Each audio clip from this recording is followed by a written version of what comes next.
was integral in getting Jamaica's only win thus far.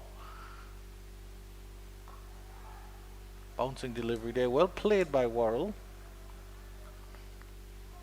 That ball had some pace on it, tucked up. The left-hander gets another run to the total. Good aggressive bowling thus far by O.J. Shields. Not at his best so far, but one thing for sure, he can generate pace at any given time here at Sabina Park. Yeah. You know, it's funny. Of course, Brandon King said he wanted to use the moisture in the first hour, but the sort of heat and sun we have in here in Jamaica, Penny, I think he might only get about 15 or 20 minutes.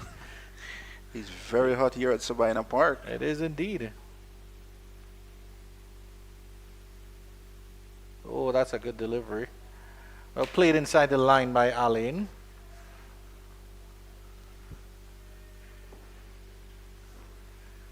Hence why you have three slips there waiting.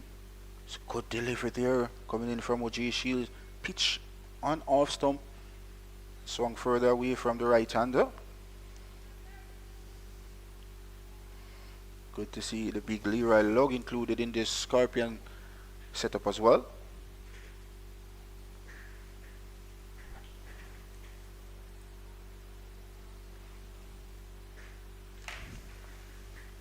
Two without loss. There's an interesting field setting here because there's a deep backward square leg as well as a fine leg. I think that may be a little bit too defensive, Penny. Oh, it's the bounce. Well, basically, maybe the plan is to target the right-hander with some short deliveries. Hence why there's a deep backward square leg and also fine leg on the boundary. Yeah. Well, that gives us an insight as to what O.J. Shields is thinking, and I can see, yeah, he really was trying those back of a leg deliveries, but seemed to be moving away from the right-hander as opposed to coming into him. He'll have to get his trajectory right.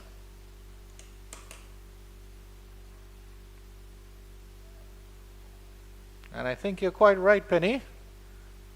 Only one field outside the circle. Good delivery there from Green, but a little bit too straight, maybe angling down leg. Yeah, there's just a field that fine leg, and of course a field that a conventional backward square leg. Carlos Brown did pretty well so far for the Jamaican Scorpions. Haven't registered a three-figure yet for the Scorpions.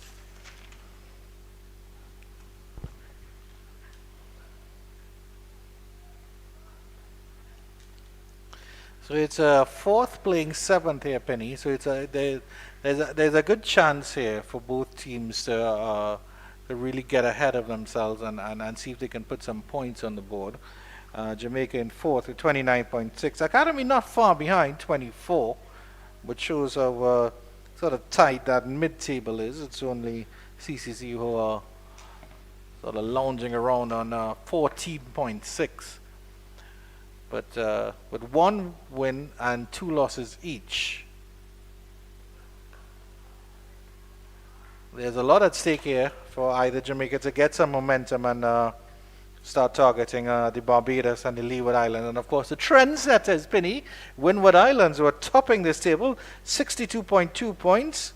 And Leeward Islands up next with 45.6 and Barbados 43.8. So of course the Windward Island Volcanoes leading by over 15 points thus far. Straight on the line of the leg stump this time is Durval Green. Morris, who's doing a fantastic job for the Scorpions this season. Skip easily around the leg side and took that ball. But of course, you look at the Jamaican Scorpions team. Only 3 batters so far got enough centuries. Yeah.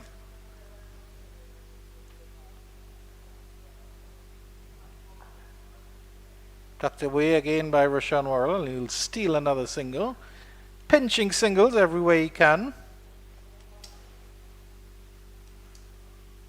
course, Devil Green will get a chance to go at Kadima Lane.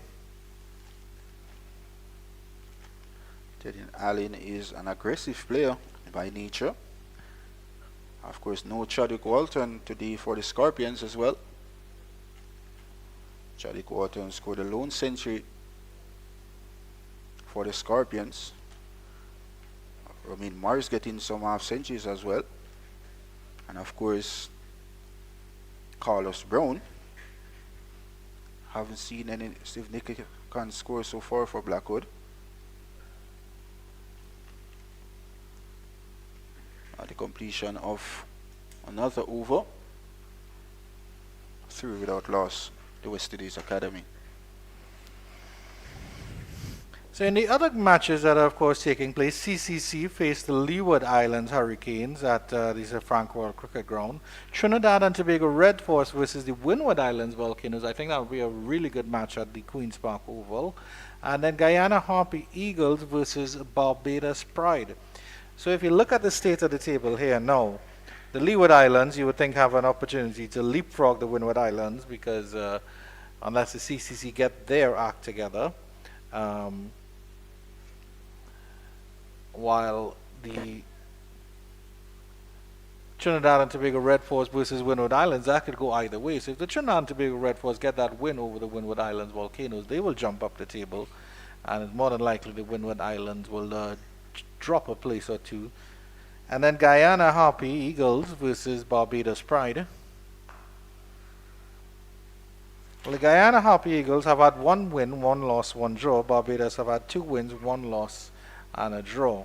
And I think the Barbados Pride started well, of course, and then they lost against the Windward Islands, and then they beat Jamaica.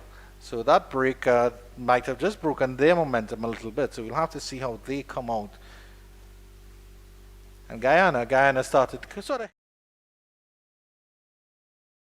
second game and then finished off with a win. You're getting a bit of swing there, is OJ Shields. That one definitely came back in, Penny. But Rashawn Worrell, I'd like you to take a look at his stance because he has a very interesting stance. He starts off very wide and then he sort of comes together. I wouldn't say Chad Paul-esque, but certainly some similarities in the sort of side on or straight on stance. He's very wide there.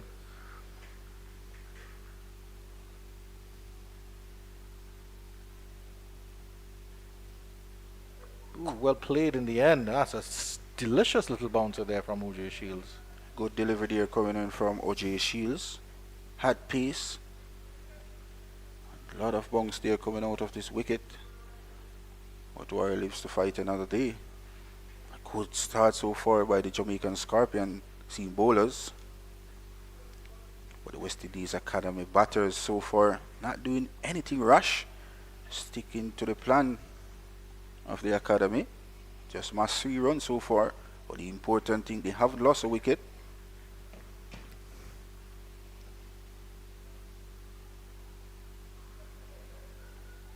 Good delivery this time is turned down to deep. Backward square leg. Big Leroy Log comes in, can't prevent another single, which is up to 4 without loss. Good delivery coming in from OJ Shields. Asked him some questions so far, is Shields. And none for 2 so far in his second. Yes, indeed.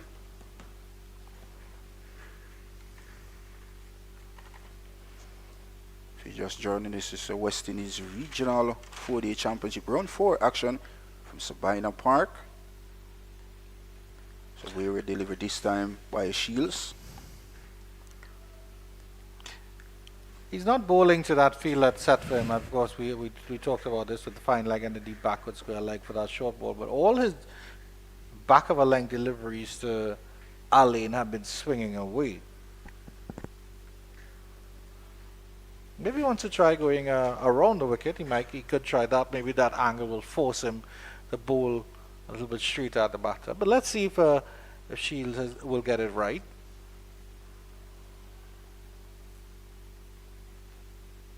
Good delivery this time around. Playing inside the line was Allen to complete over number 4 with Academy 4 without loss. But that's my whole point, Penny. If you can bowl deliveries like that, if you can bowl deliveries at pace, that's swinging, that can nick an edge, that can clip a stump, that can just come back into the pads a little bit. Why are you trying the ploy of bowling a short pitch delivery? Use the deliveries and maybe use that ploy later on. If Kadeem Alian settles and then he gets to a point, well, hey, we need to try something different. Don't let that be your first ploy. Use the swinging delivery. But if you look at the field earlier, there was 3 slip and there was no cover. And there was a deep backward square leg and a fine leg on the boundary. Yeah. Well, you can see that you leave the cover open, you want to tempt him to the drive. There's acres of space there, and we have our slips waiting for you. And of course, it's the same field in place for Derval Green as well. Yeah. But I haven't seen the Scorpions fast bowlers bowling full pitch deliveries just back of a lane so far.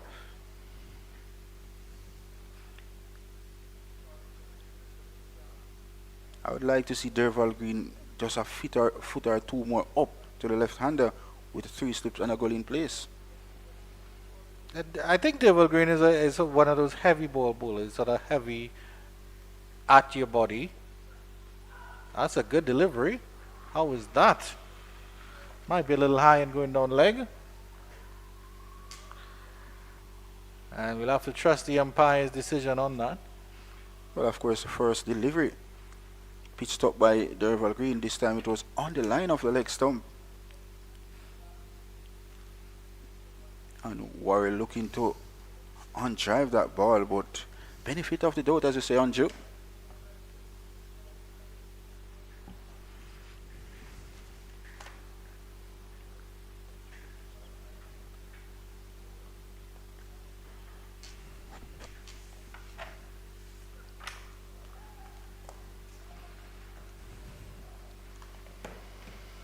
So clearly with 3 slip and a gully, I think Derval Green should be looking to pitch that ball up, get some swing, hit some hedge.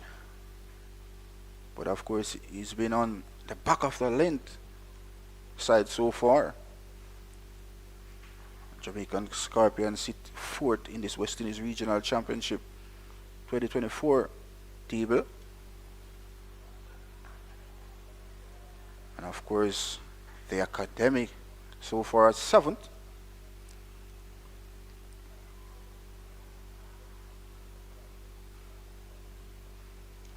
The Jamaican Scorpion will miss God Bryan as well due to an injury to his right wrist. I should say his left wrist.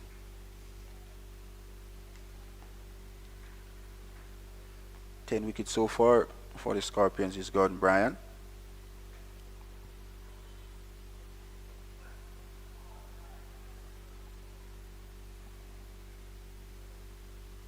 All 2 deliveries so far, Derval Green pitched up or on the line of the leg stump.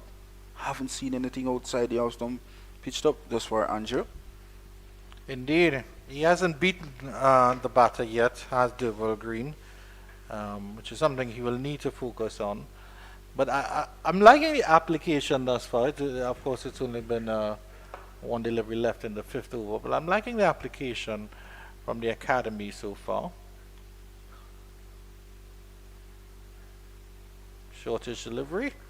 Sways out the way, 4 without loss. And in speaking, of course, in the toss with Naeem Young, the captain, he said, of course, one of the things that they needed to work on was just their batting and spending more time out in the middle. So I don't think the Jamaicans would be extremely happy with the marks that their bowlers have hit, but credit to the Academy for not wafting at anything unnecessarily. And it looks like the 2 opening batters are setting themselves up for a long day out in the middle. Yes, so far we haven't seen any rush of blood from the 2 batters from the West Indies Academy so far. They've explained each delivery on its merit thus far, and they will be hoping that they can register a win over these 4 days here at Sabina Park.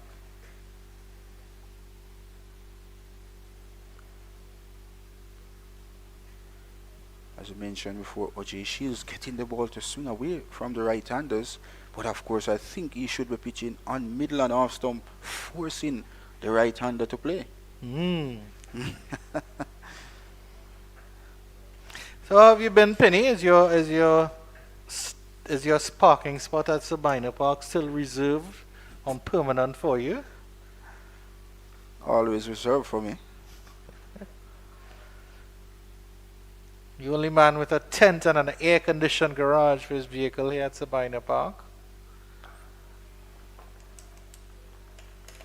That's the area OJ Shields should be bowling, just middle and off.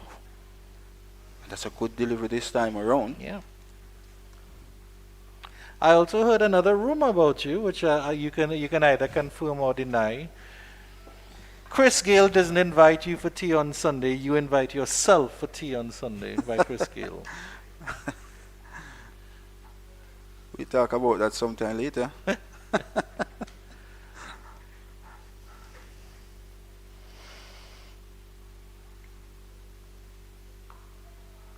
So far, Alain faced that 8 deliveries so far. Haven't got off the mark thus far.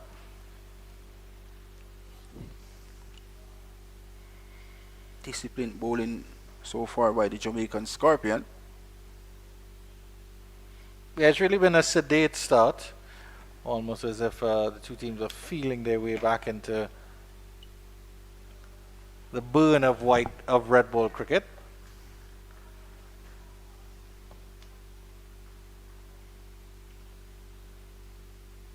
And normally there's a pleasant breeze around Sabina Park. I haven't felt that at all this morning, Penny. So it's I mean, as match referee Donovan Hale says, he wants not a cloud in the sky, and these are absolutely ideal and perfect conditions for cricket.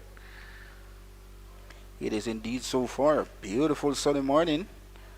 It's a Wednesday morning here at Kingston for cricket. The home of cricket, the Mecca, Sabina Park.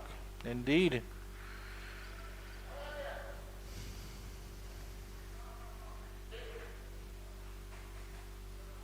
That's an edge, that's fine, and that will go for 4. Is that the first boundary of the morning off the bat? It is indeed a spicy delivery from Shields.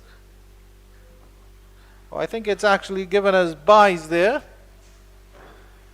certainly looked like. Well, of course, that ball swung as it passed Allen. It really swung there, Andrew. Yeah, it that took off as well. Had some bunks as well. Yeah. Good to see OJ Shields generating some pace here in the first morning at Sabina Park. It's good to see a short leg in place as well for OJ Shields. Bowling with tremendous pace so far. Haven't registered a wicket to his name. Scorpion would want him to use his new ball effectively. That is beautiful. That is where OJ Shields wants to be all day, all night. End of the over, 8 without loss. As I mentioned a few overs ago, OJ Shields should be looking to pitch that ball up forward stump area and swing away from the right-handers, and he will get results once in discipline. And of course, that last delivery was a peach of a delivery to the right-handed Alan.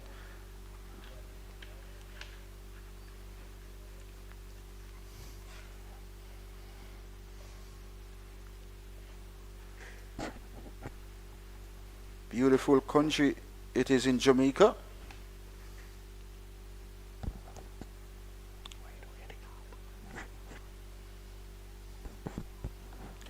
Devil Green to Rashawn Worrell.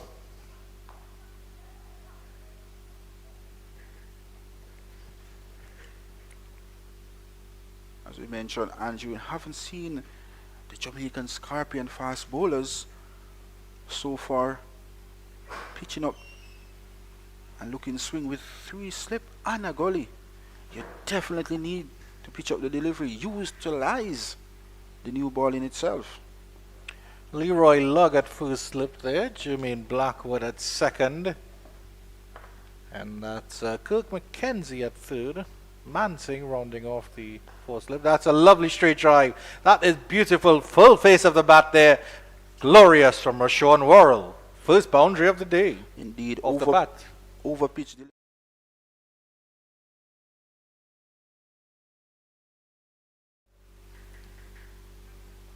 Been presented by Worrell and 4 runs to his credit. First bad delivery I've seen so far from the Scorpions, and immediately Worrell crashed onto it. Lovely sound out of bat as well. Straight, perfectly straight. As we'll always say in Jamaica, straight as a die was that shot.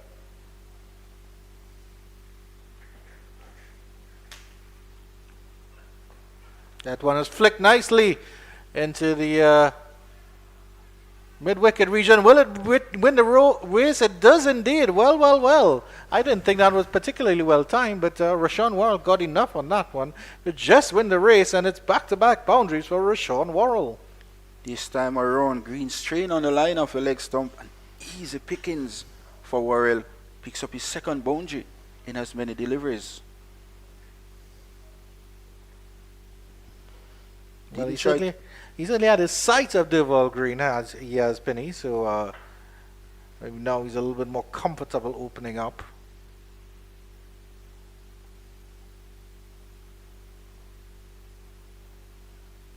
And there will be adjustment in the field now. Abijay Mansing trots out of that fourth slip gully position, and he goes to a conventional mid-wicket position.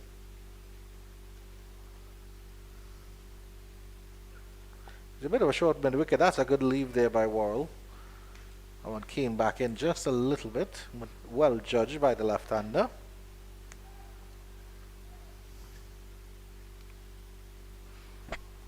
Good comeback there coming in from Durval Green. None for 10 so far. 2 deliveries remaining in his fourth. Just that those last 2 deliveries, 2 boundaries, so he was just none for 2.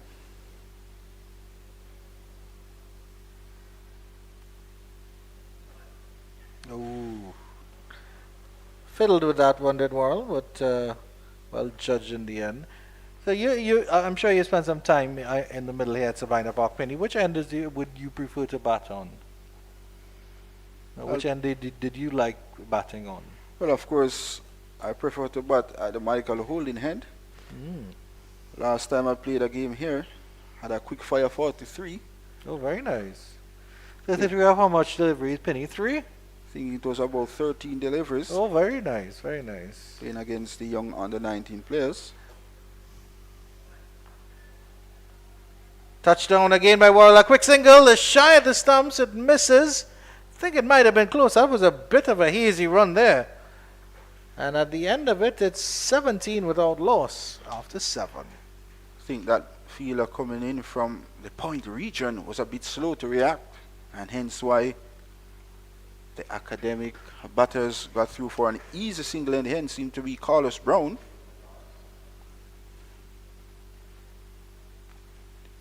The academic so far just managed 17 runs, but the important thing, they haven't lost a wicket so far. Durval Green and O.J. Shields so far not able to break this partnership. And the Scorpion is desperate in need of a wicket here on the first day of the 4th round West Indies Regional Championship. Of course, the Scorpions, they sit in 4th this season, and the West Indies Academy sits at 7th. So no Gordon Bryan, no Chadwick Walton in today as well for the Scorpions. Edged. And I think that's over the keeper. No. What happened there, Penny? Well, just such a good delivery. It deserved a wicket. It deserved a wicket. And what a whip of a delivery from O.J. Shields. I mentioned the over before, he was generating some pace, but that had a lot of gas behind that delivery from Shields. good take in the end by Morris. I think it's that late swing from OJ Shields that has me a little confused. Because I keep thinking, I thought that he had edged that one for sure.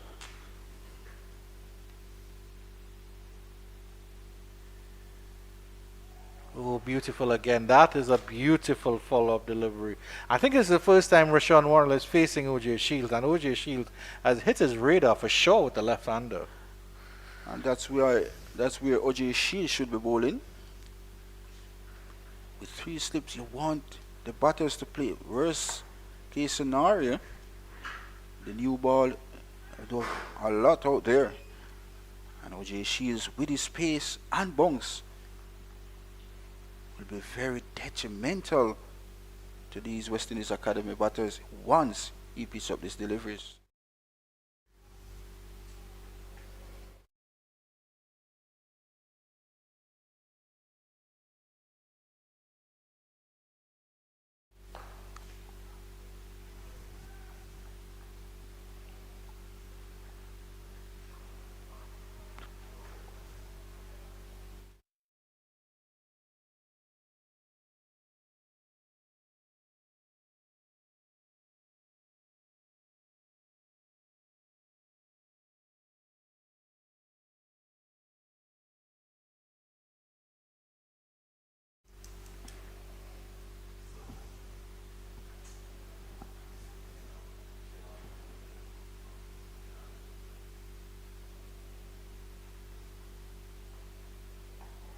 Tucked up there, did that one fall just short of that fielder at a point. This is beautiful stuff here from OJ Shields. I think he's enjoying bowling to the left-hander. He's certainly enjoying it. 3 deliveries so far to the left-hander. Had him in all sorts of bother. He still lives to fight another day with the West Indies Academy. Still 17 without loss.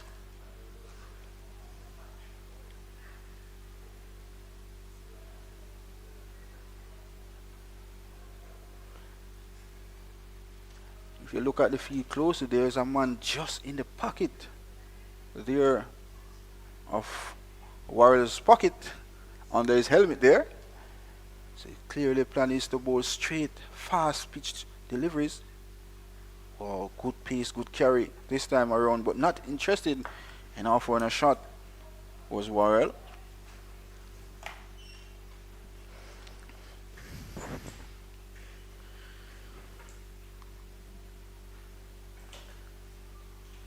Beautiful sunny mornings on a Wednesday here at Sabina Park. Brandon King leading the Jamaican Scorpions in this 4th round action. And of course, Abhijay Mansingh is now the vice captain of the Scorpions. Good delivery this time, tucked up the left-hander to complete over number 8 with the West Indies Academy. They are 17 without loss. And it will be a purely Jamaican contingent here at Sabina Park because I am being replaced by the one and only Mr. Jerome Foster, who will make sure Marlon Pinnock doesn't get into any more trouble than he usually does.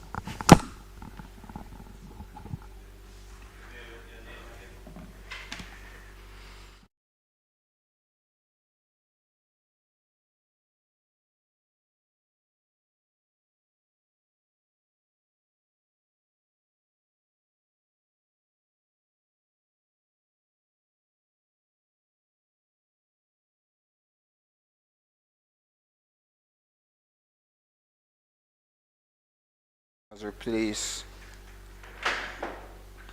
Derval Green from the Michael Olin Hand. As we say, good morning to you, Mr. Jerome Foster. Yeah, morning to you, Marlon Pinnock. Scorpions, for the first time this season, playing with only 2 fast bowlers. And obviously, they have been stricken because of injuries. One to Marquino Minley initially, and then to Gordon Bryan, who had that forearm injury from the second game of the season, and then he was hit again in that area against the Barbados. Pride. He was hit on the arm by Jonathan Carter in the second game, and then in the Barbados Pride game. So he's out. Javor Royal is playing his very first game of the season. Tends to play white ball cricket for the Scorpions. And he'll be bowling to Kadima Lane. And he left that one alone. He's yet to get off the mark, by the way, Alain, who is normally a very aggressive player. Hits the ball a long way, as you saw in the Super 50 competition. Scores quickly. And it's probably part of the reason why the Scorpions operated with that deep backward square early to the fast bowlers, which I found very strange. I just think that the Scorpions were a little bit too short in the first 8 overs with pace. They were definitely too short. With 3 slip and a gully at one point in time, I think Derval Green should be looking to pitch the ball up. And this one is short. He's cracking this one out too. The man at cover point region seemed to be Abijay Mansing. It's a bad delivery there coming in from Royal. Lucky enough, didn't concede a run.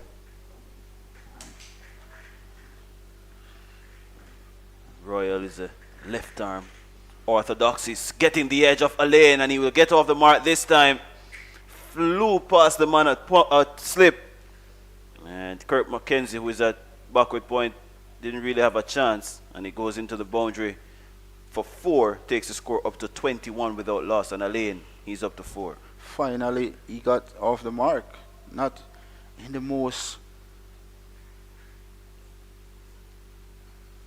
top fashion you'd want from your opener, but nonetheless 4 runs to his credit. And the West Indies Academy will welcome any runs from here on. He's trying to turn that one, Alain, took the outer half of the bat. I'm going to ask you if you think this is a tactical move from the Scorpions in playing that extra spinner. Andre McCarthy is on the bench, who is a medium pacer. He would have been making his debut today. Alain is back again, and he's forcing that one to point, and there's no chance of a run. It's 21 without loss. We can discuss that after the over. So far, Javor Royal was up and down so far, not been consistent in his first over. Easy for Alain, and he's on the back foot. That is not where you want him to be as a spinner. You want to get him forward, and that completes the 9th over of the day. The Scorpions, they won the toss, sent in the opposition. Kind of strange to see a spinner operating inside the first hour after you have sent in the opposition, but it tells you that the captain hasn't been too pleased with the operation of his fast bowlers. Well, he has switched around ends now with Derval Green, but so he was bowling at the Michael Holding end. He's now coming from the Courtney Walsh end. As I said, it's the first time this season the Scorpions have played with 2 out-and-out medium pacers or fast bowlers. And based on the surface, you think that is probably the right move or not? Well, this morning when I look at the surface, I was thinking about seeing young Andre McCarthy making his debut. But of course, when I got the starting 11, I didn't see McCarthy on it. So all in all, the Scorpions have different ideas. But Javor Royal getting his first game for the season as well. He can bat as well as Royal. Yeah. Green is back, left alone by Rashawn Worrell. The academy team left out former under-19 captain Akeem O'Geist, as well as the pacer Kenny Clark from their 13-man squad. So Jamaican Jordan Johnson, who made 90 over the weekend in one of the innings here at Sabina Park, he's in the 11. Joshua Dorn, who played at the last under-19 World Cup, the most recent under-19 World Cup, he's also in the team.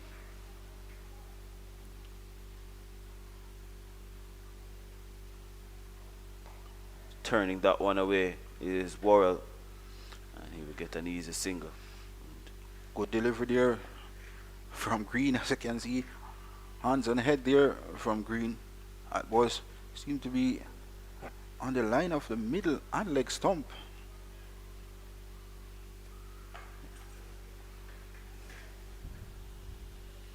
This is a surface that the Scorpions played their second game on this season. That was against the CCC. Young Zishan Mutara took 7 wickets, the leg spinner. In that game, the Scorpions won convincingly by 10 wickets. I think he picked up 7 for 108. Career best for the youngster.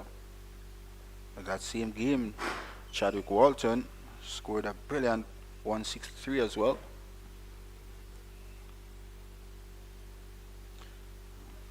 Scorpions, the spinners, Mansingh and Pete Salmon came together in the second innings to roll over the CCC. You mentioned about Pete Salmon so far.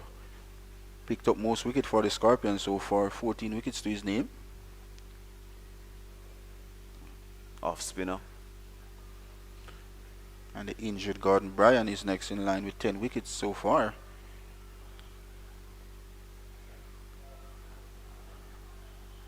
Derval Green is a fighter. That's an easy single for Kadima Lane into that vacant cover region.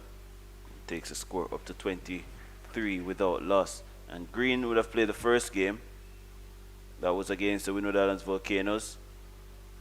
Missed the second one, but he was dropped for the second one. And then an injury to Marquino Minley had him back in the team in the third game. Did very well against the Pride as well. Took 5 wickets. Well, 4 wickets in the second innings. In the first innings, I beg your pardon. Craig Brathwaite made a dogged 100. And it's driven up to Mansingh. There's a chance. Well, there's a chance for a run out. It should be no. A glorious opportunity for the Scorpions. If we can get a chance at the replay. It was a horrible mix-up. Worrell wasn't interested because he knew he hit it too hard. A lane was off in a flash. And then the throw from Shields, almost as if he was in two minds as to whether he was supposed to throw directly at the stumps or lob it back to the bowler or the incoming fielder. Did the latter. Safe to say that Alain is safe as much as he's got himself dirty. As you mentioned, Foster, he was in two minds there whether to throw that ball to the bowler or go direct to the stumps. But in the end, he lives to fight another day. As you can see him on camera there just brushing off himself. Seemed to injure himself on this occasion, but a delivery for Derval Green. And Alain had a little argument, and the umpire went over to quash everything. But so far, the West Indies Academy, 23 without loss. That was a massive moment for the Scorpions. Haven't created many opportunities so far this morning. Only recalled one delivery rearing off the glove, I presume, of Alain. The umpire said buys, but I'm almost sure he took his glove. Flew down to the boundary. Other than that, it has been easy. Umpire Patrick Gustad now showing Derval Green that he needs to get off the danger area to find a way here, the Scorpions, in terms of creating opportunities, especially when you've won the toss and sent in the opposition. But I think I can give credit to the West Indies Academy for their approach. It has been circumspect and with a touch of purpose as Worrell clips that one into the onside for the 24th run of the innings, and that completes over number 10, the 5th one for Derval Green, who is wicketless for 14 runs. And it's safe to say the West Indies Academy so far doing a fantastic job so far. Haven't tried any impossible shots so far, just playing each ball on its merit, and thus far shows why they are 24 without loss. And the Scorpions, at the other hand, just creating one opportunity and not able to capitalize on that. But so far, the West Indies Academy sits at 7 in this West Indies Regional Championship so far. Will want to make amends here in this fourth round action from Sabina Park against the fourth place Scorpions. Good to see Brandon King back in the Jamaican Scorpion lineup. He's also the captain. It's good to see Javoy Royal playing his first game for the season for the Scorpion as well. Chairman Blackwood was the captain for the three first round games. He's still there, not the captain, but of course it's good to see Blackwood giving some advice as well. Psychologically, what do you think that does to him in terms of being stripped of the captaincy in the middle of the season?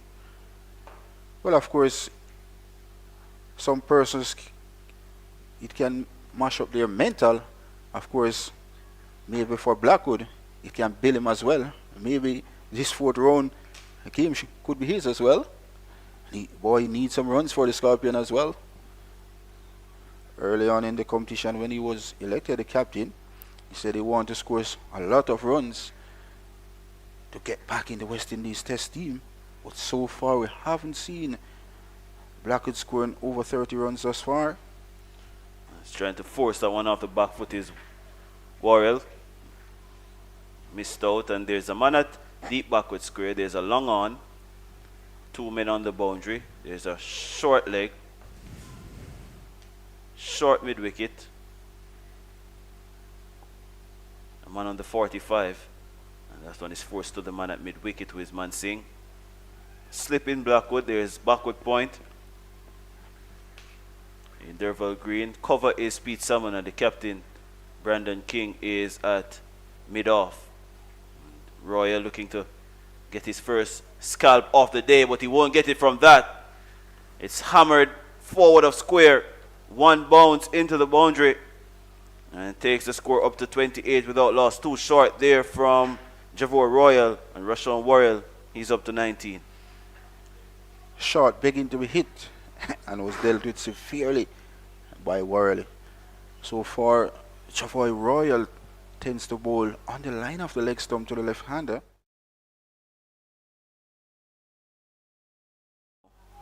Gets the outer half of the bat. It takes the edge. It's going to fly down to the third man region. The outfield is quick, but not quick enough for Derval Green. Hauls it back in. Worrell is into the 20s. He's 21. He's 30 without loss. And runs coming easily now for the academy team after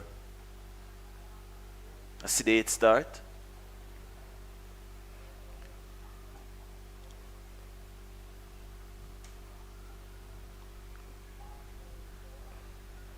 Forcing that one through the offside again, the tall left-hander. They're almost similarly built, the openers. Seem as if they do pack a punch. Tall. They're strong back foot players, as you can see. Especially Worrell tends to stay on the crease, not really coming forward. And it's the same for Alain. And you pick that up because of the field placements as well. Figure that the Scorpions have done their homework. And this one is sliding through, and there's oohs and ahs to complete the 11th over. Luckily for Alain, that was the arm ball. It's 31 without loss. As we see from Javoy Royal so far, haven't making the batters on the front foot so far. Been on the shorter side so far, and this is not good on the part of the Scorpions. When you look at just the two fast bowlers included in the starting 11 today, and you have a young Andre McCarthy in the reserve, you'd want to say I would prefer to go with that extra seamer. Or the Scorpions have different ideas. Two of their experienced fast bowlers, He's on the injured list so far. Marquino Minley. And of course Gordon Bryan. It's good to see OJ Shields back off his injury as well, Jerome. Yeah. So Alain, from that dive to preserve his wicket 2 overs ago, as if he has picked up a bruise. I don't think he minds because he's still at the crease. Did well, as I said earlier, in the Super 50 competition, playing for the CCC. Made the transition now to play for the academy team in the longer version. And as we mentioned, he's a shot player by nature. Yeah. So Green is round the wicket now to Worrell, who has been watchful and efficient once the bowlers have overpitched so far. Had one glorious straight drive off Green. At that time he was bowling from the Michael Holding end. And of course, Speed Summon. I think you'll see Speed Summon in the attack very shortly, leading the wickets for the Scorpions so far. Tucked away again by Worrell, and again one of the 2 men who are out deep. Does the feeling. That's fine leg, more like a long leg. That was Leroy Lugg. There's a deep backward square in Carlos Brown, who's going to be coming into the slip cord now. Also shows a lack of pace in terms of the field placement as well, because you're having 4 slips instead of the gully. The Scorpions probably don't think that the ball is coming off at any tremendous pace. And just how the slip cordon is lined up, you'll see what is happening. Driven outer half of the bat is going to be at least 1. King pulls out a dive, misfields. 2 runs added to the total. It's now 34 without loss. And I think that's where the Scorpions should have bowled in the first 8-9 overs of the contest when the ball was brand new. That 3/4 length. You're forcing the batters to come forward and play, because with the new ball, many players are not going to want to play. The easiest thing to do for an opener is to leave alone the ball. As an opener, I can say that as well. Not having to play, not threatening your stumps. The only possible outcome is an outside edge. And I think the Scorpions were bowling a little bit too cautious. They weren't as aggressive in terms of the length that they were bowling. They were afraid to be driven. They were afraid to be conceding boundaries. And they're getting 2 full now, 2 straight to Alain. And he's worked that one through the mid-wicket region. It might get to the boundary. It does. Royal couldn't stop it. It was a long chase for him, but it was timed to perfection by Kadeem Alain. And that's another boundary for the burly right-hander. Takes him up to 11, and it's 38 without loss, the West Indies Academy. Strain on the line of leg stump was Derval Green. And easy pickings for Alain. Clipped nicely through the mid-wicket area.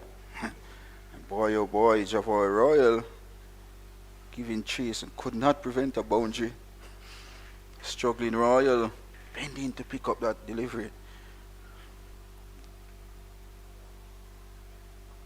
Better line, left alone this time by Kadeem Alain. Coming up to lunch in the other games in the region. Been some good games so far here at Sabina Park. All the matches here at Sabina Park, they have produced scores over 300. Only 1 game has gone 4 days. And that was a previous round with the Pride. That's full. Swinging delivery from Green. Got the bat down in time, Alain. It was searing into that Midland leg stump. He got down in time and negotiated it and ensured that the academy team, They are yet to lose a wicket approaching the first hour of play here on day one of this contest with the Jamaica Scorpions. So the Leeward Islands Hurricanes, they have the CCC in problems at 74 for 5. That match is in Trinidad and Tobago, St. Augustine, while at Coolidge, Jason Holler playing his very first game in 4 years, and Kemar Roach for the Barbados Pride for the first time in 4 years as well. They're the Barbados Pride playing against the Harpy Eagles. Harpy Eagles 56 for 1. Matthew Nandu was run out in that contest. And the other game is the Windward Islands Volcanoes, the leaders, the runaway leaders, yet to lose a game this season against the Trinidad and Tobago Red Force at Queen's Park Oval. The Volcanoes 79 for 3. Solazano 8, Johan Jeremiah 14, and Sunil Ambrish 35 are the men dismissed so far. Kavim Hodge, who made his debut recently for the West Indies, he is 21 not out, and they have just lost that third wicket. Figure that Alec Athenes has joined the party now for the Volcanoes.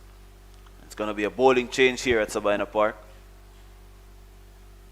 It's Pete Salmon, the team's leading wicket taker this season. Has the ball in hand. He will be replacing Javor Royal. He's bowling from the Michael Holding end. He's bowling to Rashawn Worrell. He's trying to cut that one away. Can't beat the fielder, who is at point. As I was mentioned earlier, you're going to see Pete Salmon early into the attack. Immediately, as I said, Pete Salmon is into the attack and starts bang on the money. So far is Pete Salmon. 14 wickets to his name. He'll be looking to add more wickets to his name in this encounter here at Sabina Park.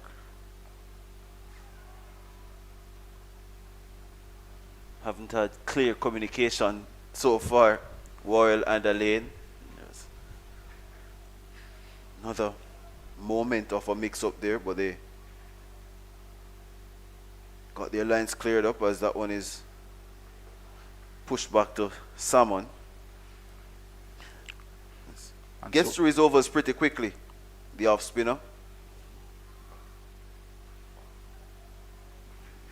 Tends to bowl very long spells. And so far, the West Indies Academy managed to bat the first hour without losing any wickets so far. And that's a plus for the West Indies Academy at the completion of the 13th. It's 38 without loss here at Sabina Park.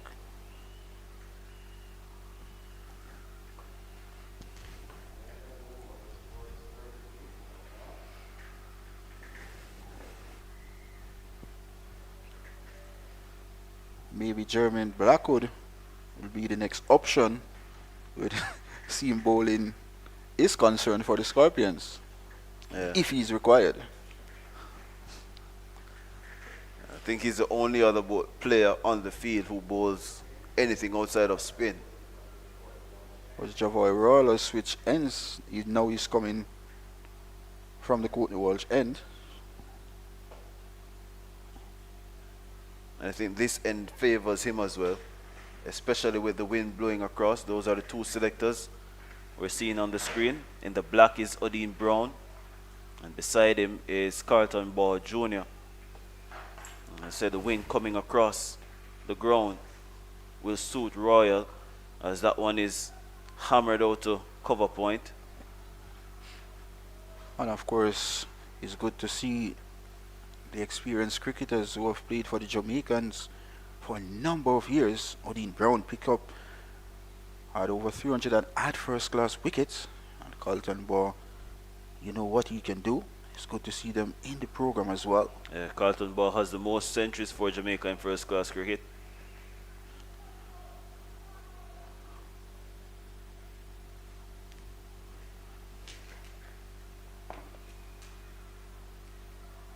Slight turn there from Royal. And because of the moisture in the wicket as well, it will enable him for the first hour of play or so. You saw that with Jamel Warrican here in the last round. That even though there's a tinge of green on the surface, the spinners did come into play early as a lane goes over mid-on. That's his area. And one bounce into the boundary for 4. And because of the slow nature of the turn, doesn't have to worry. It's a risky shot, but there's reward when you get it executed well. It was a risky shot, but one.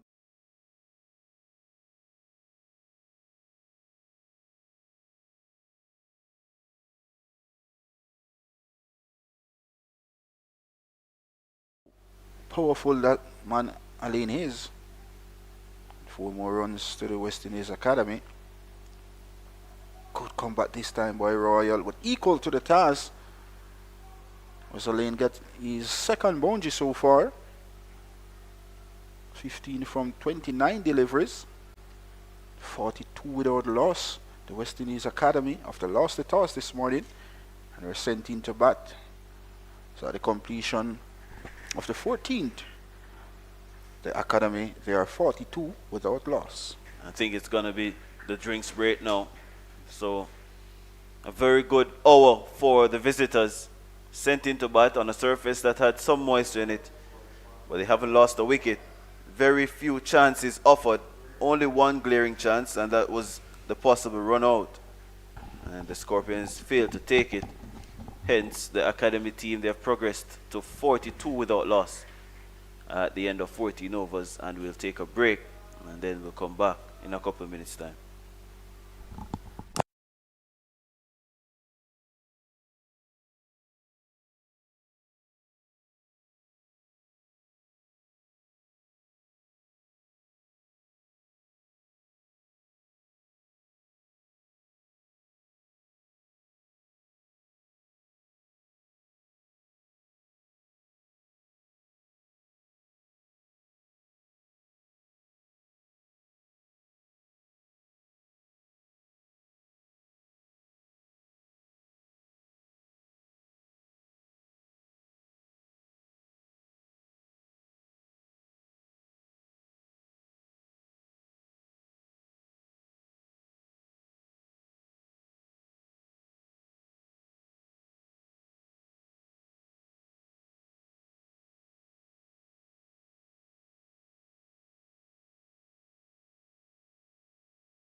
So welcome back to Savannah Park for this, the 4th round. West Indies championship game.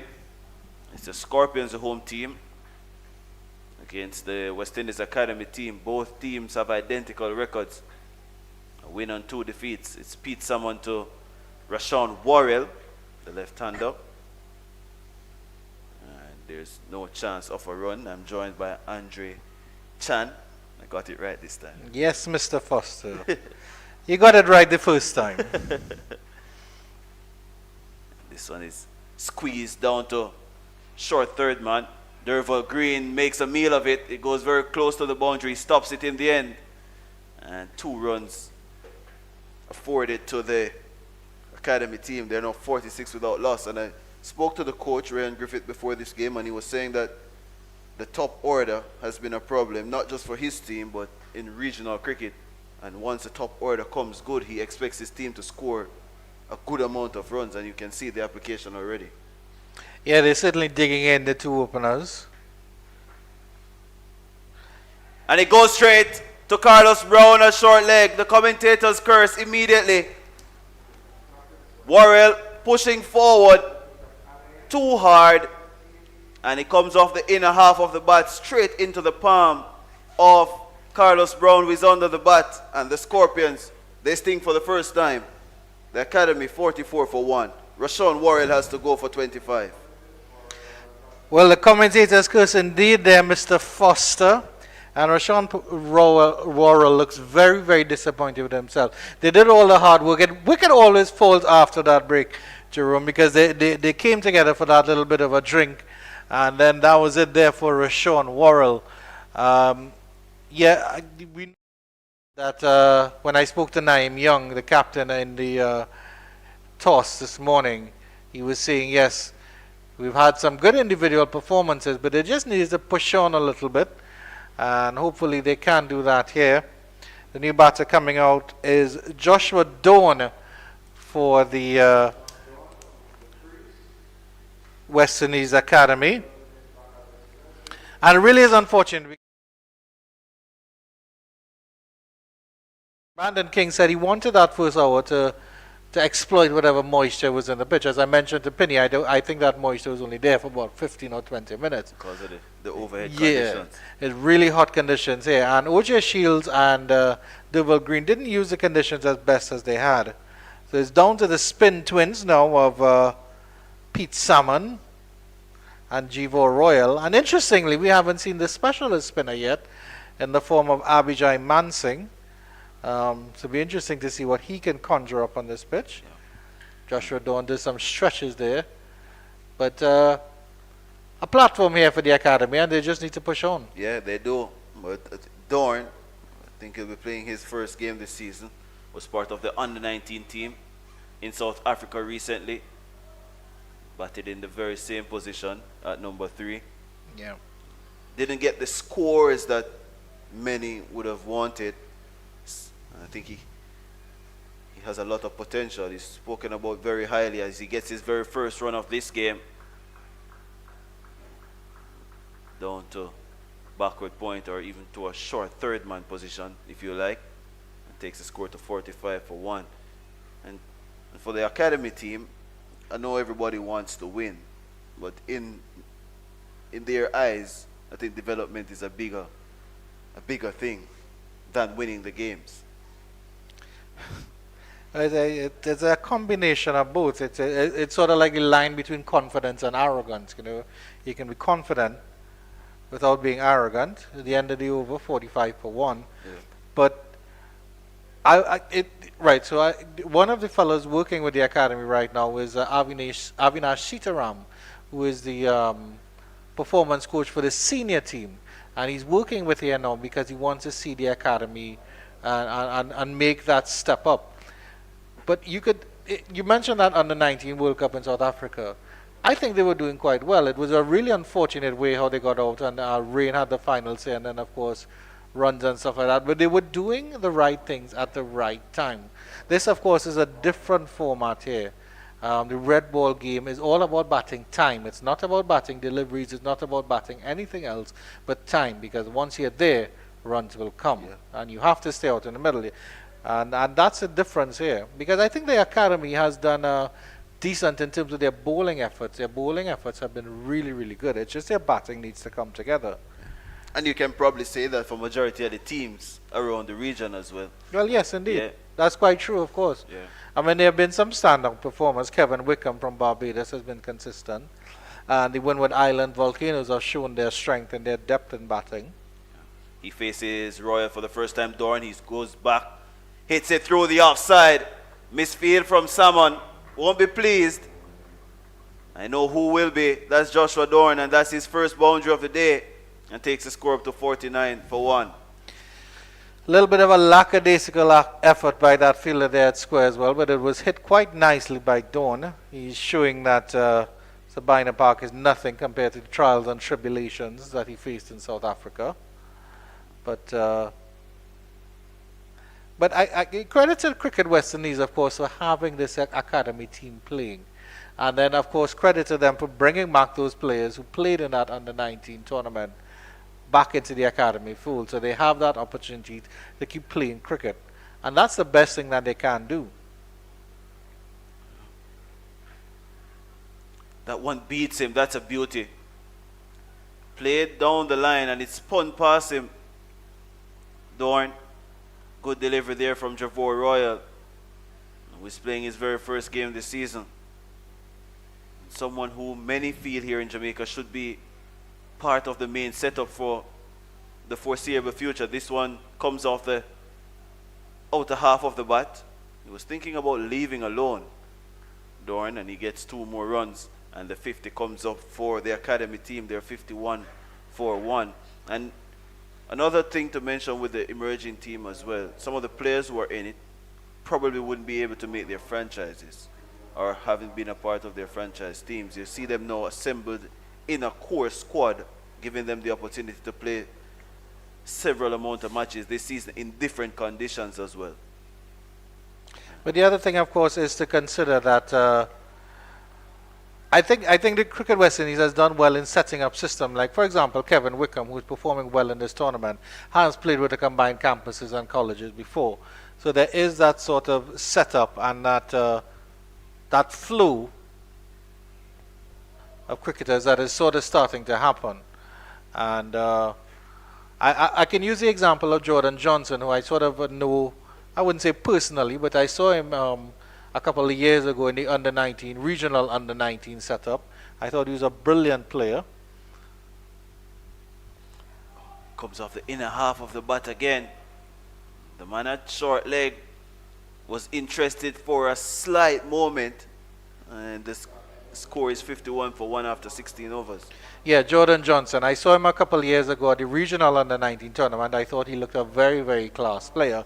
And now he's developed and he's gone to the West Indies Academy. He's played with the West Indies under-19.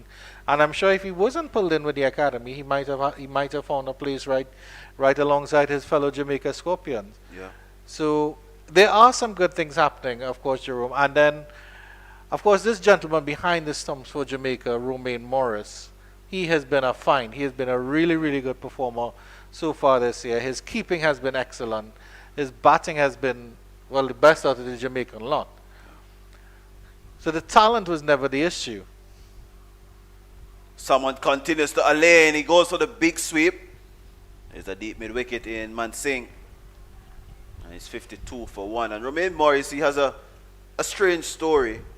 When Andre Coley came back to Jamaica from the Windward Islands Volcanoes and he was named the head coach for the Scorpions, Morris was part of the team. He selected him and he was the opener for one of the Super 50 tournaments in Antigua. Didn't get the runs that everybody probably wanted him to get, but there was potential there. Someone continues, but he went to UWI Mona that is, and he scored runs in our senior cup competition, and after that he moved to Kingston right here at Sabina Park where the club is based, and then from there he has made the steps to consistently make runs. Backing away is Dorn. He gets it to the left off point. Kirk McKenzie, he's going to be struggling to get there. He does struggle to get there, and umpire Dayton Butler says that's 4. Another one for Joshua Dorn takes him to 11. And the Academy 56 for 1, too short from Pete Salmon.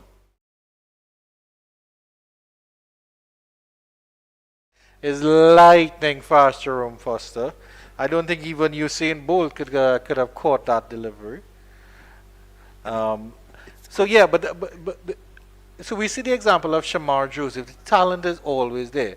You can probably use yourself as an example, Jerome. You said you were part of cricket for a while, and then you played a couple senior cup games, and then you just left the game. So we have to stop that drain.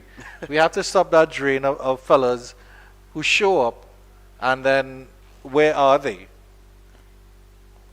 For example, that under 19 team that won the Cricket World Cup, I think it was in 2016 or yeah, 2016. Where are those players? We know where Alzari Joseph is. Kimo Paul, He came up. Chemo Paul. Shimron. Shimron Hetmeyer has turned his back. Tevin Imlach is now starting to show his things for Guyana. Casey Carty is part of the West Yeah, Indies seniors. Shamar Springer is an excellent player for Yeah. the Windward's Volcanoes. I think outside of probably Gideon Pope, who hasn't really transitioned, most of those players have been making their way through. But you haven't seen the numbers from that team consistently in Exactly. the West Indies senior teams. Because if you look back at under 19 teams throughout the years of West Indies cricket, it's one or two players that have come up. So where are they going? What is happening? Are they getting the right direction? Are they getting the right focus? Because maybe their head is getting a little swole. Yeah, well, I make West Indies, I'm there, but getting onto that next level. It's always an interesting topic because between 19 and 25, we tend to lose several of our top players. This one is coming off the inner half of the bat. There was a shout, half-hearted. And even the continuity at the top level. So we talk about players like Steve Smith, Joe Root, Kane Williamson. Where's the West Indian batter that's alongside them, Virat Kohli? It should have been Darren Bravo. It should have been Shea Hope. It should have been, who is it? Who Yeah. is it going to be? Yeah. I think we have to be molding players now to be that consistent performer. Slight turn again, slow turn, but too easy for Alain because it was so short. He had enough time to go back and negate any threat. He was trying to force it through the offside. 17 and a half overs completed.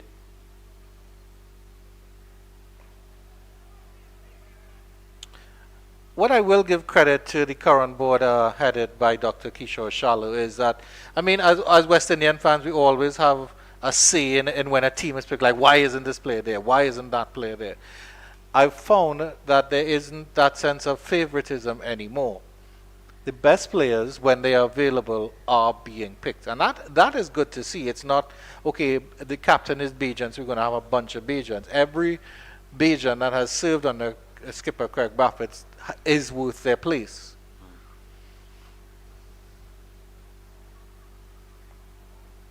Forward again is Alain, and that completes the 18th over at 56 for 1. Yeah, I mean, there are players like Rakeem Cornwall is a classic example. Like I love to see him in West Indies colours. I think he performed quite well when he was in West Indies colours, and when he was wearing the whites. And then he's out of the team for whatever reasons, whether it be fitness, whether it be this, whether it be that. But he's still performing very, very well for the Leeward Islands Hurricane. I mean, you have those little players where you're like, well, maybe, maybe not. Jermaine Blackwood here was vice captain of the West Indies team.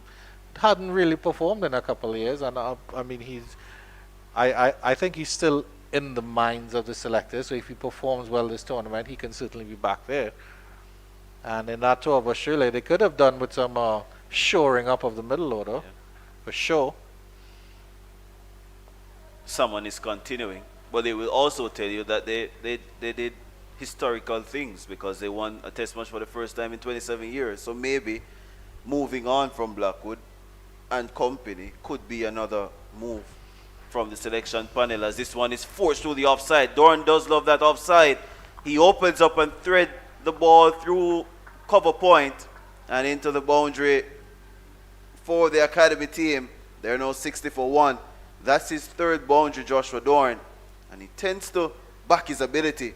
It's not really what he's told to do as a right-hander with the ball spinning back into you to give yourself room, but he backs his technique, Joshua Dorn. Coming back to your point, I agree with what you're saying after this delivery, if nothing happens, and nothing does happen. But coming back to your point, I agree with what you're saying. It's not that I don't disagree with what you're saying, but Test cricket, you can't learn Test cricket there without some assistance. And in that batting lineup that went to Australia, the only man with any experience really, you could say, was Craig Bradford. Yes, you could say Josh has played a couple of games, Josh De Silva, as well as Tej and Chandler Paul, but they're not really experienced players. They're still brand new. And that was the problem there. I personally, I would have loved it. I think it was an opportunity to get Shea Hope back into the fold, a player like that. I think he was involved in white ball cricket, and of course he doesn't have a contract with West Indies cricket, which always makes things awkward. But there was an opportunity. There was an opportunity. Even if you tell Jermaine, okay, we're giving you one last opportunity to prove yourself in Australia and show that you're capable of the red ball game. I think that batting lineup was just a little too weak. Full time equal. Credit to the boys; they performed well. I mean, Athanaze is a quality player. Didn't get the runs that he would have liked. Alain is on strike now after that single from Dorn. It's 61 for 1 at the end of the 19th over. And the next series is going to be very challenging. Yeah. Going to be in England. Yeah. And you expect some of those players who turned down the initial selection to be available for the tour of England. But how do the selectors juxtapose keeping the consistency of using the team that, or the squad that won a game, a historical game in Australia, with getting back quality pieces in and around it? Because Holder is now playing first class cricket, his first time in a long time. A couple of others might be available coming back. So it's going to be interesting to see the selection. I don't think Shea Hope is going to be playing 4-day cricket anytime this season because he's going on to the IPL now. Royal is back to Dorn, 2 full. So Brandon King is here. He's playing. He has always mentioned that he wants to play Test cricket. Let's see if he gets runs for the remaining 4 games, if it puts him in the position to be selected. He was actually contacted by my information to go to Australia, but he wasn't available. Well, I mean that's the balance that needs to happen. Like a player like Kyle Mayers, for example, only recently make West Indies side, but then is all of a sudden a 2020 world trendsetter, and I that's something I strongly disagree with. You mentioned Jason Holder, and I think you have to separate the players into who are world class and who will automatically be on your list. Cutting on away your off the team stumps is Dorn. There's a chance for a run out here. He didn't throw. Pete Salmon, he didn't throw.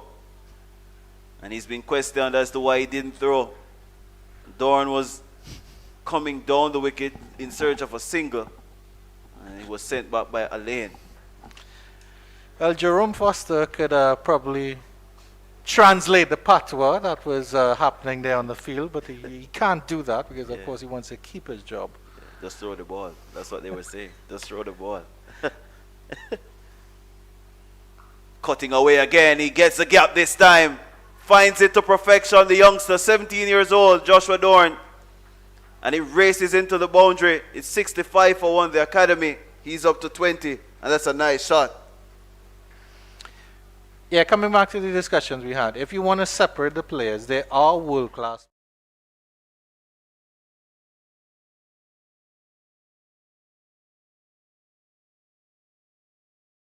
Zari Joseph, Shamar Joseph has to be selected, or whatever happened. You're not going to. If he's fit. Yeah, well, of course, if he's fit. Yeah. And then Jason Holder, I think, is a world class player who will walk onto any team because he can change the course of a game with his batting or his bowling. So once Jason Holder is there, and even though he took a break to concentrate on T20, obviously in light of the World Cup, he never said that he's turning his back on Test cricket. Yeah. And he did mention that he wanted to be selected for the tour of England as the 20th over is completed at 65 for 1. Not been the greatest of starts for Javor Royal. Has been too short on occasions. has conceded 25 runs in his 6 overs. And Joshua Dorn is 20 from 24. Kadima Lane, he is 16. They lost. Rashawn Worrell caught a short leg off the bowling of Pete Salmon earlier at 46. So this partnership is 19.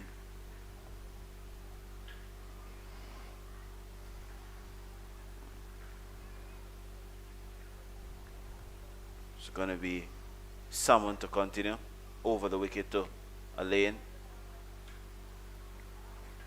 who I said has been rather circumspect in his approach, known to hit the ball a long way. 3 men are on the boundary for him. Long on, deep mid-wicket and deep square. He goes high and hard, over long off, on cue, and it goes all the way for the very first 6 of the day. He was just waiting for that over pitch by someone and hammered over long off for 671 for 1. Well, whatever Jerome Foster says, the opposite is happening on the field. Because you were just saying Kadima Lane is being all sedate and lovely, and I was just going to say Kadima Lane is biding his time, and then Kadima Lane decides to deposit Pete Salmon back over his head, which is a really clean shot. Goes hard again. Mansingh is at deep mid-wicket. Lug is at long on. All they will do is fetch it from over the boundary. Back-to-back 6s for the Burley right-hander. It's 77 for 1. He's up to 28. 2 full again from someone though. Well, after a very, very quiet start, 44 runs in the first hour without the loss of a wicket, these two have progressed to 33 of 36. I don't know if it's a positivity of Joshua Dawn that's just playing off for Kadima Lane, because Joshua Dawn has come in 20 of 24. And Kadima Lane is now starting to open up. He's up to 28 or 41. He's defending. That has been rare in this over. He has taken to Pete Salmon, who shouldn't be afraid to give the ball more air and tempt him. He goes hard again. There's Mansingh. Fetch it, please. That's 6. A third one in the over. And Lane is putting on an exhibition of 6 hitting here, down the ground, and now he's gone over mid-wicket, and he's now 83 for 1, and he's raced up to 34 from 43. This is really, really exciting cricket here from the West Indies Academy. I think maybe Jamaica Scorpions have misread this pitch, Jerome Foster, because Brandon King said the pitch is usually better to bat on the second day. But if it's better to bat on the second day, Jerome Foster, yeah. I don't know. The score might be T20-esque. He's trying to work that one down the leg side. 18 runs conceded in that over 3 huge 6s. It's 83 for 1, and I agree with you that I think predominantly here at Sabina Park, days 2 and 3 are the better days to bat. But this surface, it doesn't have much in it, and as you said, the overhead conditions may have impacted how the surface played earlier today. It didn't seem, not many deliveries swung, not many came off the surface moving around. And the fast bowlers had a very difficult time this morning in engaging the batters, opening batters, or creating any real problems. And now, with more sun beating down on the surface, it has gotten even easier with the spinners. Not much turn. Yeah, he's sitting through the line, yeah. I think that's why Rashawn Worrell will be kicking himself, having been caught at short leg off the bowling of Salmon, I believe it was. Yeah. Off the bowling of Salmon, because they're in a good position here, Academy. They have to make sure they don't get carried away. Javor Royal is back, and there's a change in the field for the Scorpions. They have placed a man at that short point position, and Doran has shown that he loves that region. He's backed away a couple of times to hit it in that area. Takes the edge this time, all along the ground. Mansingh is at point. He's doing the chasing, and they'll come back for 2. Doran is sprinting between the wickets. He's exciting. He's loving the time out in the middle so far. 22 of 26. As we said, played in the Under-19 World Cup in South Africa recently, 17 years old. A lot has been said about him as well, playing his very first class game. When you're exposed at that age, it tells you that the selectors have a lot to think about in terms of his qualities, similarly to Jordan Johnson, who played for the West Indies A. But of course, the other thing to consider is now they're getting that experience because some of these names are getting a little bit familiar. They're not well known, of course, but the likes of Jordan Johnson, Joshua Dawn, Teddy Bishop, who I read very, very highly, and from the bowling perspective, Johan Lane is a good prospect, and there are other players out there as well. Joshua Bishop as well. Indeed. Ashmead Ned has been on the periphery. Yeah. Was a very good left-arm orthodox bowler, especially in white ball cricket. And then we can't forget the big lad, Joshua James. Yeah. That And if the over, some comments from Jerome Foster before he is indisposed and replaced by Marlon Pinnock. So 85 for 1, the academy. I think at this stage you'd clearly say that they have had the better of the session. They lost the toss, and I assume that they would have wanted to bowl first as well, given the surface what they would have seen on top with the grass. But it hasn't held up with the moisture at all. It has been very placid so far in this opening session. It looks as if the Scorpions bowlers will have to toil long and hard to get wickets, especially in cluster. As Alain is 34 and Joshua Dorn is 22 with Pete Salmon to continue. Thank you very much for that lovely innings, Jerome Foster. Batted quite well. Pete Salmon will settle and he will bowl to Kadeem Alain. Flicked into the leg side, into the mid-wicket region. They'll trot a single, will it just be that. And so welcome back Marlon Pinnock, who's changed his blue polo to Jamaican colors, and he's hung a Jamaican flag outside our scoring position because he wants to incite some good playing here from the Jamaicans because the academy are holding all the trumps here. Marlon Pinnock. Thank you, Mr. Andrew Chang. The West Indies Academy so far doing a good job for the academy. 88 is the total so far for just the one wicket. The wicket to fall went to Pete Salmon. Picked up another wicket to his column, so he's now 15 wickets so far in the West Indies Regional Championship 2024.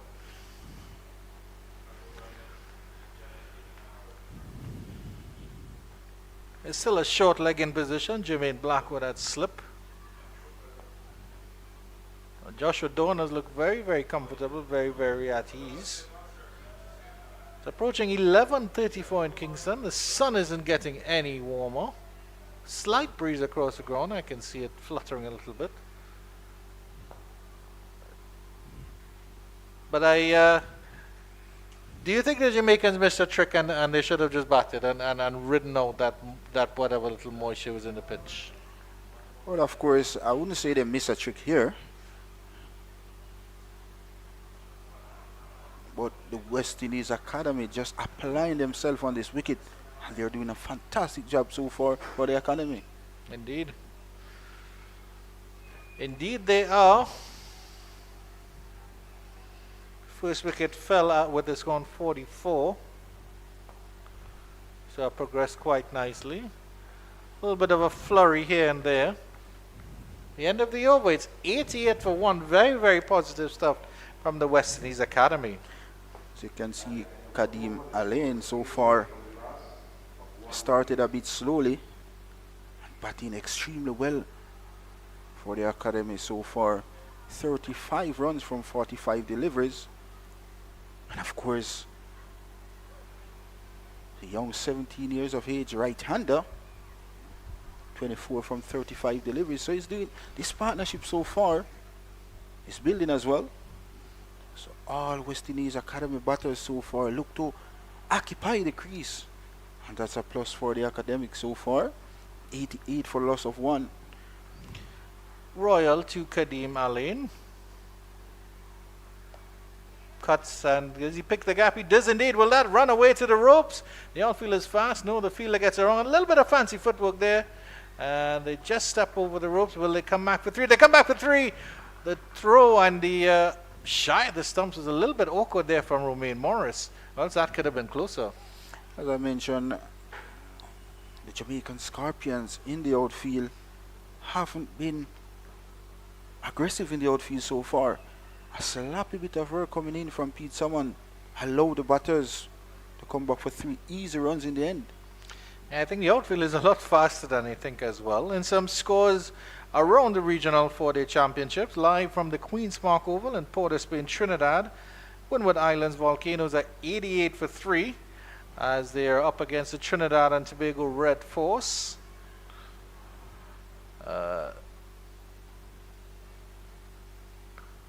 Fast bowlers Carrie Pierre and Jaden Seal taking up a wicket each. Not out batsman Kavem Hodge 28 and Alec Athanase on a 1, or Athanase I should say.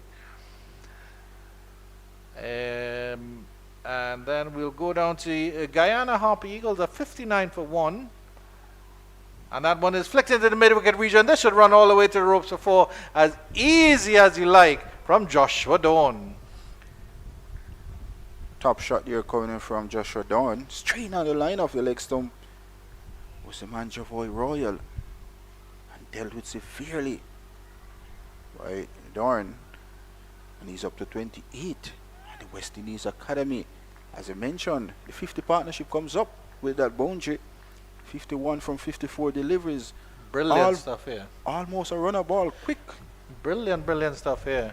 I think that break came at the right time for the West Indies Academy. The Guyana Harper Eagles are 59 for 1 with the Barbados Pride against the Barbados Pride, and that game is going on at the Coolidge Cricket Ground in Antigua. Matthew Nandu, the out batsman, he was run out for 28 by Jason Holder, the big man. This one is back and he's pulled this through mid-wicket again. That is brilliant footwork there from Joshua Dawn. Deep into his crease. Actually, that's gone all the way for 6. How has he whipped that for 6, Marlon Pinnock? My word. He picked that up very quickly. It wasn't that short enough, but he went back and he cracks that one over mid-wicket for 6. Top shot by the youngster. Absolutely brilliant stuff there. He must have wrists of titanium to pull off that shot. I really don't know how he got the leverage there. That's some good bat speed there. And not a big fella by no means though, but connection was right in this occasion.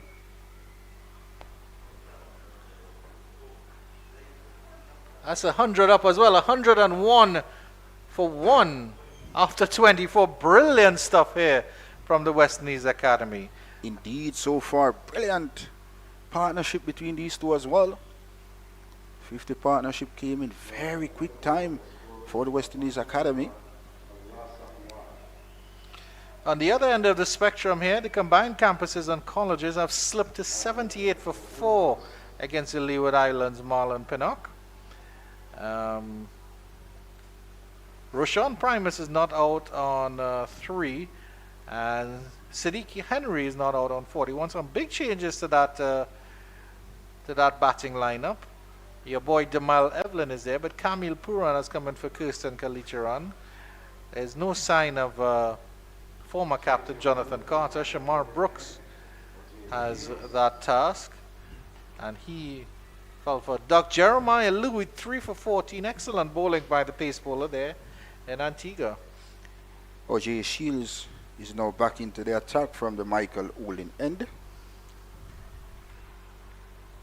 And he will be bowling to Kadim Alain, who is on 38 from 46 deliveries. It's good to see Siddiqui Henry of the Combined College on campus getting some runs as well. Indeed. A talented player there. O.J. Shields didn't bowl badly, but he didn't bowl as spectacularly as he would have liked in his opening spell. 4 overs, just conceded 2 runs, got the ball to swing and swing late, but probably didn't target as much as he would have liked. He did have Worrell jumping about on a couple occasions, so let's see how he comes back in this second spell.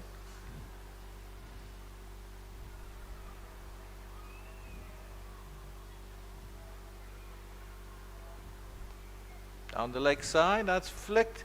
And will it go fine enough? The fielder comes around from deep backward square leg and does well. Good work there coming from Abijay Mansing. Yeah. And the deep backward square leg boundary. Saved 2 runs there, Andrew. Yeah, indeed. Straight on the line of a leg stump this time around was O.J. Shields. And Alain, who's known for his aggressive playing, and now in himself now 40 from 47 deliveries.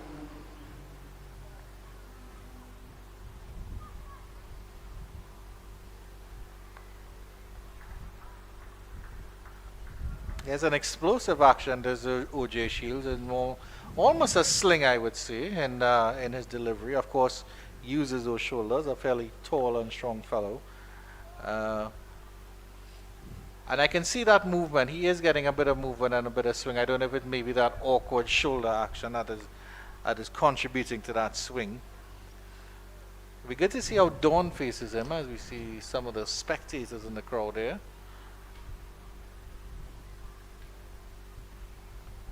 Goes for the edge, goes for the hook, I should say. It gets a top edge. It flies over Romain Royce all the way into the ropes for 4. Karim Alain is not going to let O.J. Shields get away with his short deliveries now. Fighting fire with fire there was Alain. That ball was short. It was quick. And he fired at it and it flew over the young wicketkeeper's head. 4 valuable runs to the West Indies Academy team.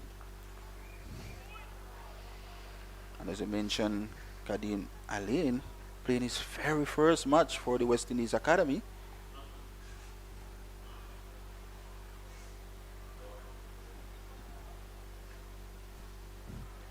That's a good delivery there from O.J. Shields. Just tucks him up a little bit. Karim Alain plays it quite well. 44 so far. But I think this is one of the better starts I've seen in the Regional 4-Day Championships. 24 overs gone. Of course, the umpires like to get about 30 overs in before the lunch break, which is in exactly 17 minutes time. With a really excellent start here from the academy. Down the leg side again. We'll wait for the signal from the umpire. And there's a leg by. You will get to see Joshua Dawn face up against O.J. Shields here. Joshua Dawn so far look very compact. 1-6 over mid wicket of the bowling of Royal. He's a busy young cricketer. The West Indies Academy so far scoring very quickly here at Sabina Park. Run rate of 4.35. Brandon King, the captain of the Jamaican Scorpion, just making some adjustment to the field. As you can see, the square leg coming inside the circle, more so in front of square. Derval Green is at a long leg fielding position, and there's 2 slip on a gully. Well bowled by O.J. Shields and well avoided by Joshua Dawn. Show the completion of the 25th. 108 for the loss of 1. It's 2 Bajans out there in the middle for the West Indies Academy. Karim Alain, and he's just 23 years old, and Joshua Dawn is just 18 years old. My. Oh, leave school to be here playing first class cricket. Indeed. And seems to be a little bit easy as well to start. We're going to see a change in bowling. It looks like Abijay Mansing might be taking up the attack from the northern end of the ground. The first we've seen from him. He's had a decent tournament so far with the Jamaica Scorpions. He contributed with the bat and with the ball as well. Of course, Abijay Mansing did pretty well last year. He was selected in the West Indies A as well. Yeah, indeed.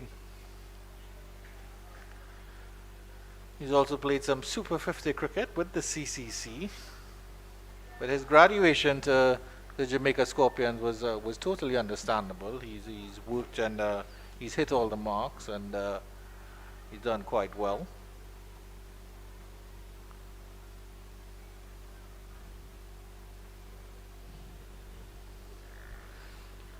Scorpions would want him to break this partnership just before lunch on D1. Pleasant looking shot there coming in from Alair. He's up to 45.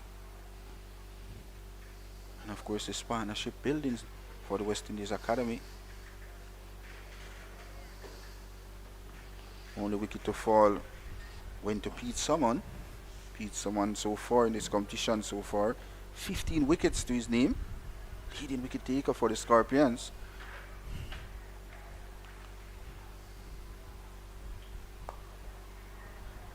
Seems to be a good understanding between these two batters, Kadima Lane and Dawn. Of course, I mentioned they were from Barbados, but there's been an ebb and flow. So Dawn seems the sort of player who can attack at any time and create something, as he does there.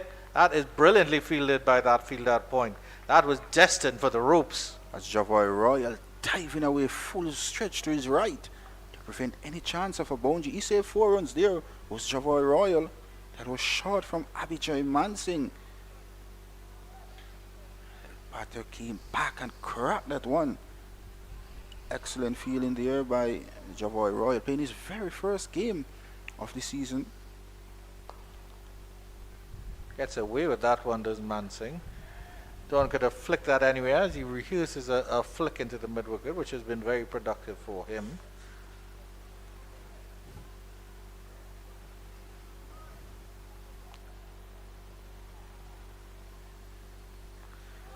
Oh, he's beaten there. He was going for the big sweep shot, big cover drive, got a bit of an inside edge, maybe a bit of drift on that one from Mansingh.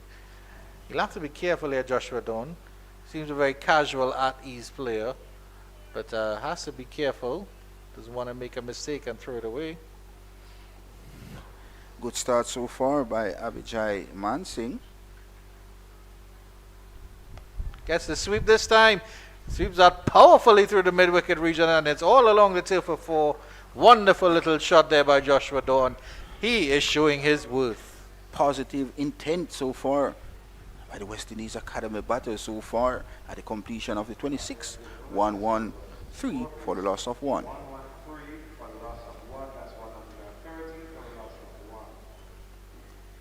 I mean, there are two sides to the coin, Penny, because I've been very impressed, and it's good to see these solid performances from young players for the West Indies Academy.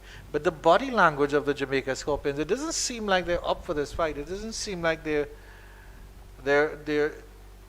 I don't want to say operating as a unit, but it just seems like they're going through the motions. It just... Yeah, so far they seem like they're just waiting for something to happen to get back in this game, rather to try to force our prize out a wicket here at Savannah Park. Indeed. Because Brandon King is the captain now in place of Jermaine Blackwood.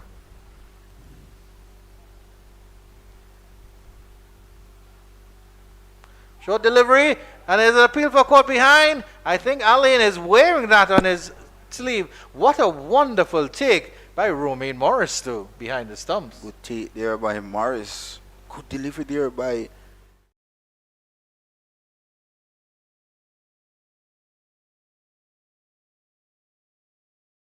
just took his gloves out the way and take a hit on his hands.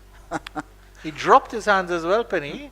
So he didn't follow it with the hands. It was excellent. Indeed.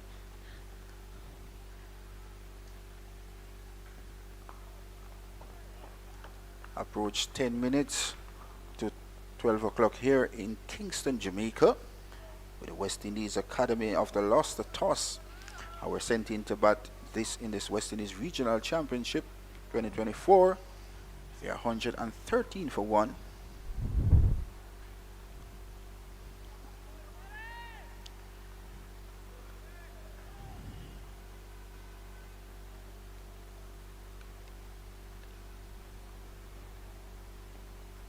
Beautiful, beautiful stuff from OJ Shield. When he's on, he's really on here, Penny. One thing for sure though, Kadeem Allen so far not been tempted with those short deliveries outside the off stump. And with approximately 9 minutes before 12 o'clock here in Kingston, he won't be tempted with his team in control of the first session so far. Indeed.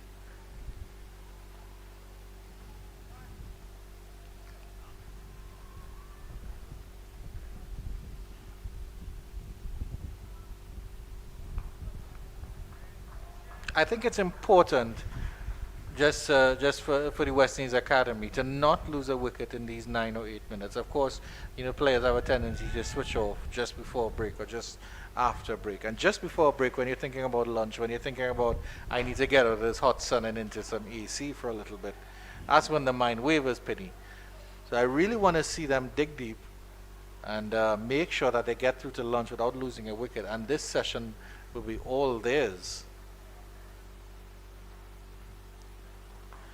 Remember playing Senior Cup cricket here in Jamaica, playing for the Jamaica Defence Force, and you're batting and your coach will say session by session, once you're out stupidly, you definitely have to buy a round here at camp. So maybe the same thing applies for the West Indies Academy as well. And especially as Jamaica has brought back their best bowler for the morning, OJ Shields. Really, really hard to get away.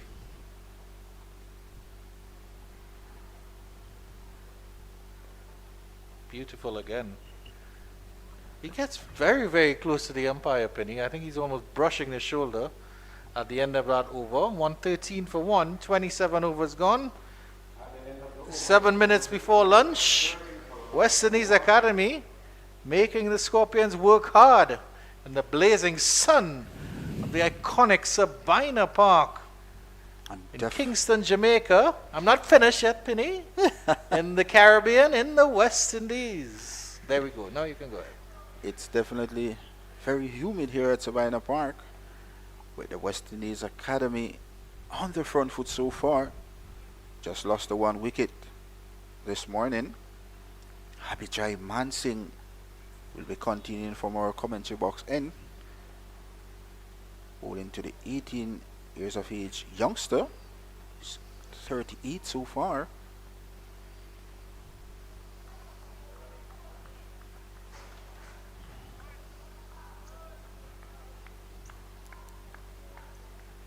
I think the management of the Jamaica bowlers hasn't been on point as well either, Penny, and I'll tell you why after this delivery. Because arguably Mansingh and OJ Shields are the Jamaicans' best bowlers. Of course, anybody can step up on any day, but Mansingh has the potential and has shown that he's a consistent performer, and OJ Shields is, well, you got pace and you're a little bit dangerous. Why are you bringing them on just before the lunch break, when the batters have already shut down? In my opinion, Mansingh should have been brought on as the first spinner before Salmon or Royal, when the ball was still a little bit harder. Well, Mansingh is a wrist spinner, so it's not easy to control this new ball as well as a leg spinner. So hence why Abhijay Mansingh is just being introduced into the attack.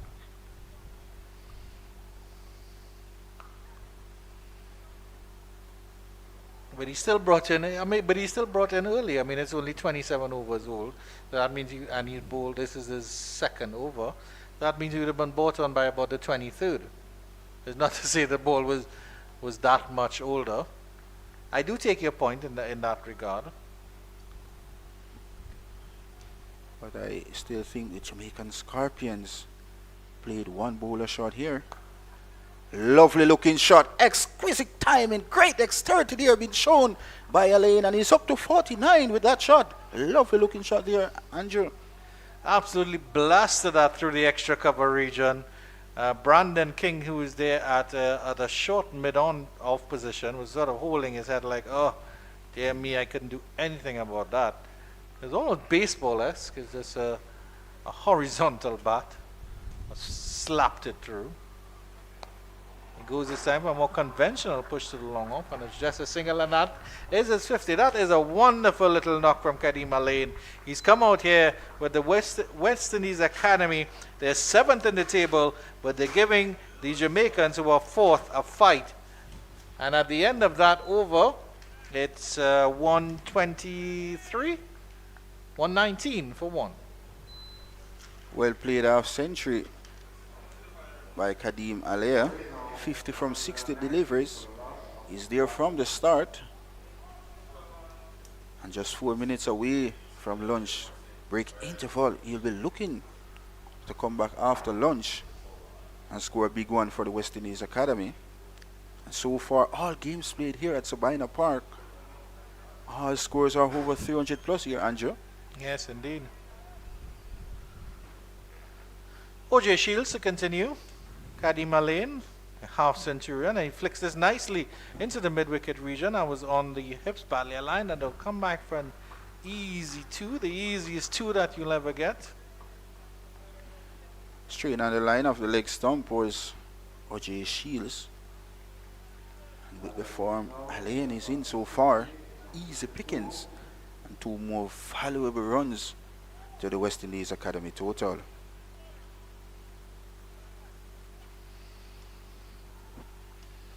Of course, a pleasant good morning, good afternoon, and good evening, or good night to all the cricket fans tuned in around the world. The Windies Cricket YouTube channel. Always happy to bring the cricket to you.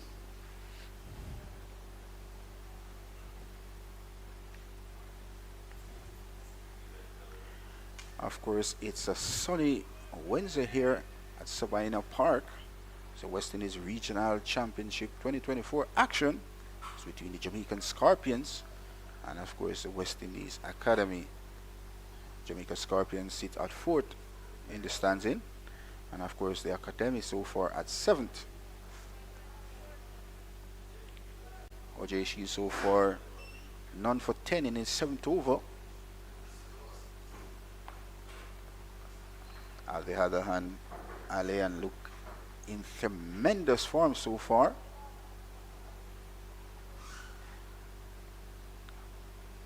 Batting like a man with a mission here for the West Indies Academy.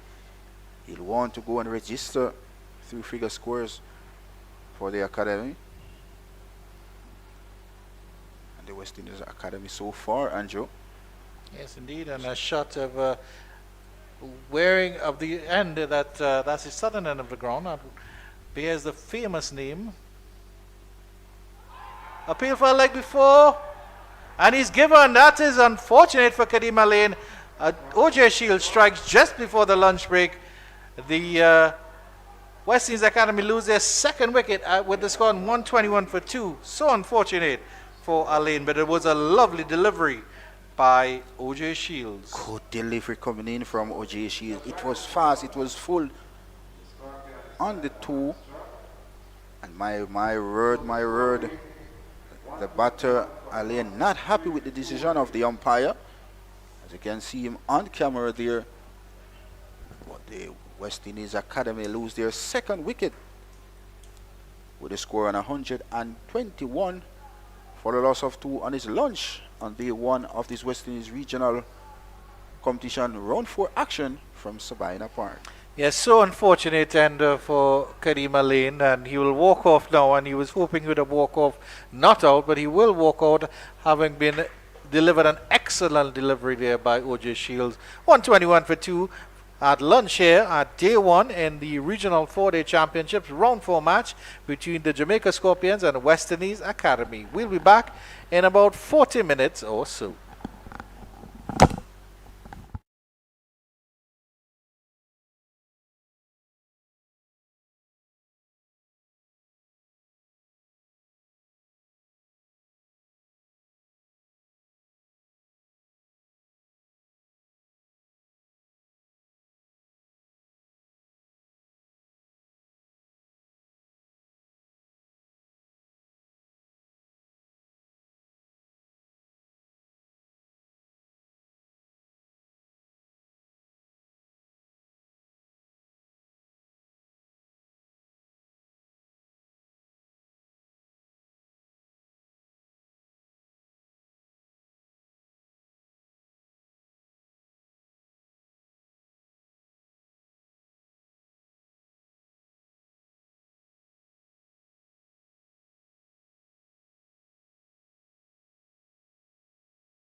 back to the West Indies Regional Championship Round 4 action.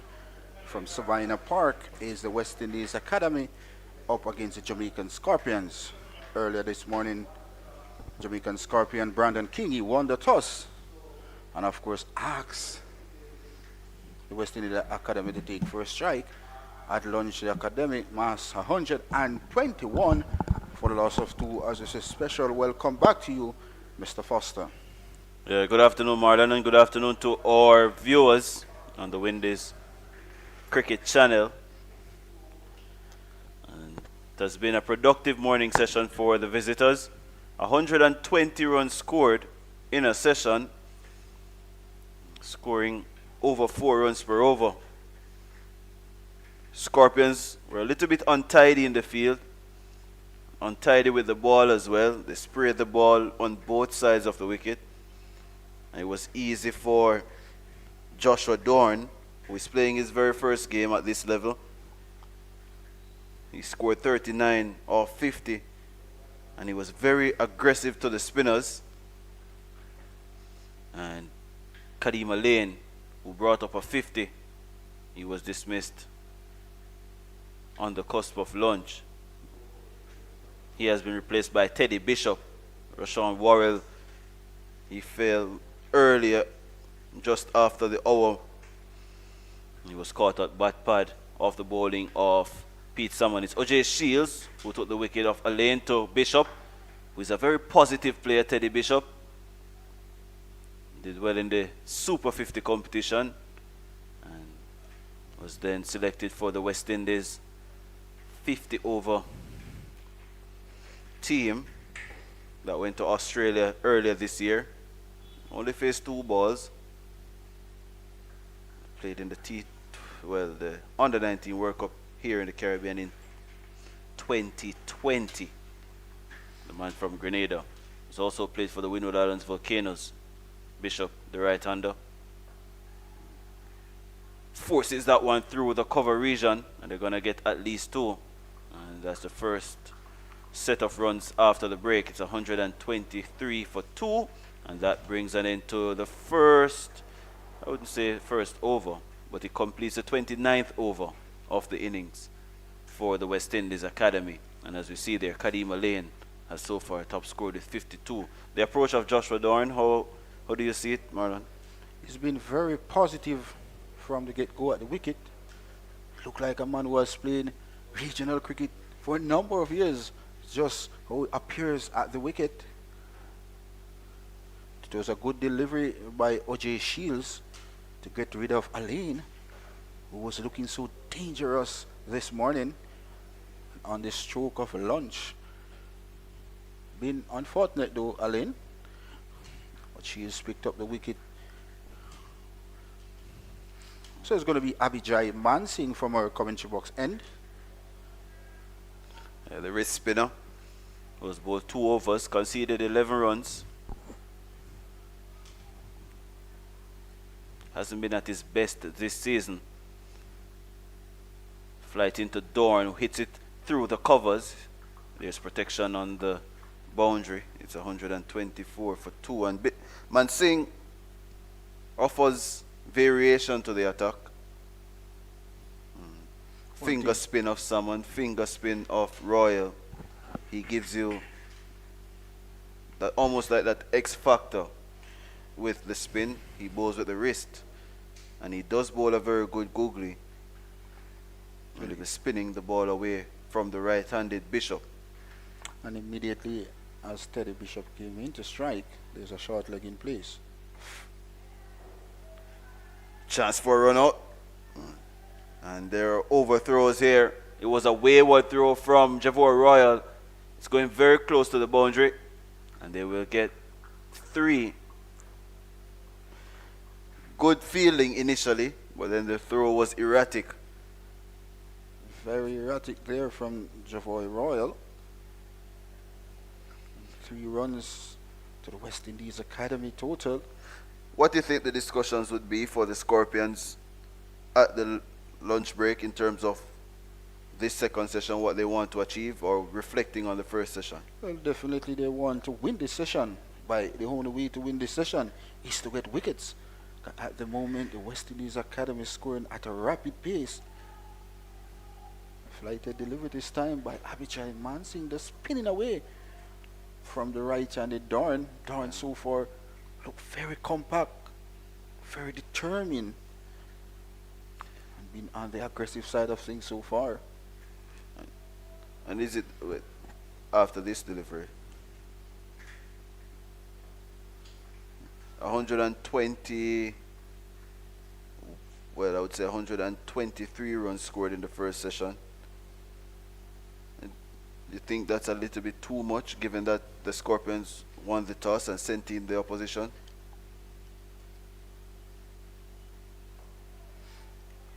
Another shot for a run out, but they're quick between the wickets, Bishop and Dorn. They get home easily at 128 for 2. Yes, I think it was a bit expensive by the Jamaican Scorpions bowling attack. Two openers were allowed to score easy runs, and from the entry of Dorn to the wicket, as you can see on the score sheet, is 41 from 54 deliveries. That's a rapid scoring by the youngster on debut as well. Another over completed at 128 for 2. And for Captain Brandon King, well, O.J. Shields had to finish up his 7th over after lunch. How long do you think he can persist with Shields in this session? Because, as you know, he tends to bowl very short and sharp spells. Well, of course, Shields will bowl another 2 or 3 more overs, and then you'll see a terrible Green back into the attack, because the Jamaican Scorpions just played 2 seam bowlers. That's a shot of the Kingston Cricket Club here in Sabina Park. Some ambassadors just having their meals a bit delayed this afternoon.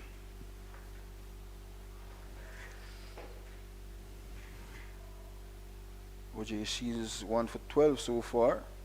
He'll be continuing, he'll be bowling to Dorn. Economical as Shields, but I don't think he has been as potent as he would have liked. Didn't threaten the 2 openers this morning. Dorn looks very solid behind the deliveries, comfortable, and there's no real pace in the wicket either. Not been difficult for the batters to play the ball through the line. There was one delivery driven on the up by Worrell. Alain had a few lusty blows, but those came off the spinners. So it didn't have much problems. So again, it could be another sign that this is a terrific wicket to bat on. Takes the edge, but it bounces in front of first slip. Was a genuine edge. Didn't go extremely hard, but it flew to Kirk Mackenzie. It was at first slip and it just didn't carry. And Dorn survives, and that's what extra pace can do.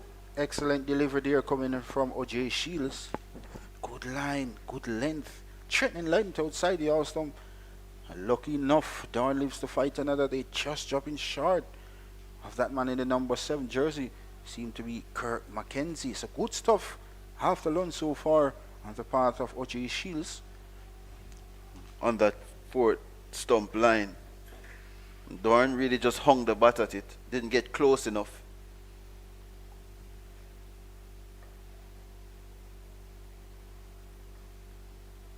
Loves that offside. At the Under-19 World Cup, he was dismissed.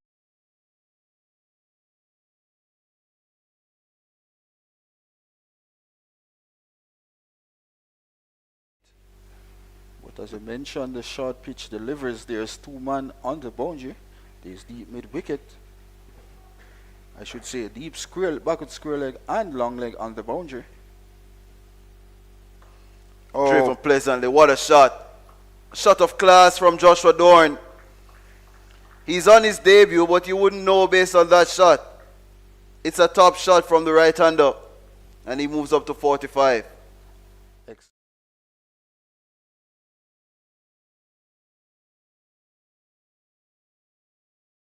Looking shot by the man on debut, as you mentioned, Foster. Look like this man He's playing regional cricket for a number of years. You look at that shot. Full face of the bat just caressed her through the cover region. My word, this youngster is one for the future for West Indies cricket as well. Stamping his class in his very first game. You can see why there has been so much talk about him, Joshua Dorn. As we said, didn't get the volume of runs that he was expected to get at the World Cup. He's now playing at a higher level. Good comeback delivery there by Shield. Squared up Dorn. But he's still there. And the shot from Dorn just hammers home the point as to the nature of the surface. You can hit through the line of the ball without worrying about any deviation of the surface. Nice juicy batting wicket here at Savannah Park, Foster. Once you get set on this wicket, you need to capitalize as a batter as well. Still felt as if the Scorpions made the wrong choice in terms of sending the team into bat, but that's the end of the 31st over at 132 for 2. It's looking that way now, but you just never know. Could be a team plan. As I said, conditions here at Savannah Park, the first hour and a half, normally difficult to bat because the ball moves around, seams around, with the moisture that tends to be in the wicket to hold the wicket together for the duration of the match. But because of the overhead conditions, it's been very hot here and humid for the last 2 weeks. But of course, most teams would say it's a toss to lose because Naeem Young at the toss said if he won the toss, he would have certainly had bowled first. And I think it's probably playing into what has been the trend here at Savannah Park. The teams that have bowled first have won all the games here. So the Scorpions bowled first against the CCC, they won. Volcanoes bowled first against the Scorpions, won. The Pride bowled first against the Scorpions, and they won. But before those 3 games, especially the first game against the Windward Islands Volcanoes, there was a lot of rain around in Kingston. There was even a cold front around. The same thing before the CCC game, and it was pretty much the same thing against the Barbados Pride. It rained the day before the match and a couple of days before the match as well, so you could understand that the surface would be a little bit tacky, and you saw it in terms of the dismissals. Balls hanging on the pitch, players playing through the line before it reached them and so on. But today it has been completely different because it has been a different weather pattern for the last couple of weeks here in Jamaica. Since the break, I don't think there has been rain Not at in all. Kingston. So the surface is going to be easier to prepare, and it's not going to hold the moisture for as long as it has done in the prior weeks. So I think that's where most teams are, well, both captains would have missed a trick. And if you follow the scores of the Senior Cup here as well, it showed that the wickets have gotten better. Up to last week, a game was played here. Teams got over 270. But all games played in the round so far at Sabina Park, all scores are over 300 plus. Yeah. At the end of the 32nd over, 1-3-3 for the loss of 2. And it's something with a mentality in terms of as a batter. Once there's green on the pitch, naturally, you have the inclination of not wanting to bat first because you're worried, especially on the opening day of the ball moving around. But it's not as if you have cloud cover that it's going to really seam around all day. It's going to nip around for a couple of overs, probably half an hour, 45 minutes in the region. It doesn't hoop around for a day and a half. Whereas with sun like this at Sabina Park, Yeah. very hot sunshine here at Sabina Park. And of course, we're getting some wind across the ground as well. Shields is continuing. It's worked away to the man at backward square who's 3/4 off the boundary that Speed summoned. So I was saying that to say that mentally, and it's something that you probably see with a team like Australia, it doesn't matter what the conditions are, they're going to bat first. They just believe in playing the cricket in a specific way. Now it has changed a bit with Pat Cummins as a captain because he's a bowler. He wants to bowl on the best time for the wickets. So if he sees green, he's going to bowl first. But with their batting captains in the past, it's almost like a psychological battle and a psychological win when you see a green top and you say, winning the toss and batting first. Not that it sends fear in the opposition, but it gives the opposition things to think about as to why would they want to bat first on a green top. But because the Australians have this strong mentality of being better than you and we can dominate you in whatever conditions, they then force you to make more mistakes than you usually do. Just small margins, small psychological wins in sport. Well, Darn high up his first class half century. Pleasant looking shot there. Good work by skipper. Seemed to be Brandon King diving away to his left to prevent any chance whatsoever for a run. Full face of the bat being presented by Darn. 45 runs so far. And all 45 runs so far by Darn. He's looked very positive thus far.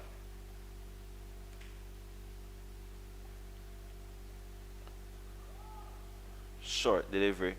He was on his toes there, Dorn. Not phased. And of course, I think the Scorpions miss a trick here by paying 2 pace here at Savannah Park. Young Andre McCarthy, I think, should be in the lineup. But of course, At the expense of who? I would say Javoy Royal. 2 full. That's going to give Pete Salmon a lot of work to do. He does it effectively with one hand. And it's now 46 for Joshua Dorn, 136 for 2 at the. It's coming close to the end of the 33rd over. Well, So you are saying that the Scorpions should have played 3 pacers and 2 spinners, which has been their go-to all season. Okay. of course, with the injury of Gordon Bryan, most wicket in the seam bowling attack for the Scorpions with 10 so far.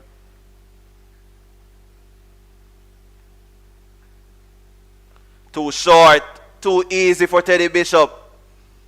He was begging to be hit, and he cracked it forward of point. And the score now races up to 140 for 2. And the driver's seat, well, it should be 139 for 2. They're in the driver's seat so far here at Savannah Park. Teddy Bishop, very aggressive player by nature.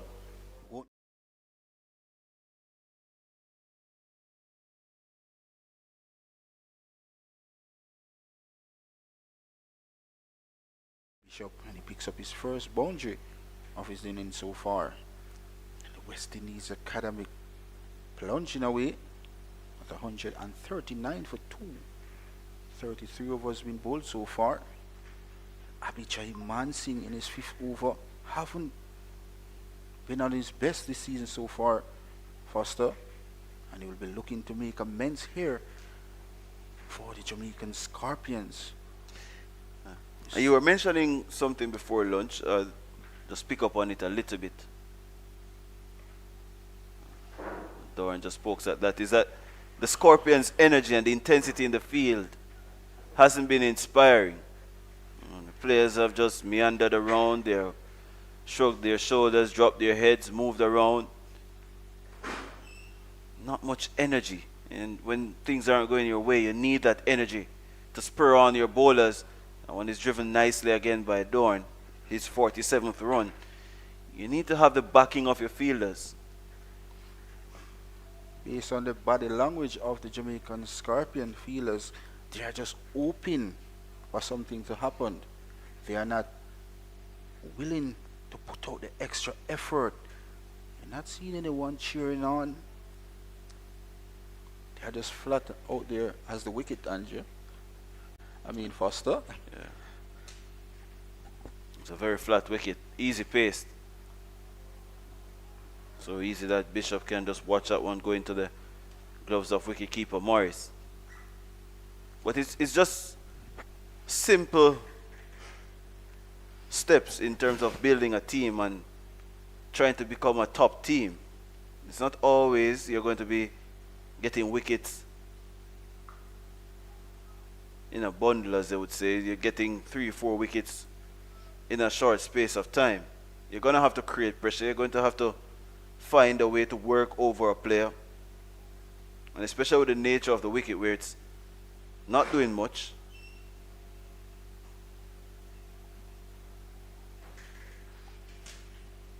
Bishop is easy into that one. There's a quick single. Completed easily at 140 now for 2. But what I think the Scorpions can do is try to bowl as many dot deliveries as possible. Create pressure, slowing down the tempo of the run rate. The academy team clearly loves to score quickly. They are free scorers, they're stroke players. That's too loose, and there's no man out there, and that's gonna be a 50 for Joshua Dorn. A full toss on leg stump. And the man who played under 19 cricket for the West Indies this season is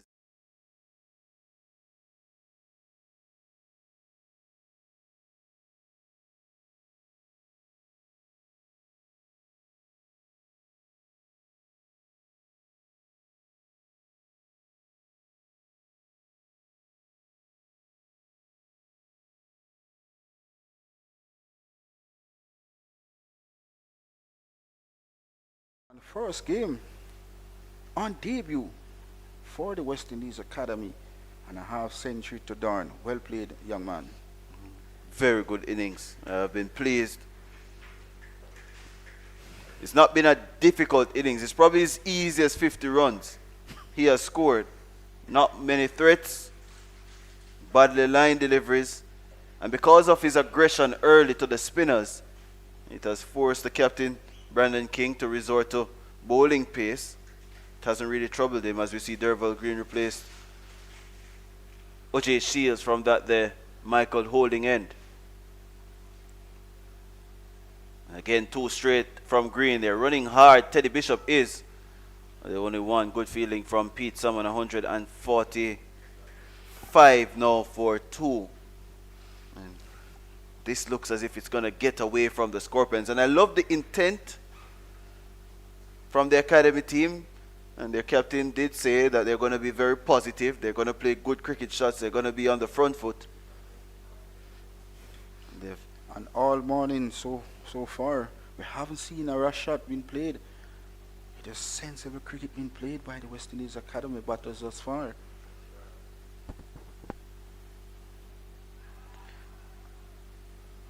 And they are getting good rewards for their batting so far. Current run rate over 4 runs.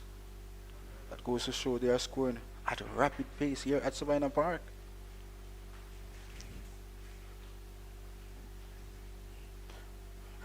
Derval Green introduced into the attack. This time around he's coming from the Michael Oldham end. This is where the Jamaican Scorpion miss a fast bowler.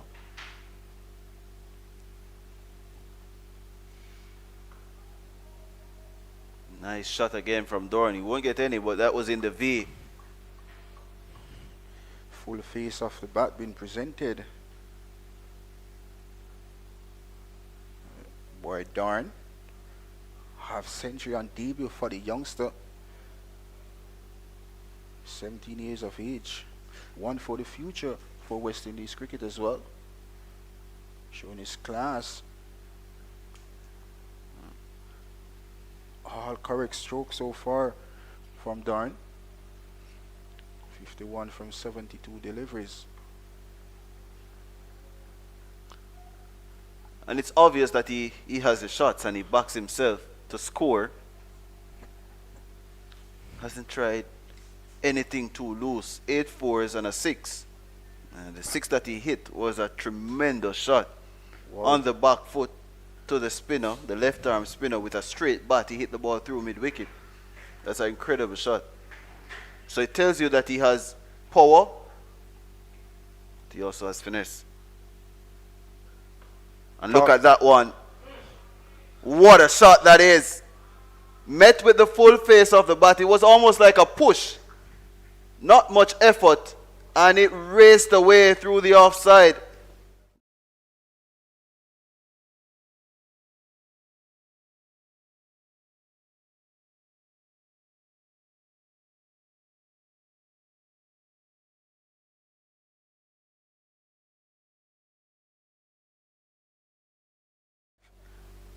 And my word, as I mentioned before, Foster, this youngster is one for the future for West Indies cricket, and he's shown just that here at Sabina Park. I think it's time for you to go short to him now, by the way.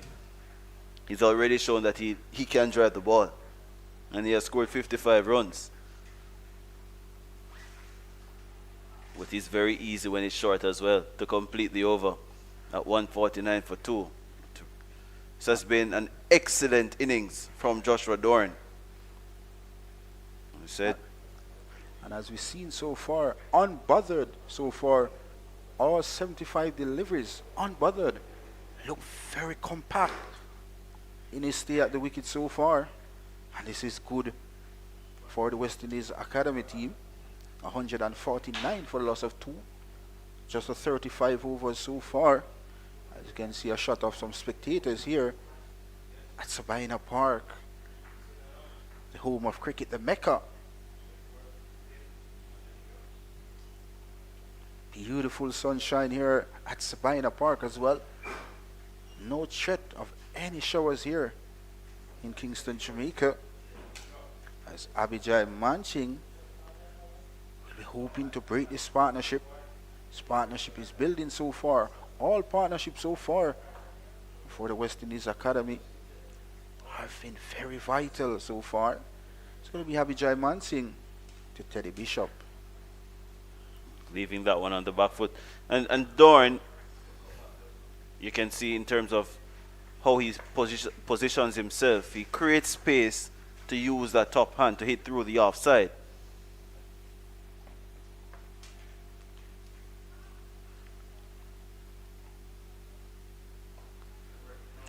What I like about the West Indies Academy batters, they are all been positive so far at the stay at the wicket, always looking to score, playing each ball on its merit.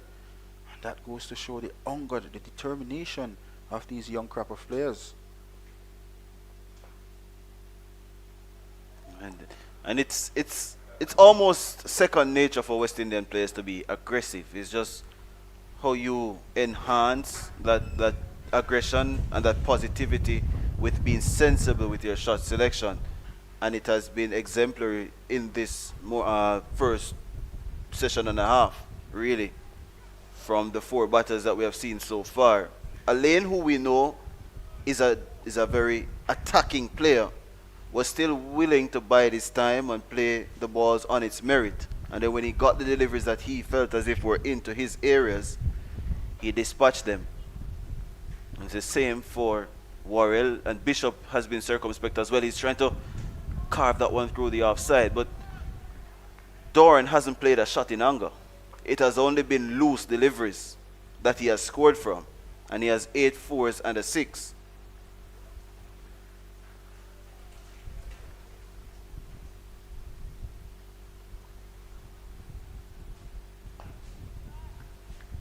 But this is what I think the Scorpions have to do. They have to build pressure.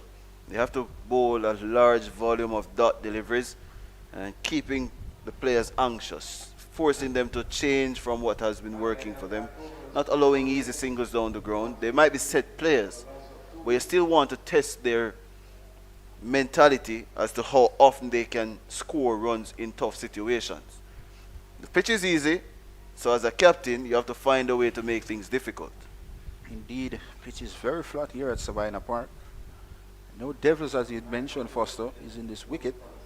So once you apply yourself here, definitely runs will be there for you as a batter. And so far, the West Indies Academy batters are doing a fantastic job. 149 for a loss of 2. Turval Green will be continuing. None for 26 so far. Into his 8th over. Haven't bowled the areas you'd want him to bowl is Turval Green. Early on with the new ball this morning, he's bowling back of a length with the new ball, not forcing the batters to play. And at that stage this morning had 3 slips and a goalie waiting. And we have also said that a team has scored 300 runs here at Savannah Park in each of the games. The Scorpions, they have conceded 300 each time they have bowled as well. And of course this time around, the West Indies Academy are on the way for a massive total here at Savannah Park. Yeah, they're well set. They're really well set.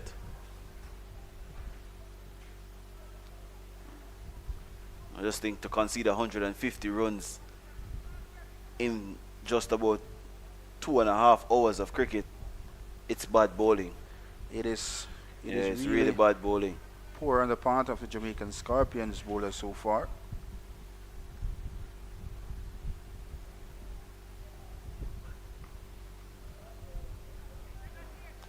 Good feeling there from Ramal Lewis, who is on the field.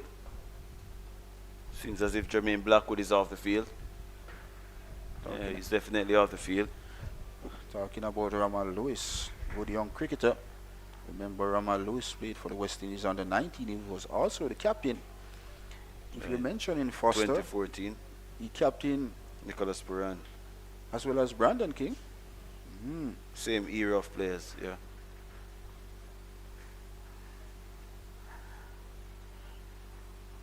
At one point in time, the Charles Hetmeyer Gill- was also part of that team. He was in his first under 19 World Cup. There's a short delivery that I was talking about. He's not very comfortable against them. And it balloons over first slip and into the boundary. He was in a tangle, Joshua Dorn, because he was looking to come forward. And it has taken the Scorpions 78 deliveries to realize that he's not comfortable to the short pitch bowling. But he has gotten away with another boundary. And he's up to 59. And the score moves on over 150. It's 153 now for 2. Innocuous runs there coming in from Darn. Not a happy man was Derval Green. It's a glorious game of uncertainties, cricket, Foster. No, he's gone short again. But it was almost telegraphed, really, that he was going to go short at some point with the 2 men back. But the Scorpions haven't been eager enough to execute that plan. And of course, the first time all morning we see Darn unbothered. Yeah. It was a brute of a delivery from Derval Green. The ball flew over the third man region. It will take some time for him to get comfortable to it. He plays that one a little bit better, Dorn. But he loves to feel the ball on the bat. If you realize that delivery, he actually held the bat out there instead of dropping that bat. Yeah. So it's a bit risky on the part of Dorn to these short pitch deliveries. He loves to feel the ball on bat, Foster. And it can be his downfall as well.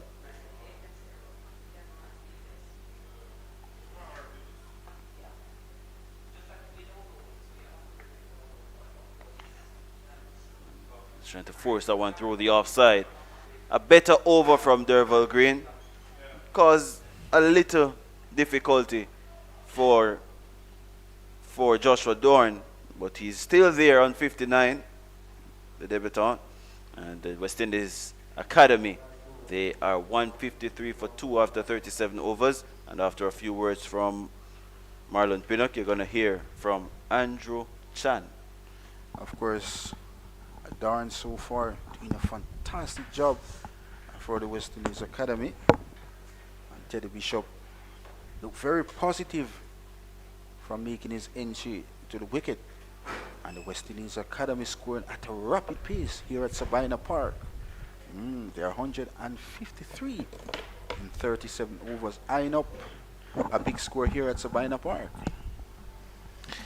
Yes, good afternoon, viewers, and it's all about the West Indies Academy. Abhijay Mansingh to continue, and he'll be bowling to Bishop, Teddy Bishop.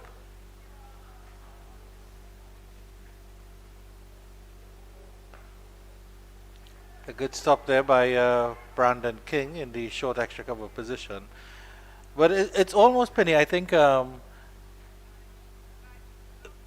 in this session post lunch, the Jamaica Scorpions had a chance to regroup, but they came out and it's almost every over there was a 4 delivery ball, and the academy, the players, both of these players have looked very, very adept.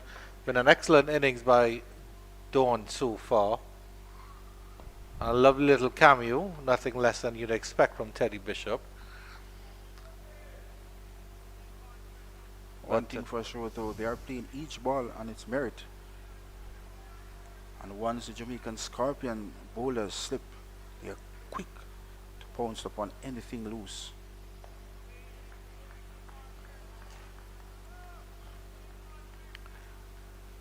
If you look at the score, Andre, 153 so far in just 2.5 hours of play. Very, very fast going by the West Indies Academy batters. Gets a chance to cut, and he cuts that through the cover region. There's a fielder out on that deep cover boundary. There's just a single.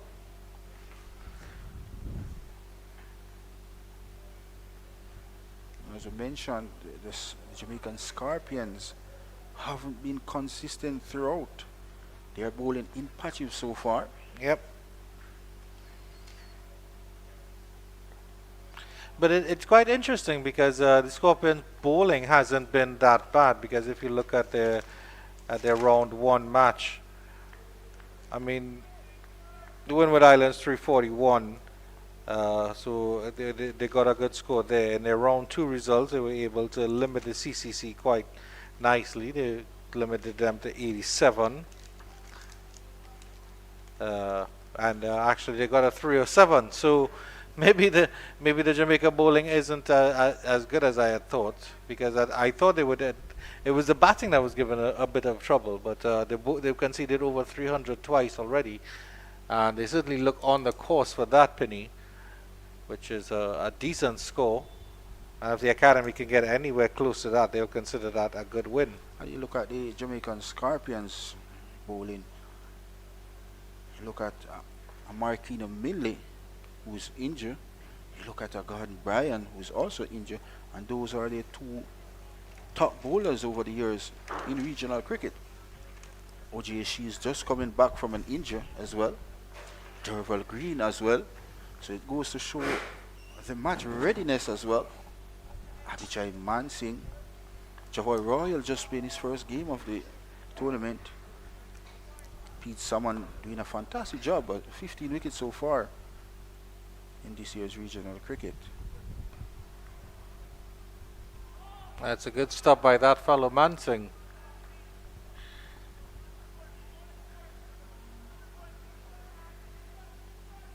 Darn so far 60 runs from 84 deliveries. He's a standout batsman so far for the West Indies Academy. Just got one delivery that really shake him up from Derval Green. That ball just flew over the third man region for 4 runs. So apart from that, Darn looked very good at the wicket. It's another wider delivery. Oh, didn't pick that gap there. A defensive field here now for Jamaica here, Penny. Jermaine Blackwood is back, but he's at that lone slip position. And there are 3 fielders in that sort of cover and point region. Conventional mid-on and mid-off, deep backward square leg as well as a fine leg. So the Scorpions still elected to go with that fine leg and deep backward square leg all morning. Just one slip in place. Good leave there by Dawn.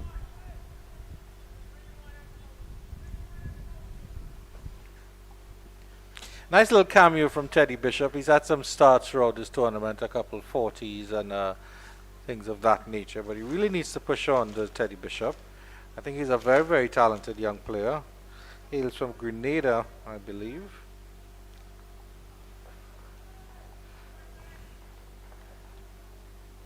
Got 40, 48. Shot to the spectators. Here at the Sabina Park. Nice flick to leg there. Will they push for two? No, they won't. Two is definitely not on.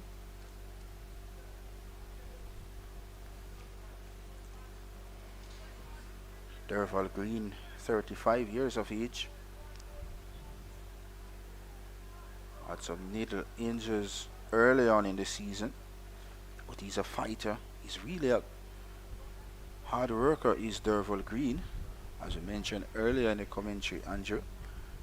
Remember playing schoolboy cricket with Derval Green. Derval Green was batting at number 3 for St. Elizabeth Technical. Edge caught at gully. So Teddy Bishop goes caught by Kirk Mackenzie off the bowling of Derval Green. And the West Indies Academy lose their third.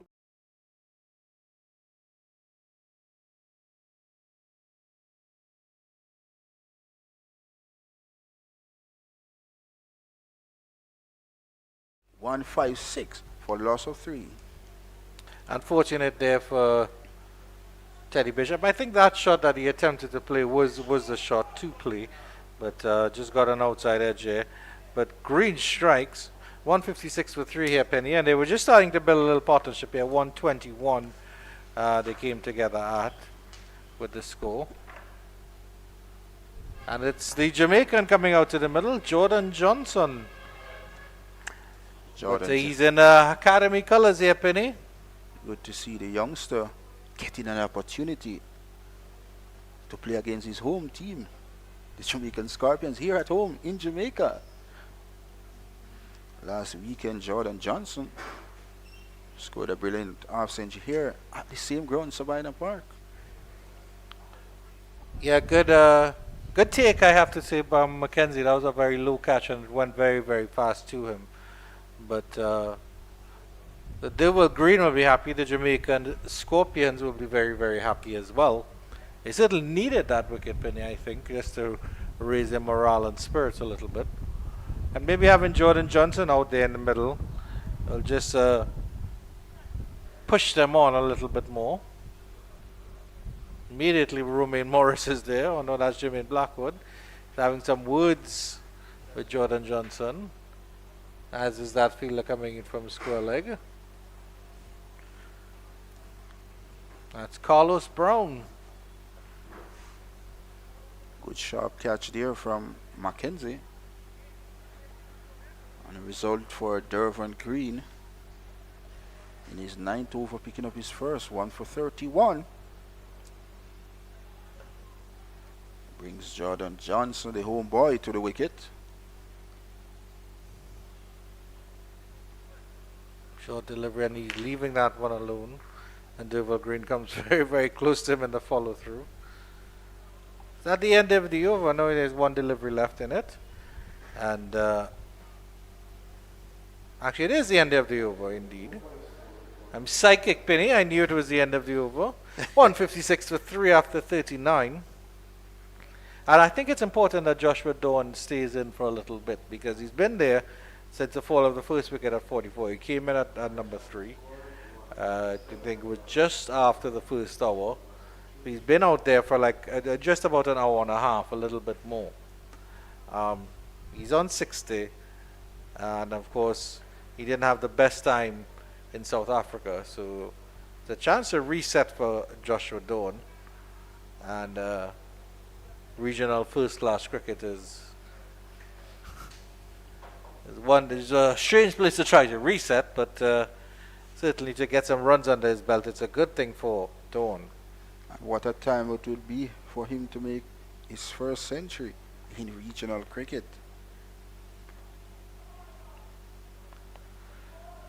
Yeah, a note from our producer Matthew Rajaram that our replays are in order now, so we can certainly bring you ball by ball action as well as the replay action. Cricket West Indies Regional 4-Day Championship.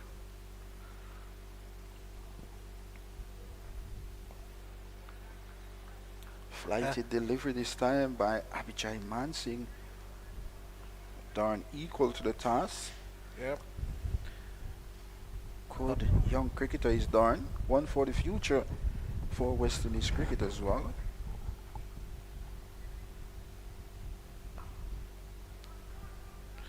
And of course, we are at an iconic ground, Penny, Sabina Park. It's well known around the world.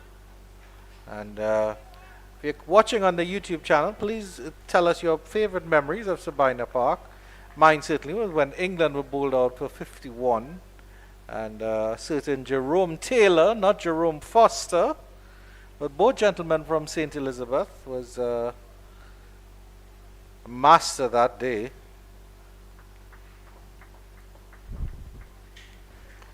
Both of them as well played for St. Elizabeth Technical in schoolboy cricket. Oh.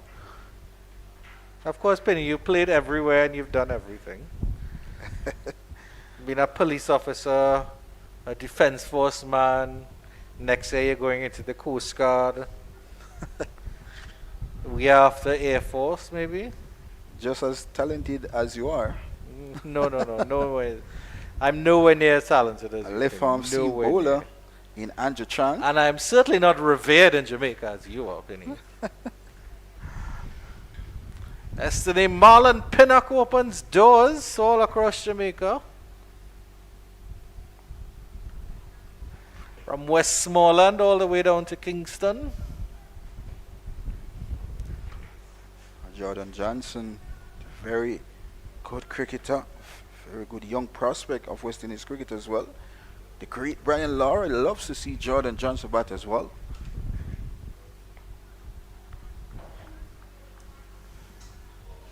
So the completion of the 40th over, 157 for the loss of 3.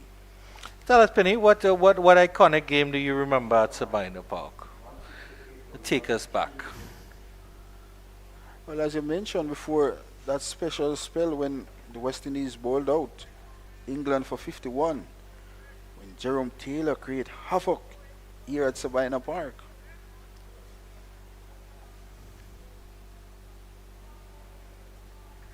Yeah, I remember watching that game live, and he was just moving a ball everywhere. It was absolutely beautiful bowling from Jerome Everton Taylor.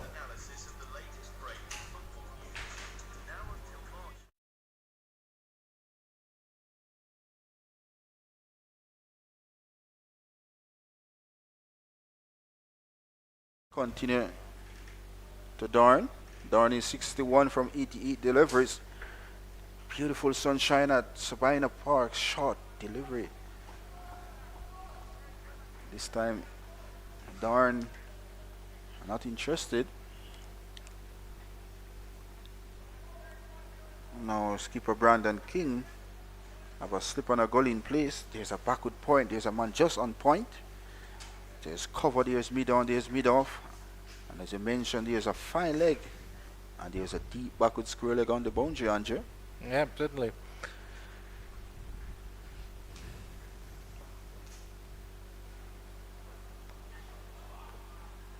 Excellent fielding there again. And that looks like Abhijay Mansingh once again doing quite well in that point region. Great commitment being shown by Abhijay Mansingh. He also earned the vice captain of the Jamaican Scorpions for this game as well. Putting his body on the line for the Scorpions is Mansingh. But what are your thoughts on their bowling? Because, I mean, the Jamaica Scorpions have played 3 spinners. That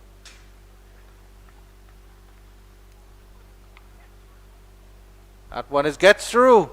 That's a lovely little square punch there by Joshua Dawn. And he threaded that gap between point and backward point, left 2 fielders sprawling. We'll see the replay on that one, Mr. Rajaram, because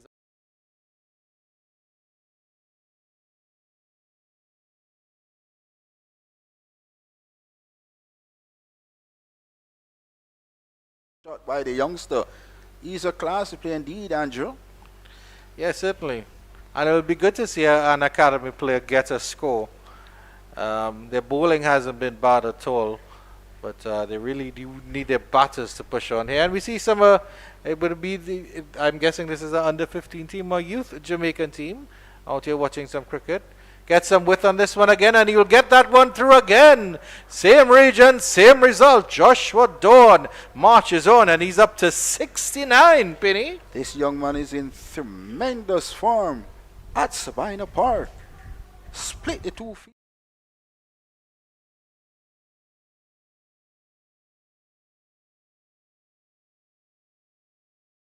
He's up to 69, as you mentioned, Andrew. Yeah. Eyeing up his first class century here at Sabina Park. Indeed. Be quite an achievement for the young fellow, but we shall not put the commentator's curse on him. Let's get that out of the atmosphere. Your friend Vishal Lalman. Yeah. As well as Jerome Foster. It seems that we work with so many commentators who are cursed. Well, he's on his way to what would be. They give foul language a whole new meaning, Penny.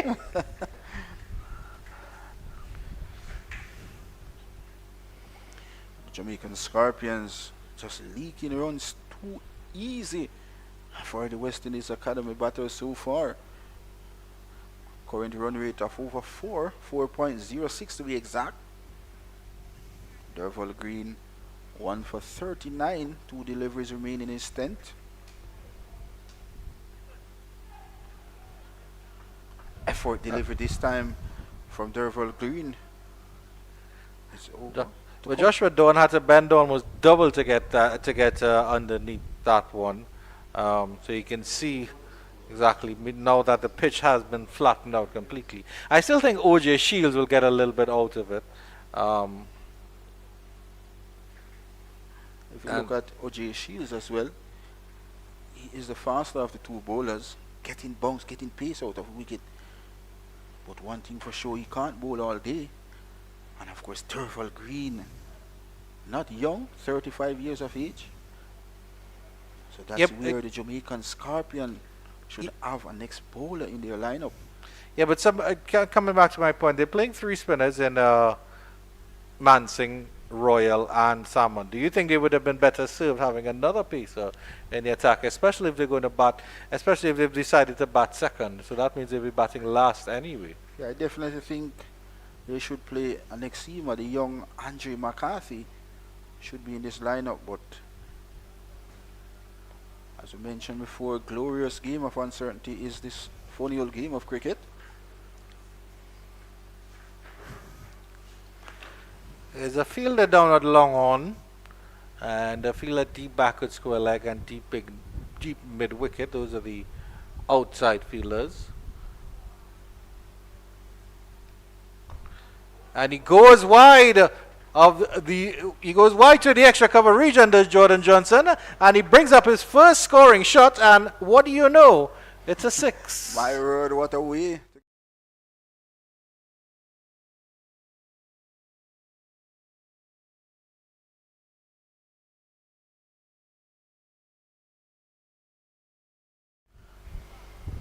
Yeah, it shows the class of this young player, and it was unfortunate we didn't see more of Teddy Bishop because his cameo was absolutely wonderful. Teddy Bishop is a batter that I absolutely love to see. Very, very easy on the eyes.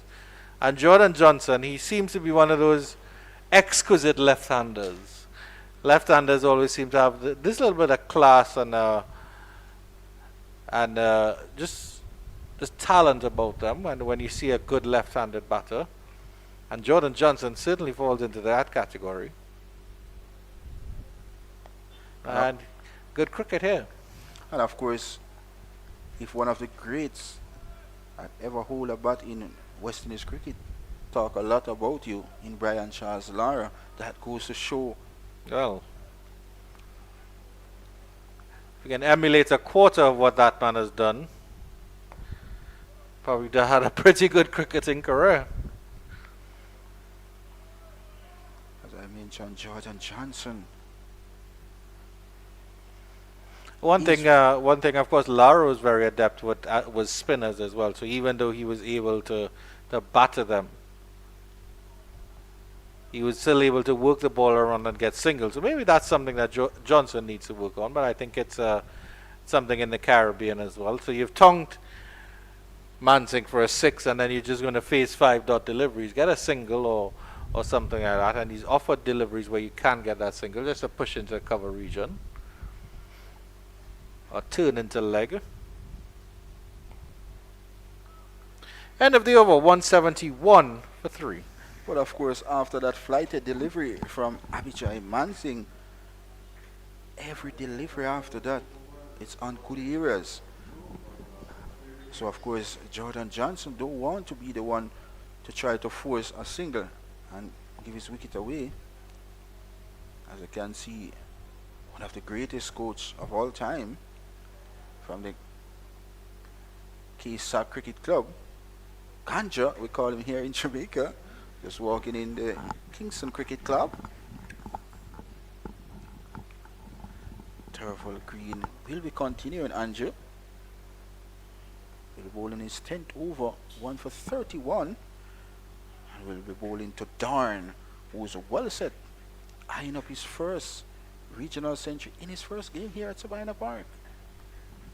Still a good way to go, Penny.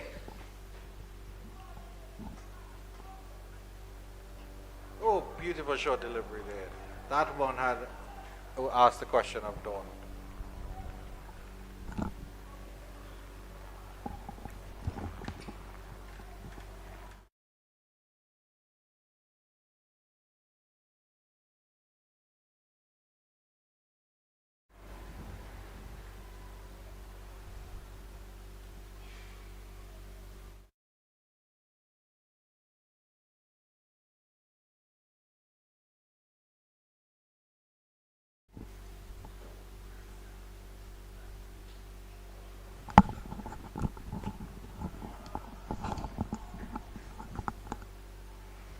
I understand when you're trying to employ Penny, but something like the short ball, it has to be.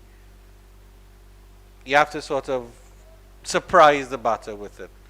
It can't be every delivery is a short ball, because then it's just going to be wasted. And of course, you're wasting effort on what is clearly a very, very flat pitch and a good batting track.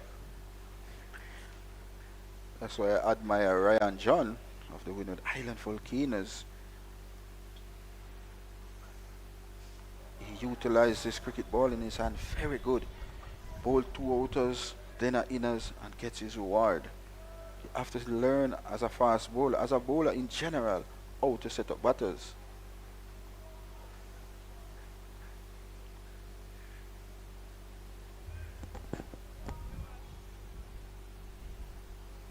It's good to see Brandon King in the regional cricket as well.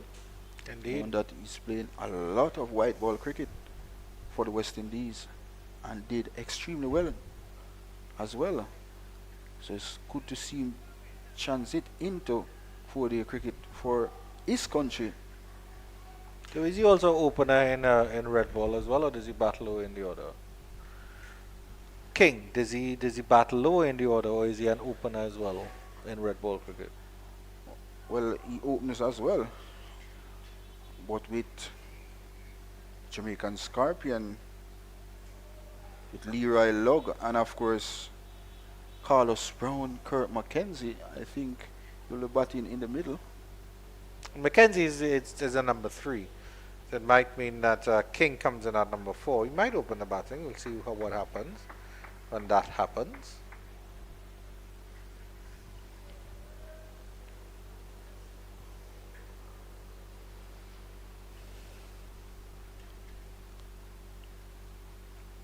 Dorn gets his 70th run. Just a push into the offside and call through Johnson. It was a good look so far by Dorn. Johnson just a 1 scoring shot to get off the mark. It was an extra cover drive over extra cover for 6 of Avijay Mansing. That should do his confident a whole lot, Andrew. I don't think Johnson is a player that's lacking for confidence. Um, he certainly needs to put his head down and be counted.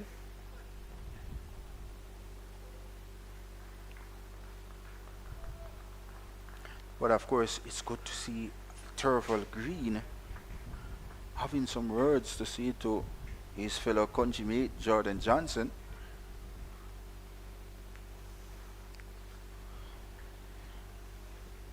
And if you're playing against your own club team in Trinidad and you're playing against them and you're at the wicket, how would you feel at the wicket?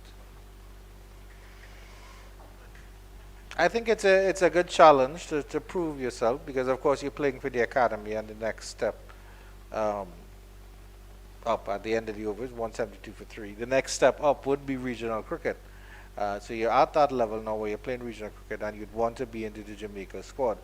Um, if you're at that age where you can hold, or if you're able to hold on your spot even at that age, then you should be playing for Jamaica, and then of course the West Indies.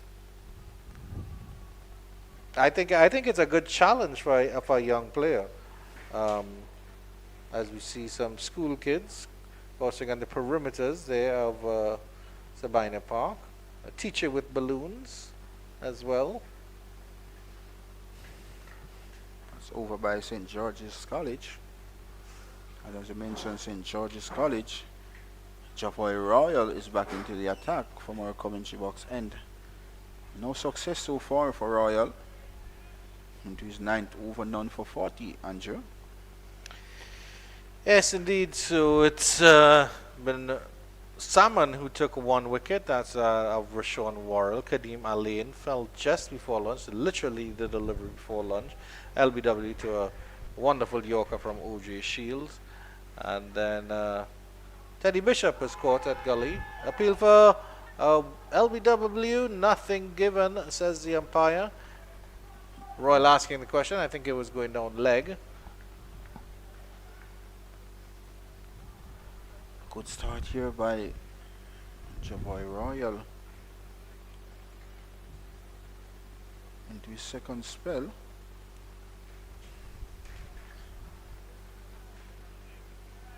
Been on the expensive side of things this morning. This one, Darn.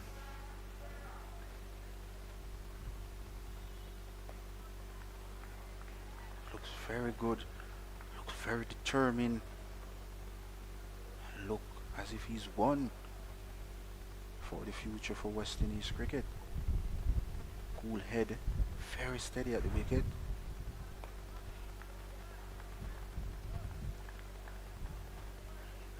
And that goes to show his application at the wicket so far, facing over 100 deliveries, 101 to be exact.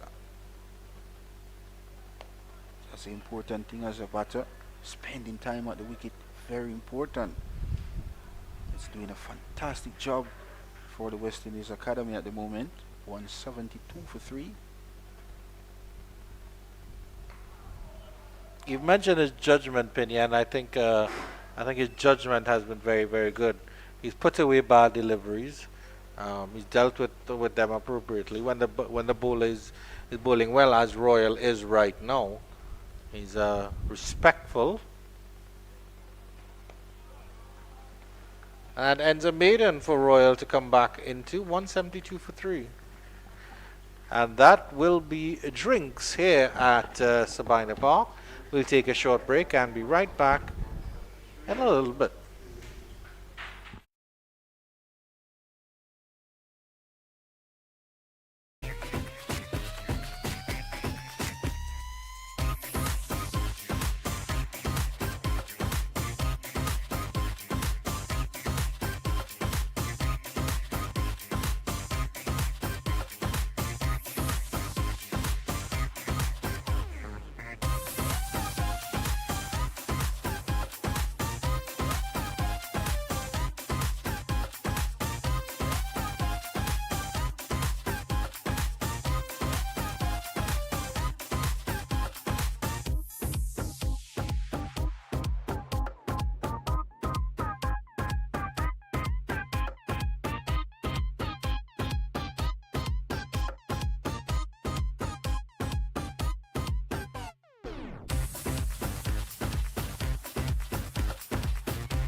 Minor Park with Durval Green bowling to Jordan Johnson.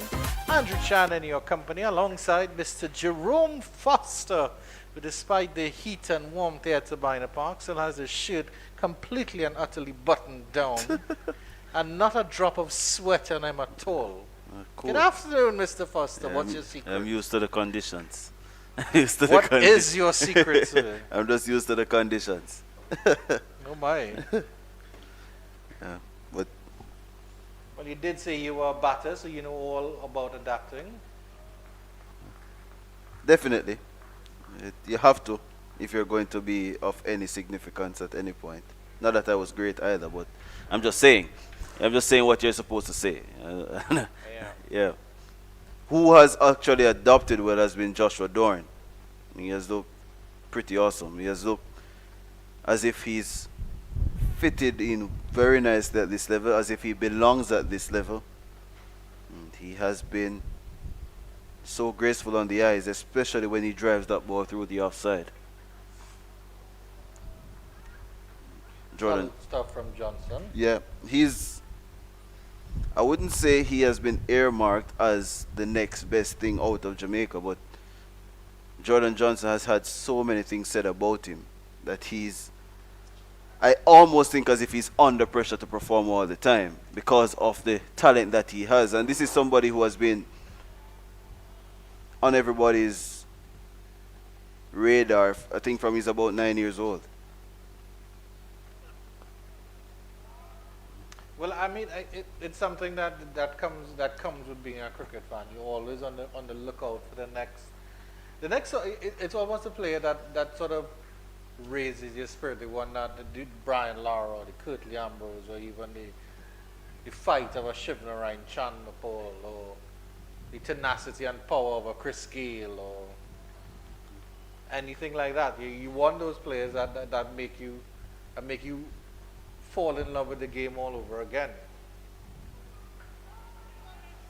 He's a shy character, Jordan Johnson. He doesn't speak a lot when he's in and around his teammates or whenever he sees the media. But when he's on the field and when he's batting, he's just a complete contrast. Yeah. Because he's so easy on the eyes. He's so effortless in his stroke making. He has so much class and quality that is almost as if you want to pay to watch him all the time. And he's a youngster. Yeah, certainly. Oh, he's wanting to go for the hook shot. He had missed out there, I think. Devil Green will have some words with the Jamaican youngster at the end of the over. 173 for 3. I think one of the hallmarks of a good batter, Jerome, is that they always seem to have that extra second of time that just makes them complete. And it's good to see. I mean, one thing that you've noticed with the academy here is that a lot of those batters have that. Joshua Dawn certainly had it. Kadeem Alain, he seems to be more of a, I wouldn't say a brutish batsman, but he stands his ground. But Teddy Bishop certainly, Jordan Johnson definitely. But I think it's even more annoying is when they get out because they're like, you all aren't supposed to get out. Yeah. The sort of capabilities and abilities you all have. You all have to get the ball of the century to get you all out. Javor Royal to continue. And he will be bowling to Joshua Dawn, who's on 70.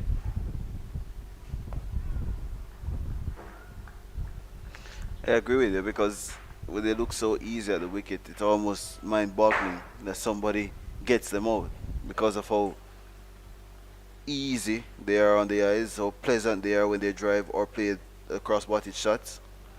Lovely flick there, and they will come back for 2. Will they come back for 2? Yeah, that's good running.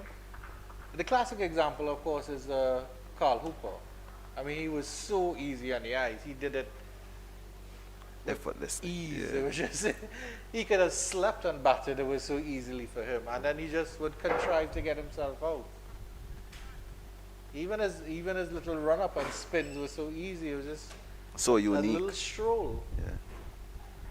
Goes for the audacious scoop there. Didn't get a connection on that, but it shows the confidence of Joshua Dawn. Not that I have a problem with him playing the shot, but I don't think it's a necessary shot. No, it's been too easy for him, and there's a risk in playing that shot with the man at backward square. Yeah. Could easily balloon to him. Just playing the V like that. Just like that. It was the same ball. But all of his shots throughout the course of his innings have been conventional and beautiful shots. Kieran Powell is a classic example of that, who annoys me when he does things like that, because his straight shots and his shots over cover, his conventional shots, are gorgeous. They're beautiful, they're powerful, they go the distance. But then he'll do a cross-batted shot and look completely awkward. And just why? Just continue batting the way that is working for you.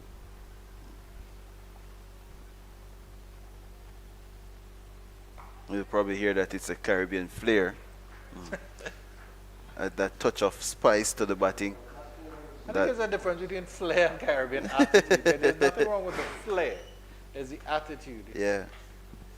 You want to, and for a batter, and it comes back to something that has been generating over the last couple of years, you'd say, with the England team in terms of this new dynamic and new dispensation of quote-unquote baseball, who nobody understands what's the definition of baseball. People just give it a title because their captain is Brendan McCullum and his nickname was Baz. But England, they have tried to play a little bit more aggressive, a little bit more expansive.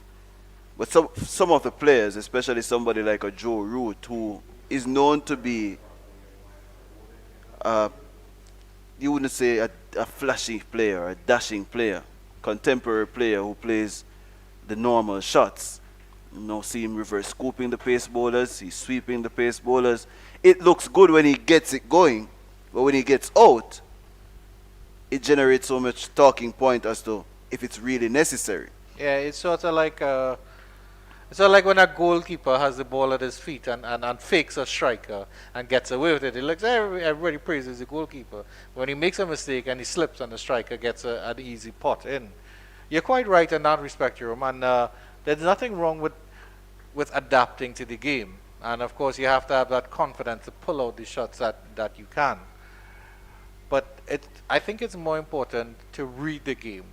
It's more important to read the game. If you're at the stage where you don't have to do anything and you can just play the game, you're in a strong position here. 175 for 3 after just 46 overs. A little bit again, a half an hour again, and all of a sudden you're up to 210, 220. Yeah. And before you know, you're ending the day on 350, 400 because you're there. Easy. And there are going to be testing periods. Yeah. As much as the surface is placid and it's easy for run scoring, you're going to have difficult moments. Tricky single, will they get it? Yes, the throw, it comes in very, very quickly from Royal. Stings the hands of Romain Morris, but can't affect the run out.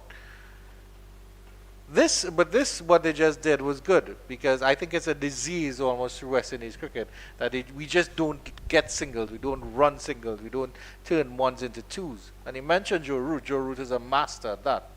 Yeah, he's very difficult to bowl to Joe Root because he doesn't give you 4 or 5 deliveries to bowl to him consistently in an over.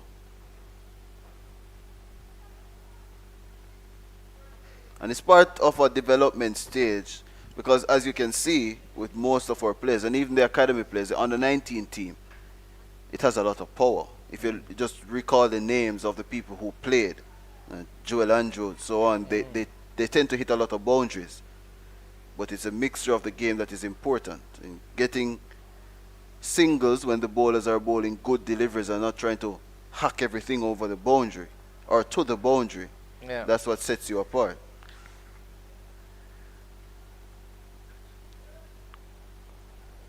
Because if you really think about it, I mean, batting is one of the strangest Art. psychologically difficult sports to play. Because you have to bat with somebody, of course you do. Create some room here, tries to cut that part point, didn't get anything. Because you have to bat with somebody, but at the same time you have to bat within yourself. And you have to bat, I shouldn't say within yourself, but you have to bat with yourself. And you have to battle with yourself while you're batting. Because you might want to play this shot for that shot, but then you know what you have to do. Yeah. It's not that complicated if you look at it. 176 for 3 at the end of the over. Because you know, okay, it's a pace bowler coming. If he puts the ball here, then I need to block.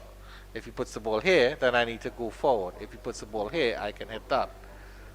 But of course, it's picking and choosing your moments for that battle, which is from a mentality perspective, from a mindset perspective, batting is incredibly difficult. Yeah, it is. It is. And you can have an off day with the bat and still get runs. Yeah.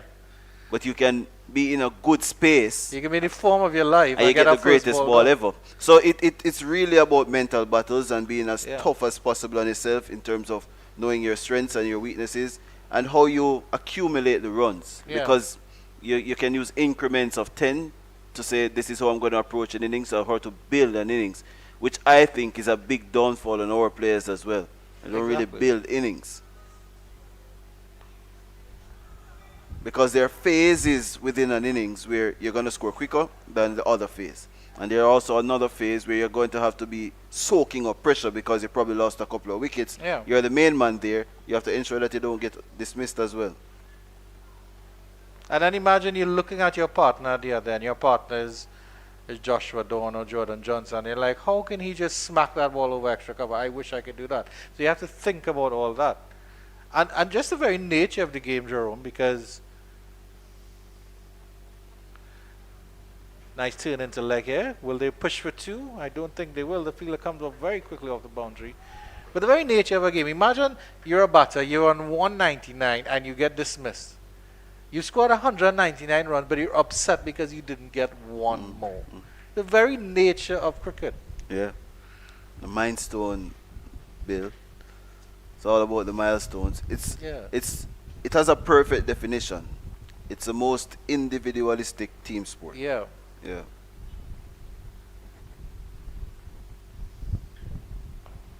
But I think one adage remains true, and that bowlers win matches. Batters will set it up for the win, but bowlers will win it for you. Especially in this format. Especially in this Yeah, format. you have to take 20 wickets to win. There's no going around that. Well, And if you really look at let's look at Test cricket, for example. You have 90 overs over the course of 5 days. That's 450 overs, right? Legal deliveries. So if we look at the math on that at the end of this over, 177 for 3. you have over 2,000 deliveries to face, or possible to face in a day. 2,700 deliveries Yeah. to constitute a test match. But technically, a test match could be done in 40 deliveries. Technically, and it can happen. If you have 40 wickets to fall, if 39 wickets fell in 39 deliveries, and then the last batter for the team in the second innings made a single, that's the game. Yeah. It's very interesting to think about cricket in that perspective.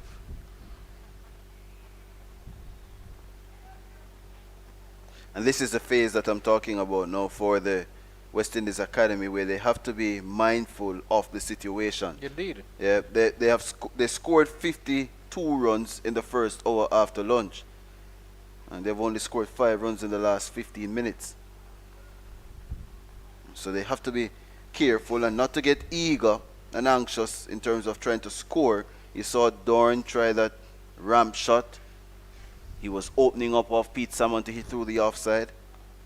And now Johnson is facing Salmon, so he has to be careful that they don't lose another wicket. Given that Teddy Bishop was dismissed a few moments ago. Nice push through the covers there by Johnson. Loves that area, that extra cover to mid-wicket area. That's his hitting arc. Very strong off the front foot. Has a very good shot off the spinners, off the back foot, over mid-off as well. But if you look at the template of a 4-day game or a 5-day game, a first-class game of this level. Edged! Oh, and it went very, very sharply to Mackenzie, I believe. No, that's Blackwood. And unfortunately, he's put it down.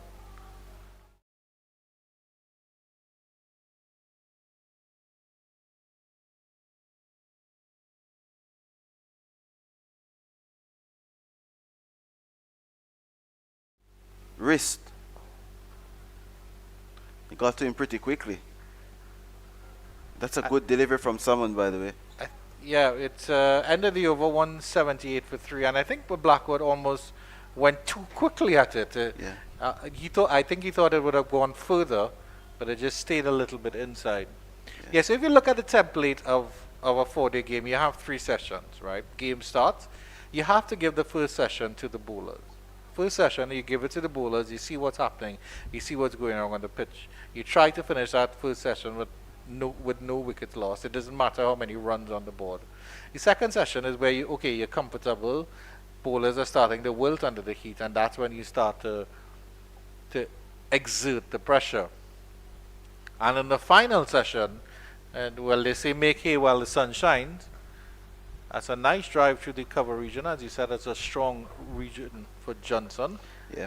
And it's all about compartmentalizing the game and knowing your strength as a team as well, because if your middle order is really your strength, middle to lower order, you want the game to be set up for them, especially when the pitch gets a little bit easier for stroke playing, and for your players to be able to put the pressure back onto the bowling team. Yeah, indeed. So give and take, you don't want to lose more than 2 wickets in the opening session. Give and take on a very difficult wicket on a normal day or a normal basis. If the pitch is as flat or placid as this is, I think a wicket is enough. Well, I'm now going to say credit to the academy for adapting to the situation. You talked about that adaptability. The Jamaican bowling wasn't as good as they would have liked in that first session. That's a lovely cut. Will that get to the boundary? No, it doesn't. It's fielded by that fielder, deep extra cover. Or deep cover, I should say. And the point that I was making about losing a wicket at a critical point, it almost happened there with Dorn, because you sense as though the runs have dried up and the scoring rate has gone down. So they were a little bit eager to get bat on ball, and he was basically reaching for that delivery that was on a good length. Nice turn here by Johnson. They're pushing hard. Will they come for the second? Johnson wants it. Dawn was a little bit slow. Morris got there in the end as well. But nothing doing there. Good fielding from Mansing again. I think the 2 was on, but again, don't take any risk. The unnecessary risk at this point. You're at 3.64, which is an excellent run rate. That's a healthy run rate. And if you score at that rate, you're scoring at over 270 runs for the day. Yeah. And again, in the last session, if Dawn and Johnson do the hard work in this session, when they come out in the last session, Jamaica will be wilted. They'll be very, very tired. They'll be at their wits' end as to what to do. Lovely cut there by Dawn, but he'll just get a single. Hands on heads there, but Dorn has thrust the bounce on the surface to know that he still can play that as late as he could, and that was on the stumps. Yeah. You could say risky, but for him it has brought so much reward that you don't want to change his game and change him from playing it. Just ensure that when he plays a shot, but it's good to see a young batter using the depth of the crease and using his feet. Yeah. 182 for 3 after 50 overs. So you say the run rate is 3.64. At one stage it was almost 4.5. Yeah. So the Scorpions have pulled things back. But I still feel as if they'll be very disappointed in terms of how they approached the opening 45 minutes or so after inserting the team. I don't think the academy team was forced enough to play enough deliveries on their stumps. Pete Salmon is back in, and he immediately starts with a delivery down the leg side. It's flicked nicely by Dawn. Will it reach the ropes? No, it won't. They're coming back with a 3 on the throw, and that's good running. They were a little bit lazy, but they did well to get the 3 in the end. Yeah. Easily played again by Joshua Dawn. It was too short on the line of his pads. And he didn't play the first line of the ball, he played the second one as he rears that shot. And you can see him rehearsing that there. He got up to 78 now. And for him now, this is where the individual moment takes over. Indeed. He doesn't have to worry about the score of the team because the team is in a decent position at 185 for 3.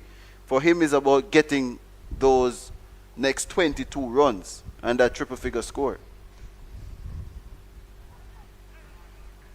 It takes the edge. Yeah. And it gets the edge and it runs close to the ropes. It does. It gets past Blackwood. A little bit of luck there for Jordan Johnson, but a 4 nevertheless. When this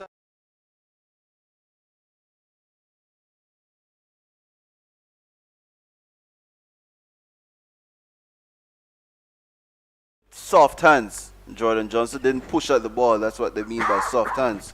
So he allowed the ball to come to him. nice drive into the cover region and excellently fielded there by Brandon King. If that had gotten past him, I think Johnson would have threaded that gap beautifully between cover and that fielder long off.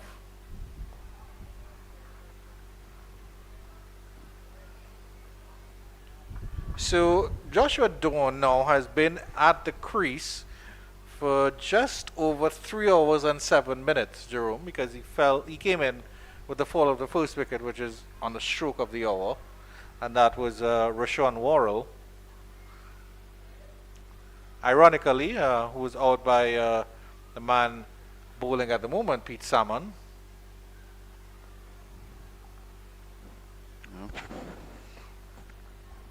So he has shown good application. And as we said, this is his first game at this level. 78 from 125, a strike rate of 62.4. And he has 13 boundaries together, 12 fours and a 6. So he's really found scoring easy. And that's 54 runs in boundaries for Joshua Dorn. And that has put some pressure on the Scorpions bowlers. It's really put them on the back foot. They have been forced to set defensive fields.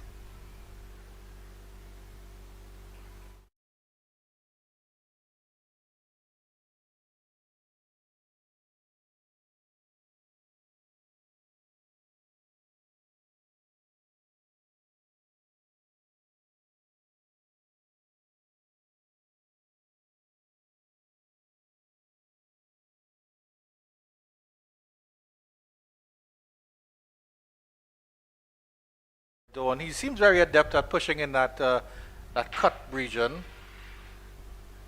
Seems to be a very, very good cut. Is Jordan Johnson good at the cut? Were you good at the cut, Jerome Buster? What was your favorite shot? Or is it hitting the fast bowler back over his head?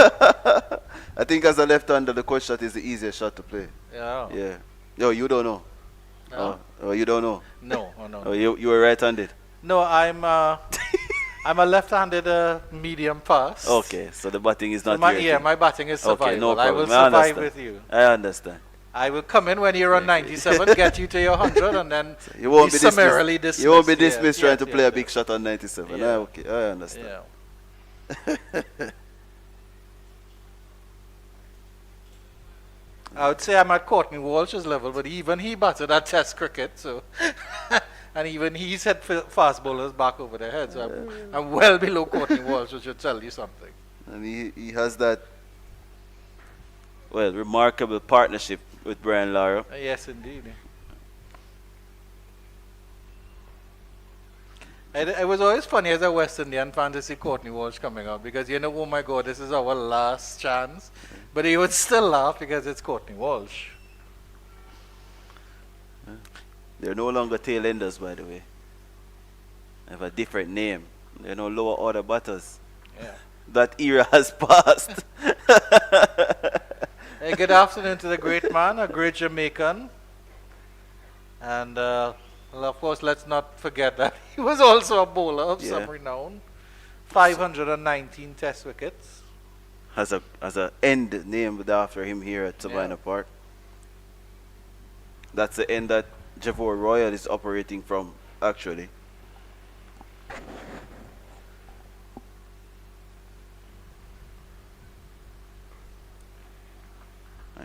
And because of the lack of turn or the lack of spin, he's now tried a different angle. Royal, he's bowling round the wicket to Dorn. And this is where I think the lap shot is now a more feasible option for him. Yeah. He doesn't have to worry about the line.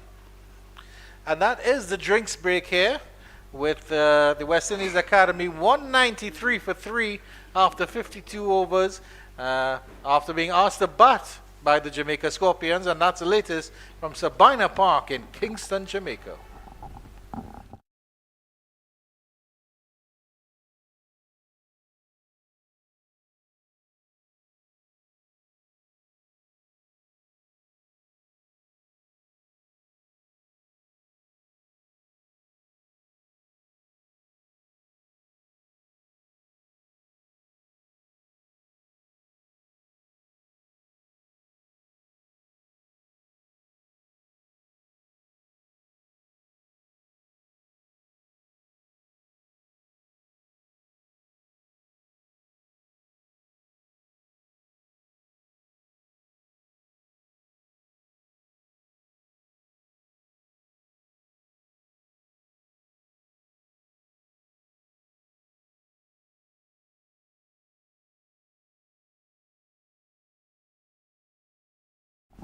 So Pete Salmon is continuing from round the wicket this time to Jordan Johnson.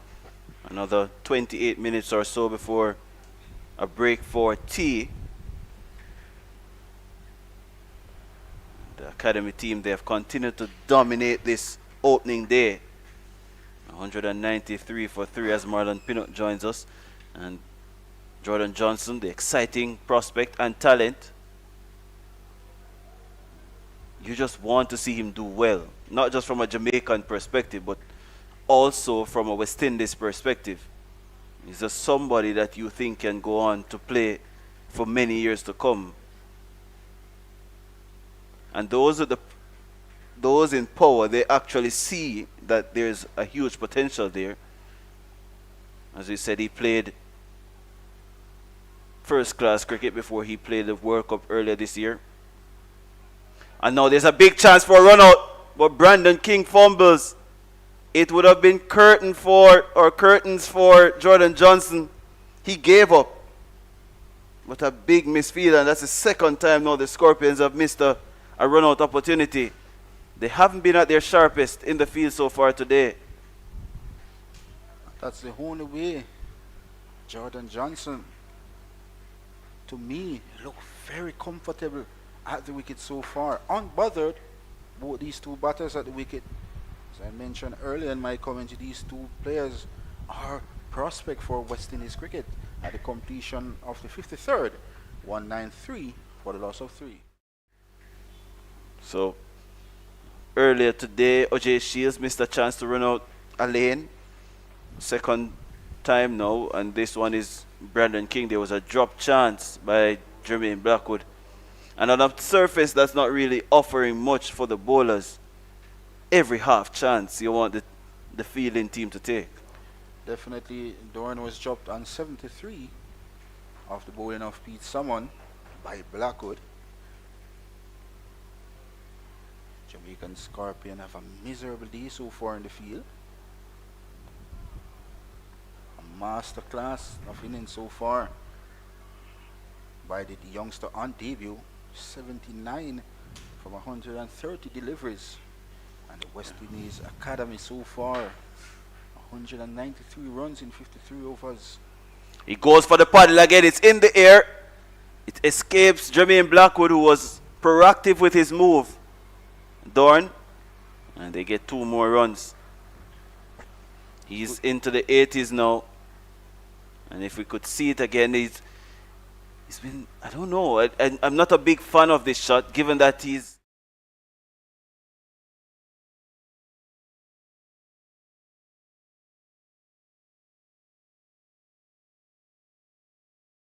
Oh, this time it goes down to the fine leg region. Blackwood is giving chase. Just pull it back inside, and they are back for the second run. This is valuable runs to the West Indies Academy total. There's now some pondering by the skipper, and thinking about getting a man either leg slip or short leg. And he's bowling into some rough areas outside that leg stump of Dorn that has been created by the little moisture or the dryness that is in the surface. And that's where the fast bowlers steps this morning in Derval Green and O.J. Shields. So those rough outside the right-hander's leg stump, very crucial. And there's a loud appeal here, and Gusta's index finger goes up. Joshua Dorn has to go for 83. He was getting a little bit overly anxious outside that leg stump.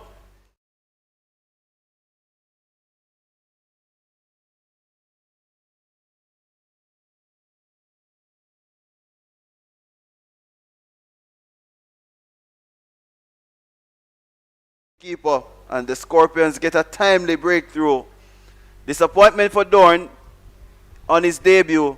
He looked so good for 83. Looked as if he was going to get that 100. But he has to try another time. And the academy team 197 now for 4. Success for Javoy Royal in his 14th over, picking up the wicket after well set. Darn, he's a disappointed man walking back towards the dressing room. Played very well for his 83 runs. Played some lovely looking shot. That's the way it goes at times.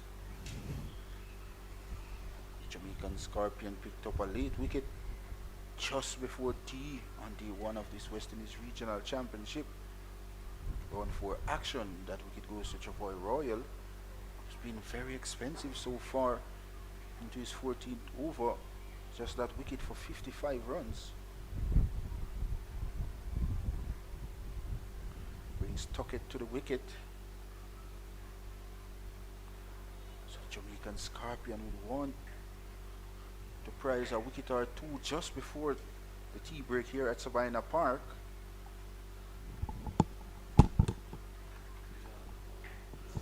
But of course, the West Indies Academy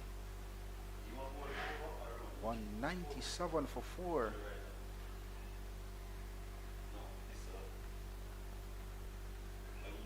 This is the point in the game where the Jamaican Scorpion would want to capitalize in this session, late session, and get some wickets just before this tea break interval. As you can see, Brandon King, the captain of the Jamaican Scorpion, having a word to Javoy Royal. Now there's a short leg in place for the new batter in Tuckett. So Carlon Bowen Tuckett, another former under-19 player. Royal angles that one towards the stumps. Busy looking player is Tuckett. Yeah, wicket-keeper batter. Normally diminutive are the wicket-keepers. Reminds me so much of Jamar Hamilton from the Leeward Island Volcanoes.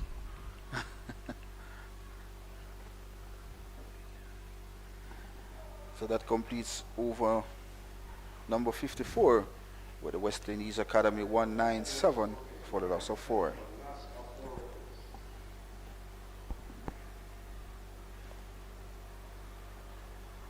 You can see the beautiful shot of sea over by Overview side, Palisades.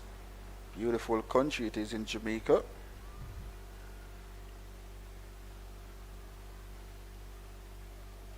Jordan Johnson, just 18 from 42 deliveries. But so far, Johnson look unbothered so far. Yeah, he's going to be facing off-spinner someone from round the wicket. Plays with a very straight bat, Johnson. His bat is not... Well, his bat is coming almost from first slip. So it's able for him to get that free swing of the bat through the ball.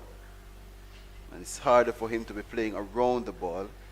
And of course, loves to hit the ball through the outside as well.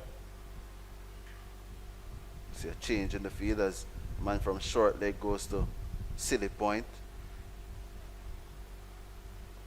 And it goes straight to him immediately. Pete Salmon easily pick off the Jamaican Scorpion bowlers for all 4 runs thus far.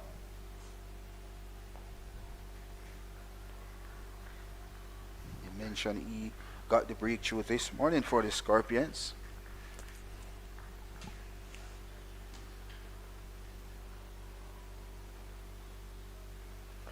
Since it was coming. It was coming. A big shot was coming. It goes through mid wicket.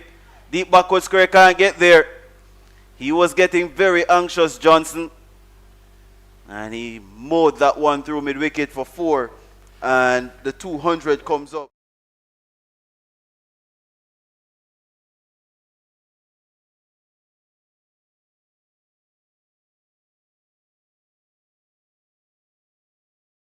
But 4 runs nonetheless, and brings up the 200 for the West Indies Academy. You mentioned the West Indies Academy after lunch haven't been scoring freely as the morning session at the completion of the 55th 201 for the loss of 4. Well, they have scored 80 runs so far in this session. And it's another 18 minutes or so. They scored 121 in the first session. So it doesn't look the same, but it's almost as if they're scoring at the same pace. Don't think the Scorpions have had enough control over today's proceeding. Have been too loose, too many boundary balls, too many deliveries on either side of the wicket, which has allowed for free scoring. Not much pressure being built. There was a phase with Johnson and Dorn where scoring tapered off a bit, and Royal continues to bow and tuck it. As I mentioned, the Jamaican Scorpion haven't been consistently hitting good areas, and hence why the West Indies Academy scoring at a rapid pace. This one is tucked towards the onside across the one. They're thinking about the second. Tuckett was hustling back for the second. Jordan Johnson just sending back. That would be curtains for Pete Salmon to the non-strikers end. So another single to the West Indies Academy total.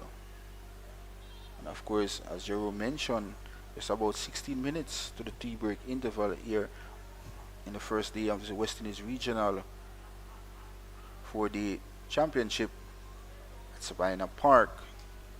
If you're just joining us, the Jamaican Scorpions, they won the toss this morning and asked the West Indies Academy to take first strike. Yeah, and Royal is bowling now to Johnson for the very first time in this spell. And he hits it aerially, halfway past mid wicket, short mid wicket, down to long on for a single. And Joshua Dorn, top scored so far. A little bit disappointed because it was really a freebie. Ball was outside the line of the leg stump. Could have been hit anywhere. Just been unlucky there. Carlin Bowen took it. Played the World Cup that was staged here in the region in 2022.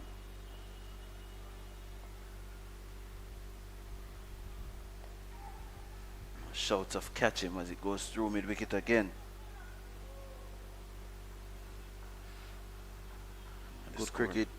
Why Tuckett just tuck that ball towards the mid-wicket region and chatters through for 2 easy runs. So the academic total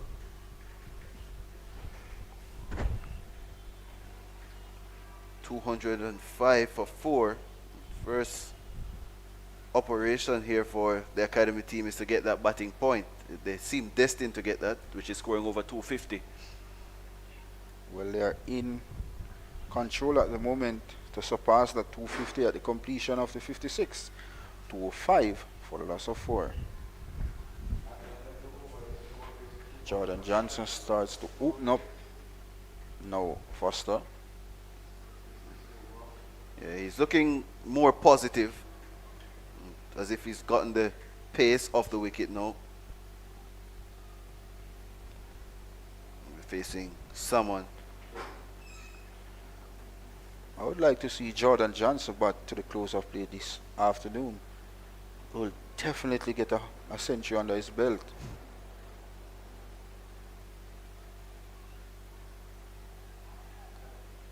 Gets it off the outer half of the bat. Derval Green misfields initially, and they're coming back for two. They're going to get there. The throw is not strong enough. It's now up to 207 now for four. And as I mentioned, the Jamaican Scorpion fielding haven't up to par thus far. And Derval Green showing a little tiredness there, offering West Indies Academy an extra run to their total.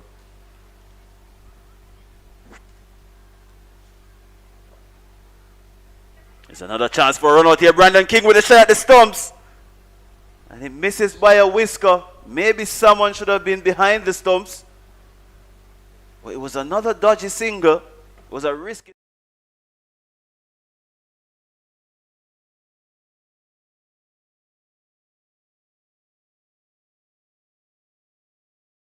It's by these two batters. There wasn't a run there. Good awareness by the captain of the Jamaican Scorpion. Brandon King just needed a hit. And Jordan Johnson will be on his merry way back into the pavilion, but he's still there.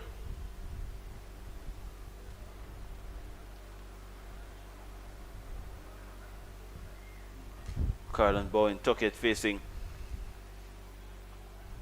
Pete Salmon.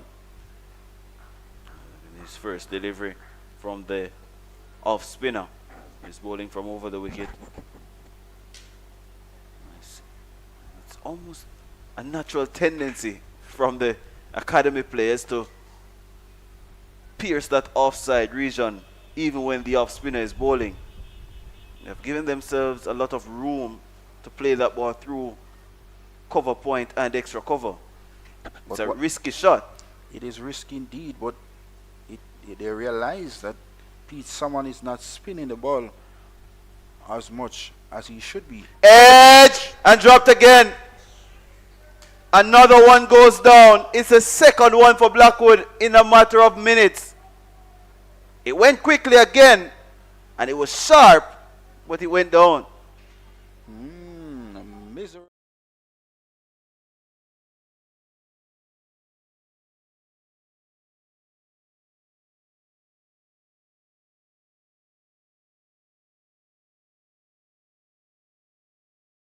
To him too quickly, and that one is forced through point.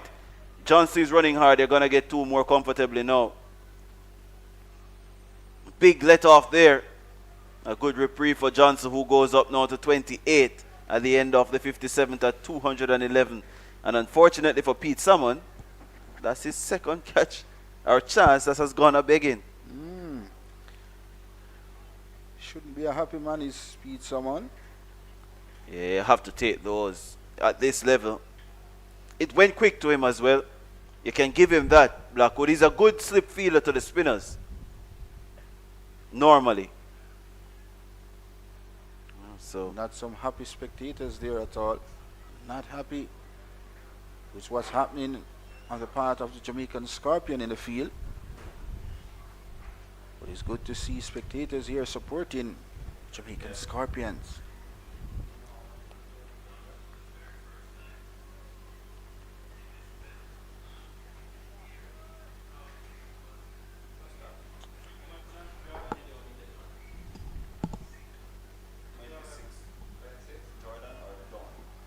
This one is clipped fine down to the fine leg boundary for 4 runs to Tuckett, and 4 valuable runs to the West Indies.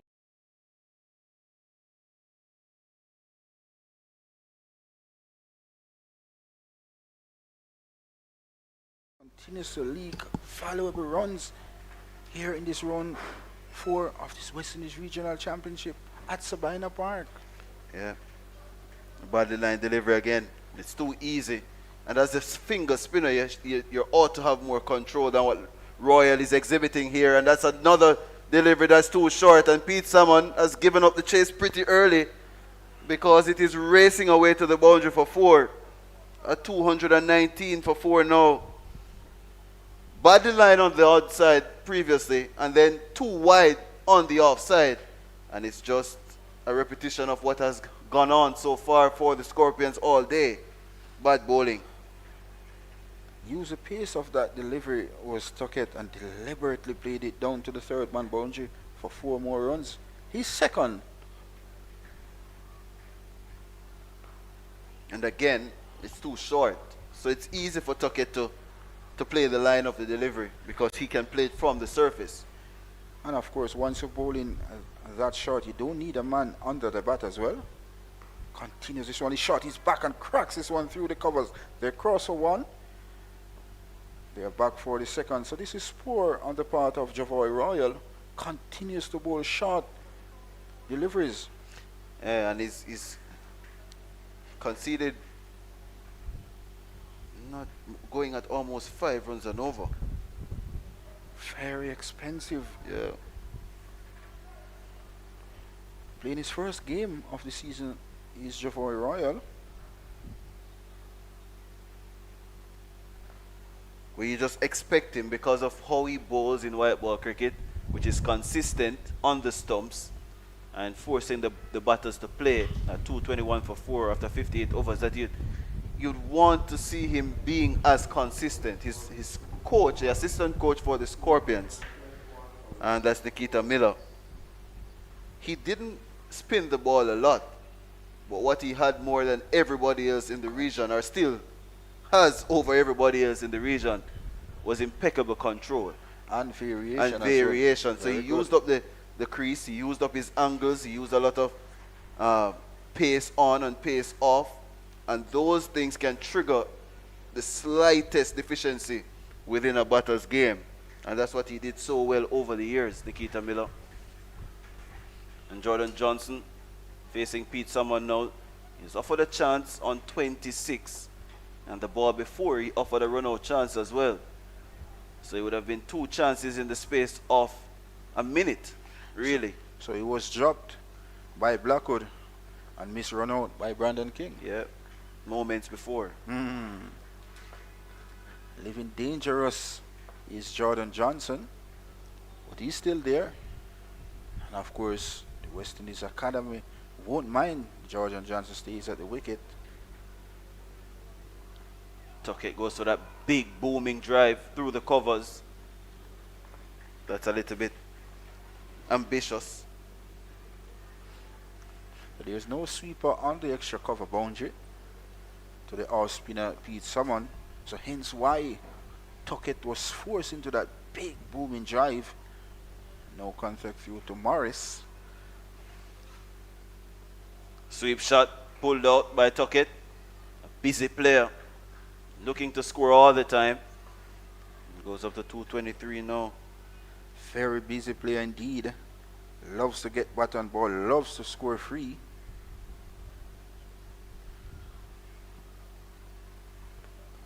Brings Johnson in strike.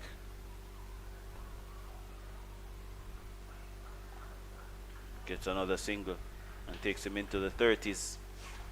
And if you realize this West Indies Academy batting lineup, they are not bogged down any at all so far.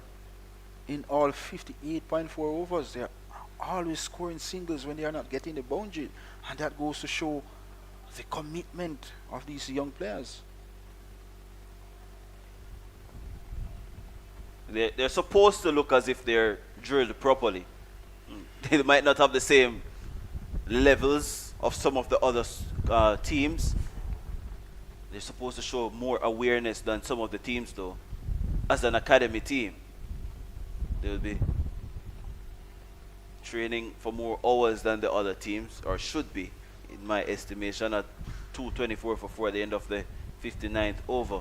So when it comes to match awareness and understanding scenarios and situations, they're supposed to be abreast. What I think would be their downfall It's just patience and consistency. Because, as we said, it's not an escape route or an easy access to just say that they're young, so they're afforded the opportunity to make rash decisions. And it's good to see the youngsters applying themselves at the crease. Application is the key in this West Indies Regional 4-Day Championship.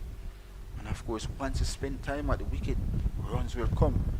And so far, the West Indies Academy spending time at the wicket, 59 overs so far, and 224 is the total.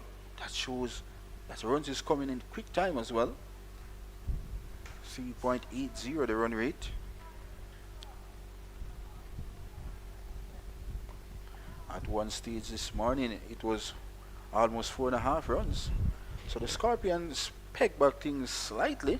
Yeah, the change has been made as well, with Mansingh replacing Royal, who was a little bit expensive in that previous spell. Hit in the air, but only shouts of catch him, because that was perfectly placed by Jordan Johnson. Off the back foot, too short from Mansingh. And it's another boundary for the left-hander. Hit it.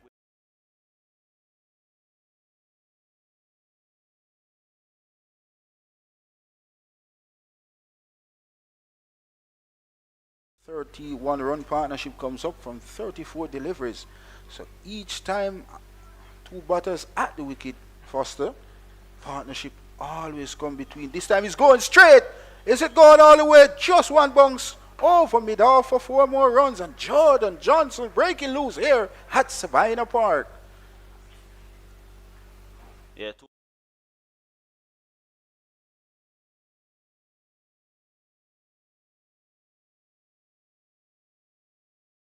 that hitting area down the ground, that's Jordan Johnson's area. Hit it quite cleanly. Boy, oh boy, did he time it perfectionally well. Yeah, would have been looking for 6, but I don't think he has any issues with the execution of the shot. And now he has forced the captain now to push back the man at mid-off. Well, he's now telling him to come up. So he's forcing Johnson to go over mid-off again. Abhijay Mansingh not at his best in this year's regional championship. With the ball in hand, he has been a little bit inconsistent. And what I've seen in all the games that the Scorpions have played here, and it shows his lack of control, is that the captains have given him defensive fields initially. And there's another loud appeal here. Morris is worrying, is asking questions, and Johnson.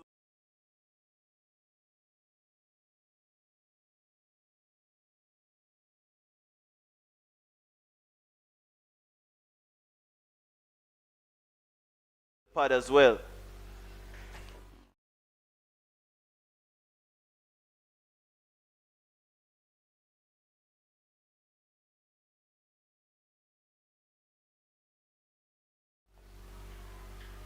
Johnson just had a word with Carlin Bowen Tuckett after that delivery at 2:32 for 4, the end of over number 60, to be a little bit more selective.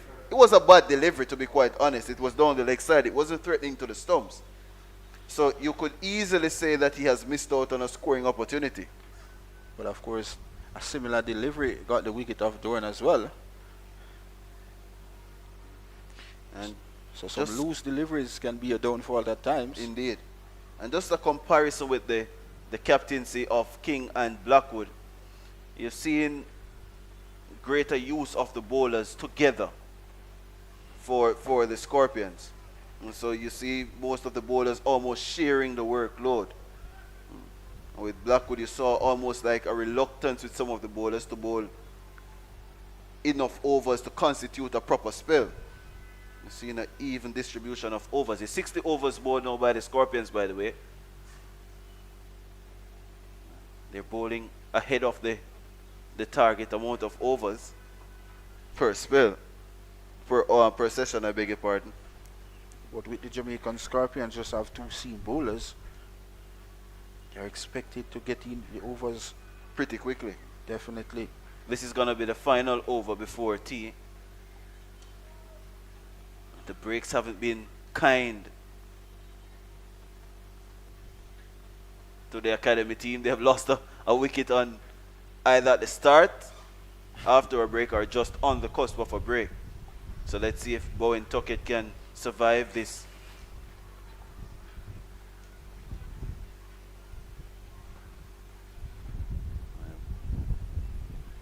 Only 2 deliveries to come. He has done well so far. I must say that I've been impressed with the application of the emerging academy team. I am as well. Driven through the offside. That's going to take some stopping. And I tell you what, mid-off can't stop it. It has gone into the boundary for 4. Easy boundary for Bowen Tuckett. It was quicker.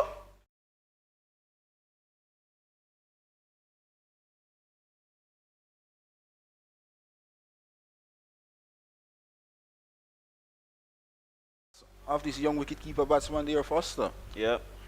39 off 43, the partnership. 19 off 24. And the partnerships have been consistent.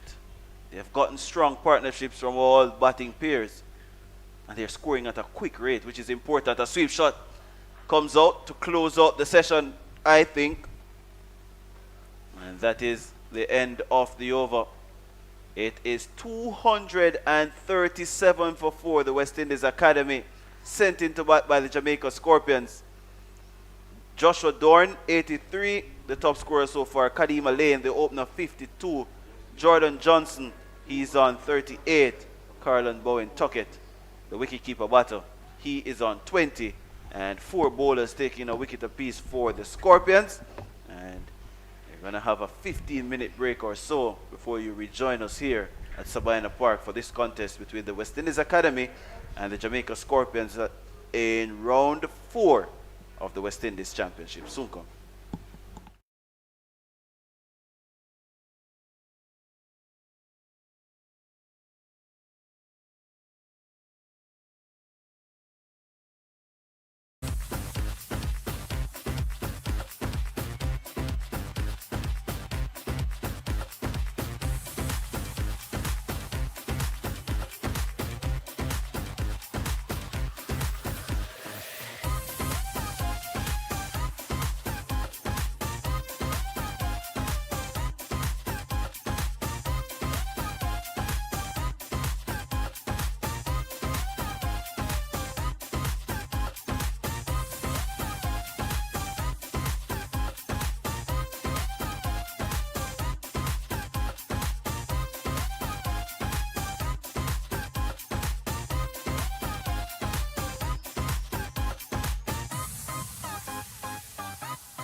Yeah, at Sabina Park with the West Indies Academy at 2:37 for 4.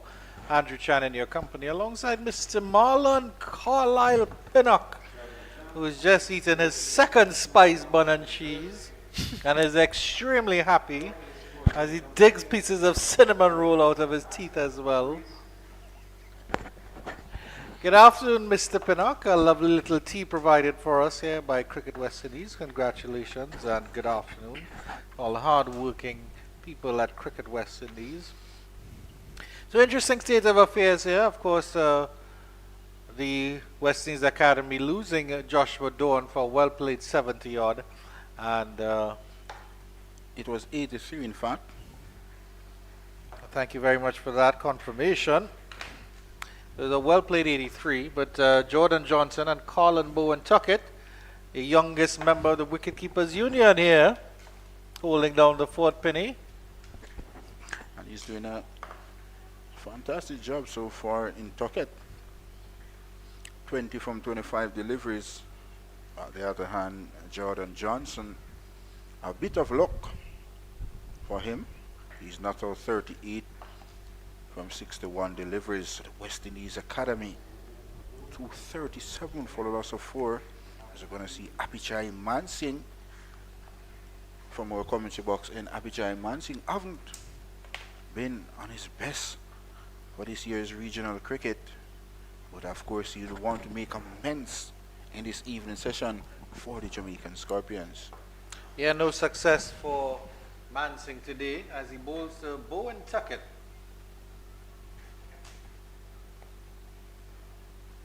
Good flight there. Certainly not afraid to toss the ball up. A lot of flight there coming in from Mansingh, and full face of the bat being presented by Tuckett. Look how busy young player is Tuckett.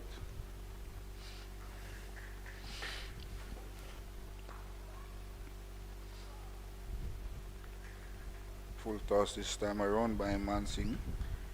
Tuckett won't be a happy man, missed out on that freebie there, Andrew. Yes, indeed.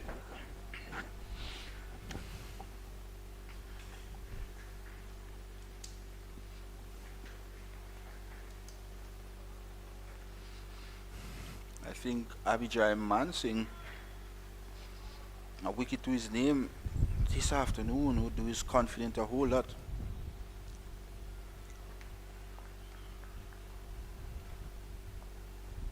These two young batters really getting into their own at the moment. Jordan Johnson in particular, very business-like player. First scoring shot this morning was an extra cover drive over extra cover for 6. That shows the confidence of the man Jordan Johnson. This one is swept away in front of square, 4 runs. The big Leroy Lugg diving away to his left, but can't prevent another boundary. And boy, oh boy, the poor form continues for Abhijay Mansingh. But Tuckett.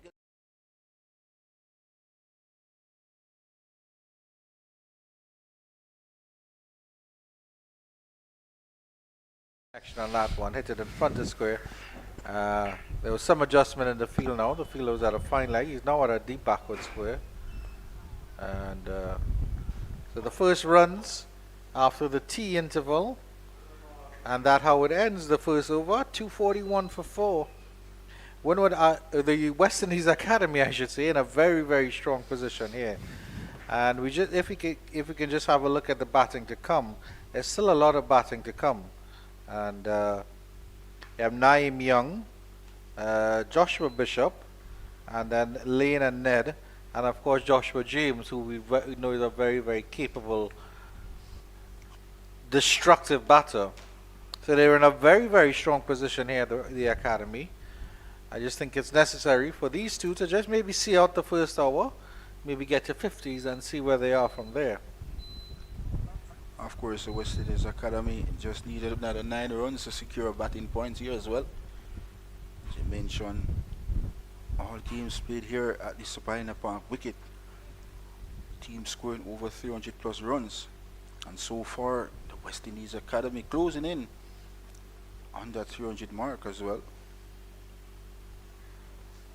59 runs away. Yeah, it's been a performance that Jamaica will really not be happy with. And you have to look at the basic spinning because their fielding hasn't been very good. And then Jermaine Blackwood, who's usually a very good slip fielder, has dropped 2 in the slip region. Difficult chances, you have to say, but they should still be taken. Appeal for stumping there. Nothing doing, says the square leg umpire.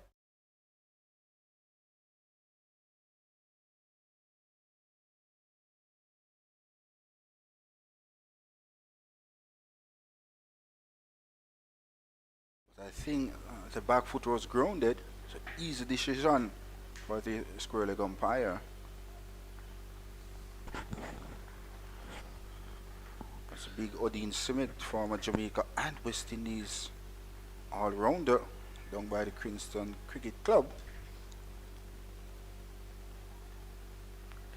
Edged again, but this one falling just short of Blackwood. At the completion of the 63rd. The West Indies Academy 2-4-1 for the loss of 4. Just a special good afternoon to Mr. Andrew Chang. You can see him enjoying his tea this afternoon. How was the tea, Mr. Chang? Not too bad at all. I really enjoyed that spice bun with cheese. It's a lovely little delicacy. And you can never say no to a donut. So how was the sugar bun? Just some news coming out of West Indies cricket. I'll read this press release for you.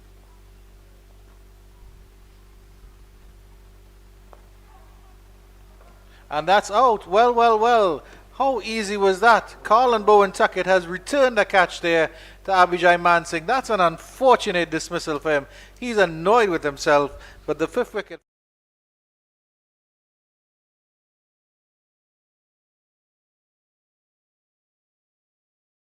Today for the Scorpions. And Tuckett, after looking so promising, Andrew, fell caught on board to Mansingh for 24. I don't think I couldn't believe that was such an easy dismissal. I don't think Colin Bowen Tuckett could either. A really unfortunate dismissal here. Naeem Young, the skipper, is the new batter coming out. Really unfortunate there for Bowen Tuckett. It was a good little innings here, another little cameo here. And I think this is what is disappointing about the academy. The starts that they're getting, every batter that has come out there, Penny, has gotten a start. 25 or 57 for Rashawn Worrell, 50 of 68 for Kadeem Alain, 83 of 132 for Dawn, 14 of 25 for Teddy Bishop, and Colin Bowen Tuckett, 24 of 32. As I mentioned, all batters getting start, not capitalizing and getting that 3 figure.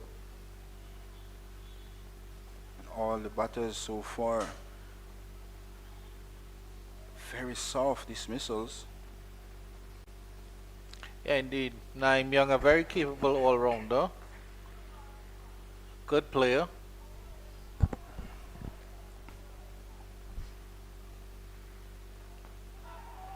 He's through this one. He gets that one through. He's everybody. bowled. Is he?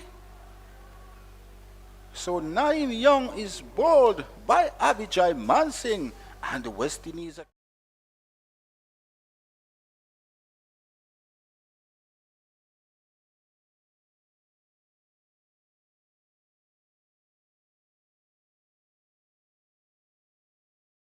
for 44. And he's on a hat-trick as well. Well, look how this game has just changed in the blink of an eye, Penny. A golden duck here for Naeem Young. Abhijay Mansingh, 2 wickets and 2 deliveries. 241 for 6. And we're talking about the academy getting close to 300. As Joshua Bishop comes in, and he'll have to deny a hat-trick ball. Well, as we mentioned, cricket is a glorious game of uncertainty and Abijay Mansing have shown that. He was, But both those missiles were so clean, Penny. I mean, the first one didn't even look, it looked like a bomb ball. That was the easiest cotton ball ever. And then that slider on there, just straight through Young's gate.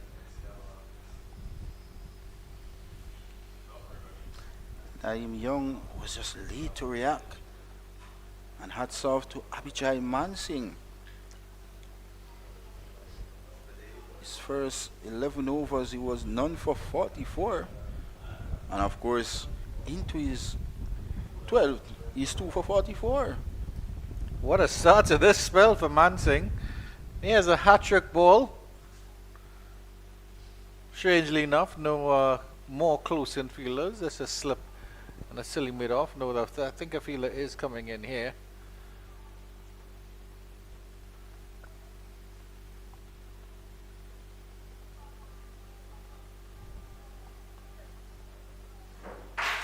Short mid-on or short mid-off. And then a conventional mid-on as well.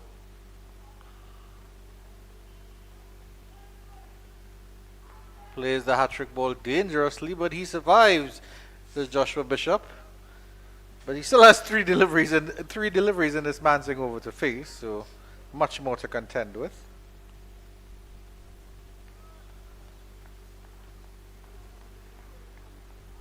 So you can see long on and long off goes back as well as deep mid wicket. He gets the edge, runs on to short third man, he will get off the mark. It's a healthy edge indeed.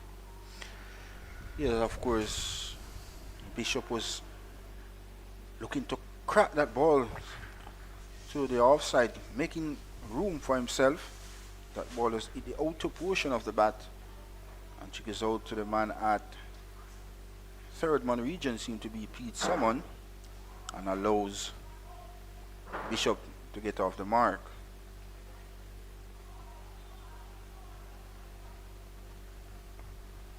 But the context of the game has now changed, Penny. And it will be interesting to see which team comes out on top. Can Jamaica whittle out the last four batters for less to limit the academy to less than 300?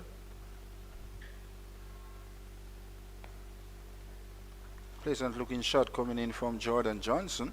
He came on the front foot and stroked that ball elegantly down to long off to complete over number 64, where the West Indies Academy progressed to 2 for 3 for a loss of 6.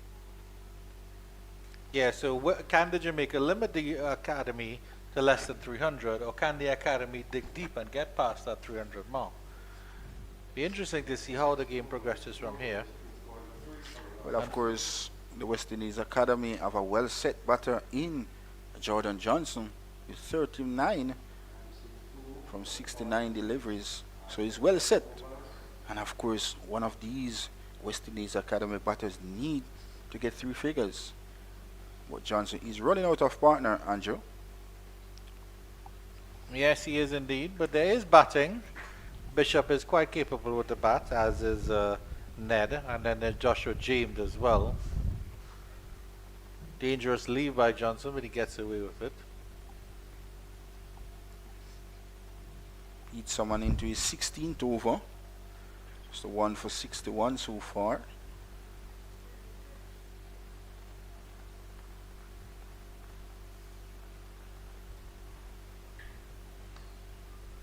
Good comeback over by Abijay Mansing the previous over for the Scorpions.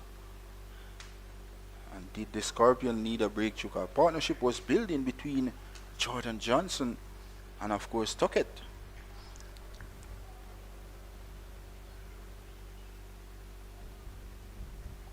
Edged. Well stopped there by Jermaine Blackwood. I don't think that one would have gotten the hand, but he certainly saved some good runs there.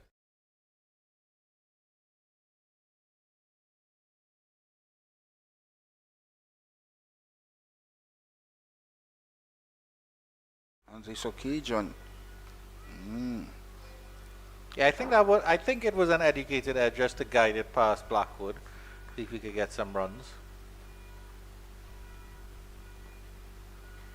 That's a dangerous ploy against a bowler like Pete Salmon, because Pete Salmon is very, very tall. He skids it on. End of the over, 243 for 6. The thing about Abijay Mansing, as we mentioned, as you can see some Kingston Cricket Club cricketers just watching from their home turf in Sabina Park. Big, tall, fast bowler in James, played for the same club here, Kingston Cricket Club. Good to see him watching some regional cricket as well. Talking about Abijay Mansing, it's good to see Abijay Mansing giving the ball some here, varying his pace as well. And that's hence why Tuckett was deceived by that delivery as well. Yeah, he's not shy, Mansing, to toss up the deliveries. It's Bishop on strike. A nice push down to long on for a pleasant single. And this is all they need to do right now. This is all they need to do for the next, for the rest of the day, basically, Penny. They're in a position where they have a strong total. I would think the aim is they have to bat out the day, whatever happens. That has to be your aim. See where you are at the end of the day, and maybe even put Jamaica in for a couple awkward overs at the end. You never know. But you can't do that if you're back in the pavilion. You have to be out there.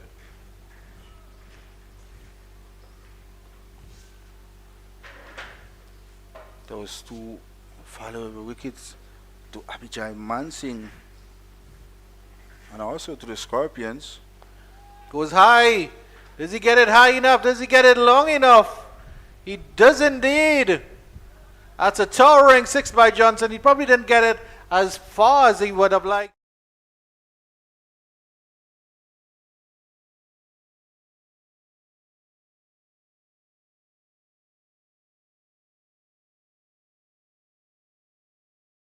But the breeze took that ball over the long off boundary for 6 more runs to Jordan Johnson. Inches closer to a first class half century.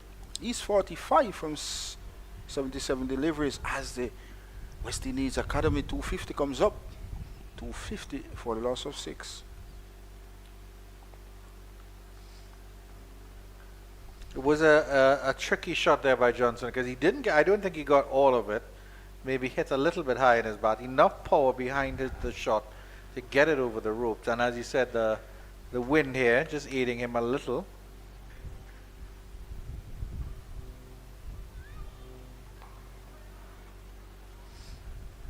And that ball wasn't up enough for that big shot either. And that goes to show the control that Abijay Mansing is generating at the moment.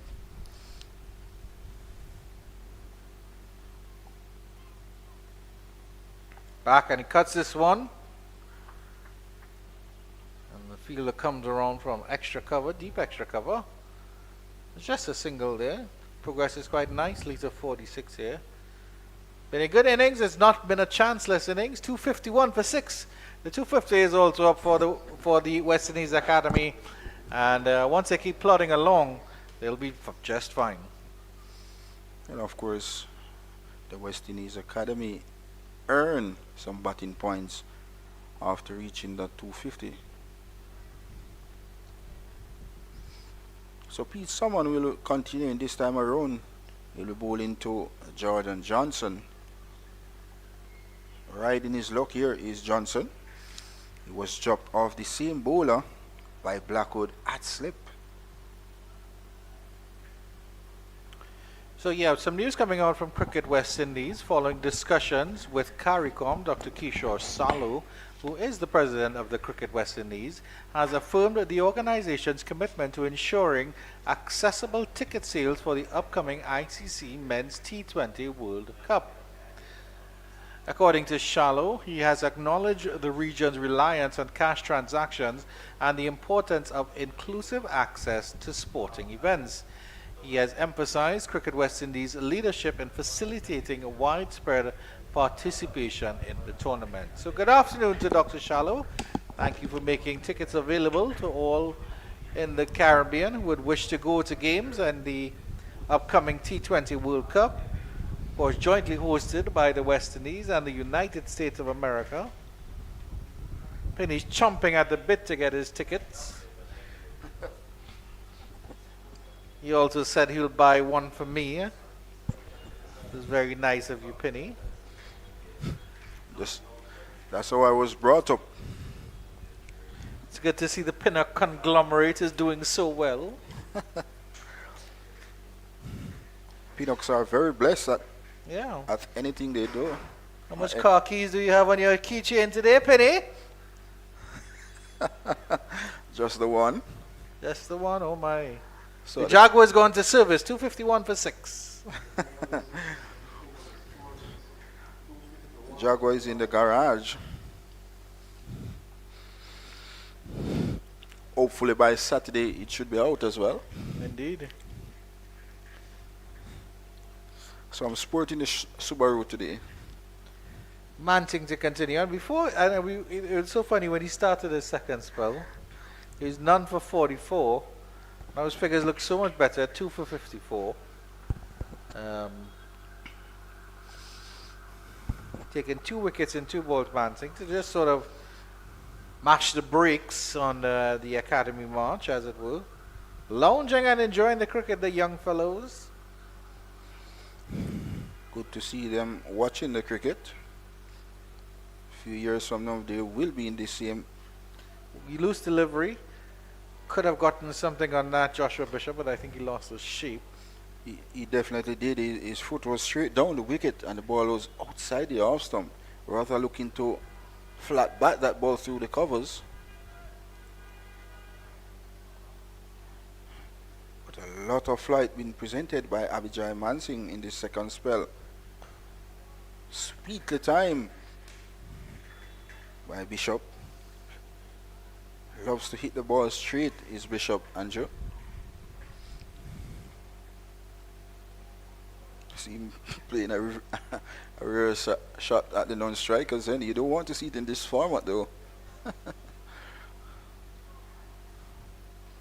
It's my good producer having a laugh as well.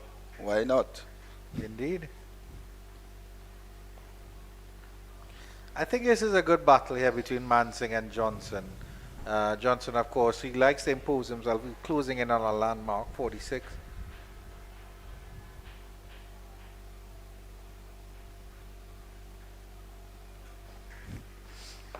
Hit him for 6 in the last over as well.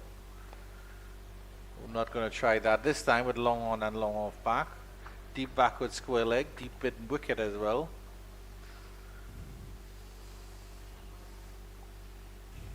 And there's a fielder deep extra cover. Jerome Foster said he likes that area. And what Jerome Foster says usually goes, Penny. Unless he comes up against the immovable object that is Marlon Carlisle Pinnock.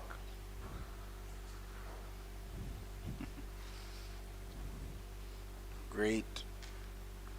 One of the greatest of all time is Jerome Foster.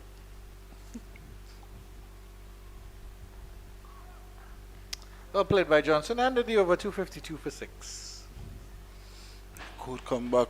Second spell here by Abhijay Mansingh. Getting into his own now, Andrew. It's Abhijay Mansingh. Last 2 overs has shown that Abhijay Mansingh is getting where he wants to in this 4th round action here at Sabina Park.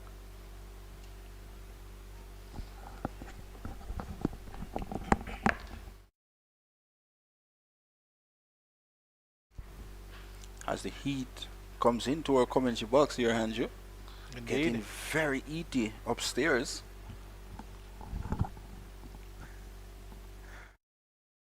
Chung just using his big gloves to wipe his face. I wonder if when he holds this cricket ball in his hands, you can see any of that ball. You can just give me access to the VIP showers at Sabina Park after the game, Penny. I know you have the skeleton key that opens every door. Definitely, I guess I need to make a call as soon as the game is over to my secretary. Yeah. And I mean, you have access to air-conditioned garage for your vehicle. Send that air condition up here. That's an edge, educated edge again. And Bishop gets another single. Romain Morris takes it high over his head. He's been good behind the stumps today, Romain Morris. I haven't really seen any mistakes or anything of that sort. He's looks like a very excitable fellow behind the stumps, as most wicketkeepers are. Well, of course, he's the standout player for the Jamaican Scorpion over the last 3 rounds, both with bat and with gloves as well. Indeed. Took some wonderful catch. And what parish is he hailed from? Of course, he's from St. Elizabeth, I think. Oh. Edged, and that is into the hands of short leg. Did it bounce just before? Yes, I think it did. Jordan Johnson living a charmed life here.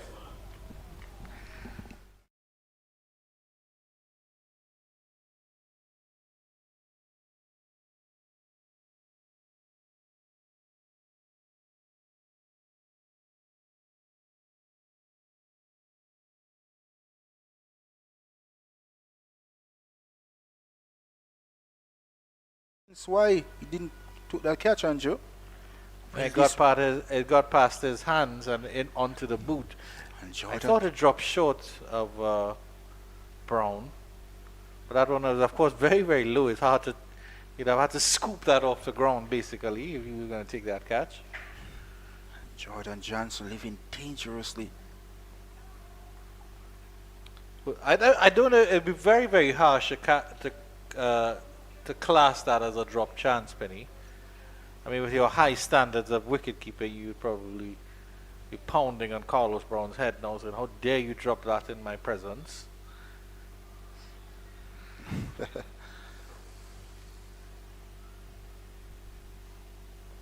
of course, Carlos Brown took a few good catches there for the Scorpions this season at the completion of the 69th, 253 for the loss of 6.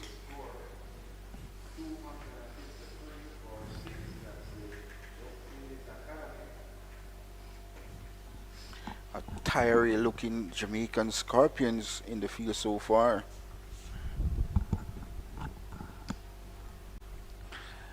Yeah, it's been a long toil here for the Scorpions at their home too, and it hasn't given them much joy. As we take a look at some of the scores in matches around the region,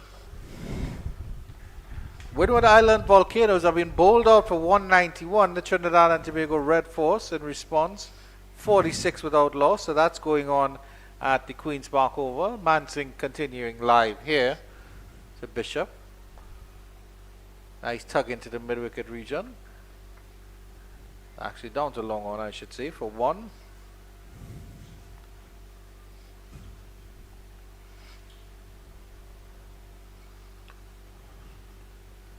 Rare short delivery this time by Abijay Mansing. Easy pickings for Bishop. Just tug that one down to the long on area. Of course, Kurt McKenzie does the feeling.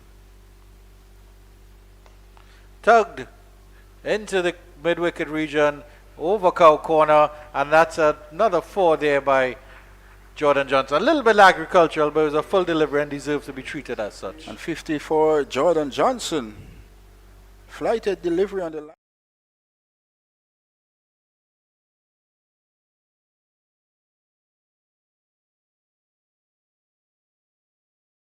Scorpions at his home in Sabina Park. Cameraman Gordon Player was convinced that was a 6. He was falling it in the air, but it was just a 4. I think it was 1 bounce 4. Yeah, so Anderson Phillip taking 5 wickets, 5 for 37 for the Trinidadian pacer, as the Volcanoes folded for 191, I should say. Alec Athanas top scoring with 56.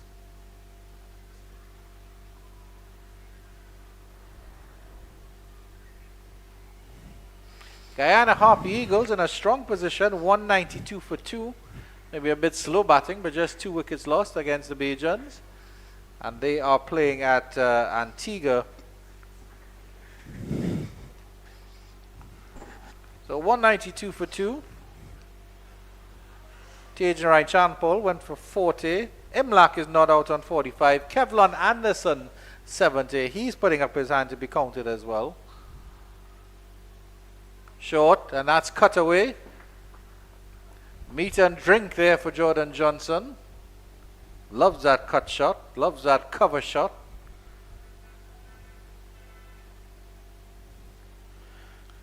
And the combined campuses and colleges, well, they were 73 for 5, Penny, or something of that sort, and they've progressed to 269 for 7 against the Leeward Islands Hurricanes. Who is standing up for them? Romario Greaves not out on 58. Goodrich is on 73. That's a good little knock there by Goodrich. That one is through. Bishop here, live at Sabina Park. We'll wait for the signal from the umpire. And it's buys there, so that one defeated everybody, including Romain Morris. So your good friend Sadiq Henry also made a well-played 73. So good little fight back. That's excellent work there from the combined campuses and colleges. 260 for 6 here at Sabina Park. And it's good to see the youngsters of the combined college and campus getting some runs, putting themselves in the regional cricket, and they are shown why they were selected. There's also some women's cricket going on in the Super 50 Cup. The Windward Islands women have registered a big victory over, or I should say they've registered 233 for 9. Barbados women 152 for 6 off 39 overs. That's the other match that's going on.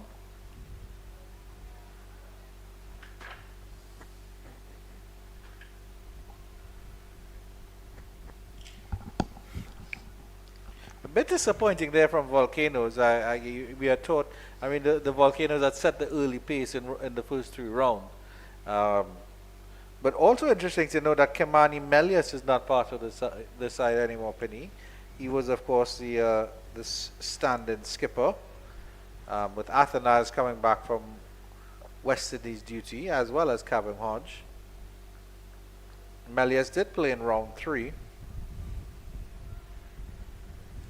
The Solizano opened the batting with Jeremiah, Ambrose, and that triumvirate in the middle order is still there, Hodge, Ambrose, and Athanas. But there was no space for Kamani Melius, which was unfortunate for him.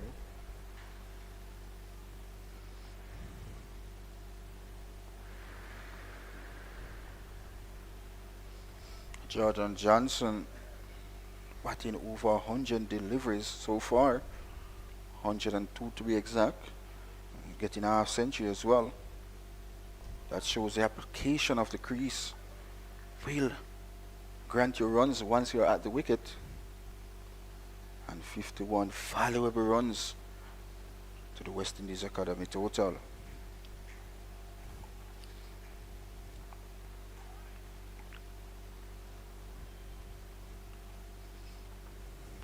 .261 for 6 after 71.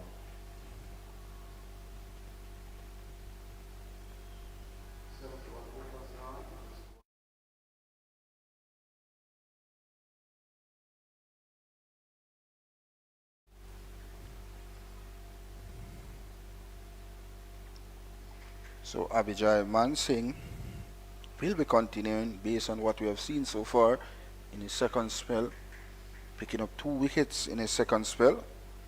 First spell, none for 44. Then his second spell, 2 wickets in 2 deliveries. At one point in time, Abhijay Mansingh was on a hat-trick, denied by Bishop.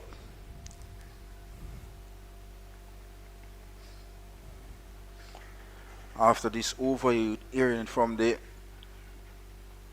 Mr. Foster, the greatest human being alive here in Jamaica, ambassador.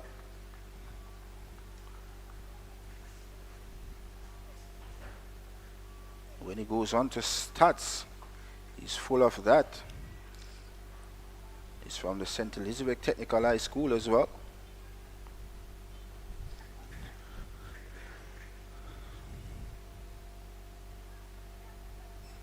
Top edge of the reverse sweep. Gets over Blackwood. And they'll come back for a single. I was just actually thinking to myself, Penny, that the Academy are just going into their shell a little bit. I hope they don't do anything foolish. And that wasn't a well-advised shot by Joshua Bishop. But as Jerome Foster will tell you, if you pull it off, it looks good. If you don't, you look sort of foolish there. He was in between. Well, of course, it's the second time in 2 overs you've seen that shot from Bishop. Tossed up, driven nicely to the covers. He's gotten it square enough. No, it's just a single for Jordan Johnson. I feel that deep extra cover comes off the ropes, just in front of the pavilion there. Pleasant looking shot coming in from Jordan Johnson. On the other hand, Abijay Mansing just giving the ball some here, fearing his pace as well. And hence why in the second spell, he's bang on target with 2 wickets. Goes deep in his crease there, pulls that through the cow corner region and in front of long on as well. Gets 4 for that. Joshua Bishop, lovely little shot to just break the shackles against the wonderful bowling of Abijay Mansing. Seem like the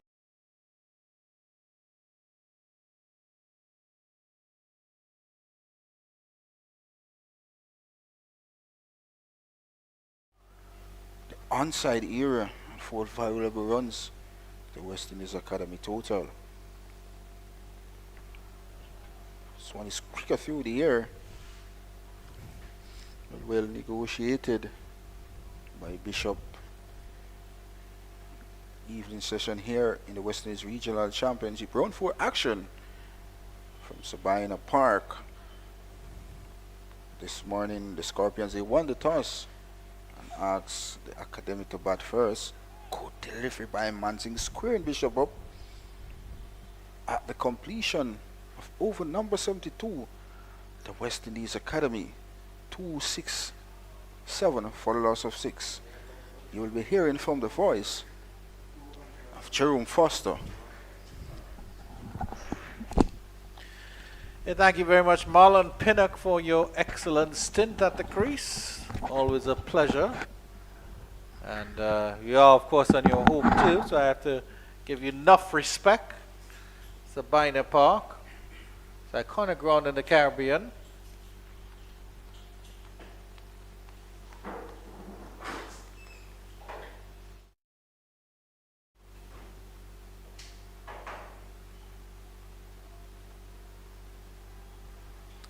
So these two batters came together with the score on 241 after the loss of 2 quick wickets versus Colin Bowen Tuckett, caught and bowled by Abijay Mansing for 24. And then Naeem Young, well, the very next delivery, bowled by Mansing for a golden duck.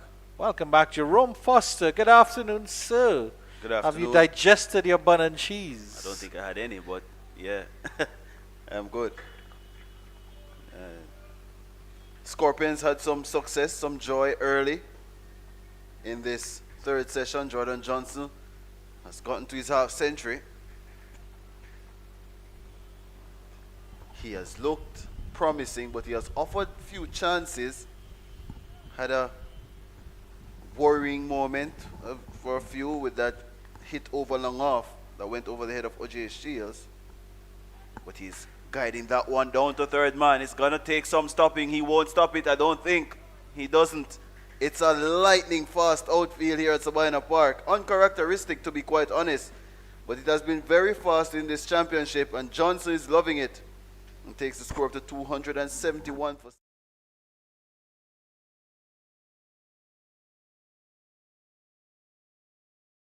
He's played that edge. I call it an educated edge, Jerome, because he's clearly trying to get it past the Jermaine Blackwood, who's a lone slip. Finally got it away there, and he used the pace of Salmon as well. So he picked the right delivery because that seemed to have been the quicker one from Salmon. Yeah, and he's now bowling from over the wicket, Salmon. Too close to cut that one. Hangs his head back, Salmon. Remember, he created the opportunity earlier that was put down by Blackwood. Indeed. There was a run-out chance missed as well. All of that happening in the space of 3 deliveries. Yeah, the Scorpions haven't crowned themselves in glory with their fielding today, other than a couple exceptions. Abijay Mansingh and Jivoy Royal in particular have been excellent in the field. End of the over, 271 for 6. So now it's obvious that the academy, they'll be looking to get as close as possible to 350, which I think would be a worrying score for the Scorpions based on Indeed. what they have done with the bat this season. They have gotten over 350, I think, once. No, they didn't. They got 341 against the CCC when Indeed. Chadwick Walton made that 163. But other than that, the batting has been suspect. Yeah, And other they have- than, of course, Romain Morris. Exactly, and they have had constant collapses, which is always enticing to a bowling unit, knowing that once they get a wicket, you're in a prime position to get 2 and 3 pretty quickly with the Scorpions. So if the academy team can get upwards of that, 350, they'll be putting themselves into the driver's seat. They're already in the driver's seat by my estimation of getting close to 300, which is pretty good. It is. And we had this discussion with Penny. I don't know if you overheard us, but when Mansingh had taken those 2 wickets and the score dropped to 241 for 6, it was a very interesting point at the game where it could go either way. Do Jamaica limit the academy for less than 300?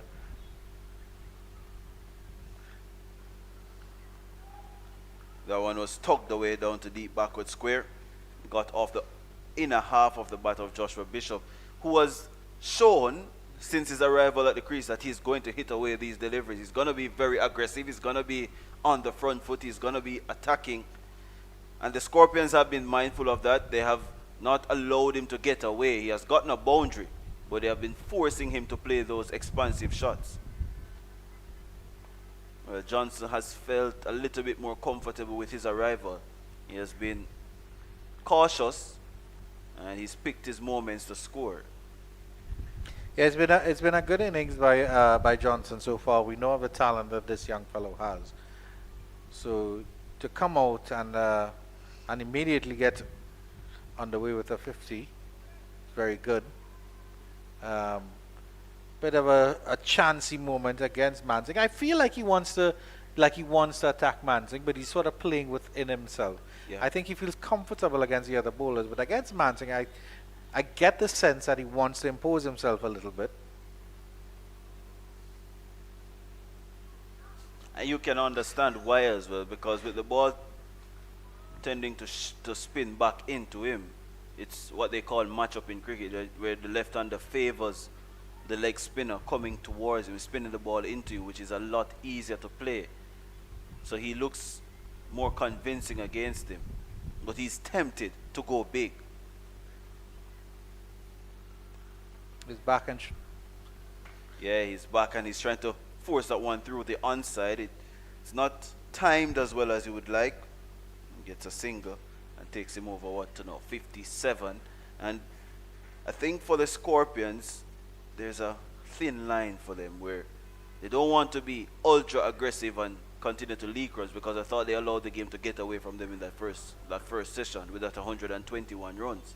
So it has been difficult for them to claw their way back into the game on a pitch that is not offering much. You see that one is whipped away down to deep mid-wicket. He has been timing the balls pretty well, Joshua Bishop. It makes a sweet sound off the bat whenever he connects. And it's 274 for 6 at the end of that over. I don't know. The Scorpions, 74 overs, another 16 overs. They look as if they're going to bowl these overs before 5 o'clock, to be quite honest, which is good for us. But they probably need to slow down the game a little bit. But they don't have the resources to do that because it's spinners. indeed. But do you think they missed a trick? I think I was thinking about this. They have 2 pacers in OJ Shields and Durval Green. Do you think they missed a trick in having a 3rd pacer? I think so, but I'm also, Or even a seam-up all-rounder? yeah, I think McCarthy would have provided that. But I think the selection is a little bit conscious about the fact that spin destroyed the West Indies Academy in that last game against Guyana. Yeah. Kevin Sinclair, Verasamy Pramal, and But the fact of the matter is, you Well, won the Kishimoto, toss yeah. and you put the academy into bat. So then it kind of defeats the purpose. That's what I'm a little bit surprised about, Yeah, because you're playing three Spinners. yeah, I'm assuming Yeah. that you will be looking to bat first to have them batting last on a exactly. deteriorating And if you surface. bat first, of course, you want to do what the academy are doing, which is putting Put the on runs on the board. an imposing total. So maybe we are looking at it in an opposite spectrum than what the Scorpions are looking at. But it's two ways, because I think this, based on what the surface has done here at Savannah Park, it has assisted fast bowling for the duration of the tournament in the first 2 hours of play. Every match here, the first 3 matches here. So that was probably part of the thing, the selection and the option to bowling first. But they always say it's 5 days of cricket, never a session. But at the same time, 4 days in you're this training instance. on this ground. You're seeing what the pitch is offering. You know, maybe you've had words with the groundsman, whatever. If you know that it's offering and you're going to play spin, goes for the sweep shot, gets this one fine. Does he get it fine enough? He does indeed. There's Jordan Johnson. Everything he's doing is fine these days. Gets a lovely 4, 279 for 6. He moves on to a well played 61 not out. Yeah, that was badly lined again. It was easy.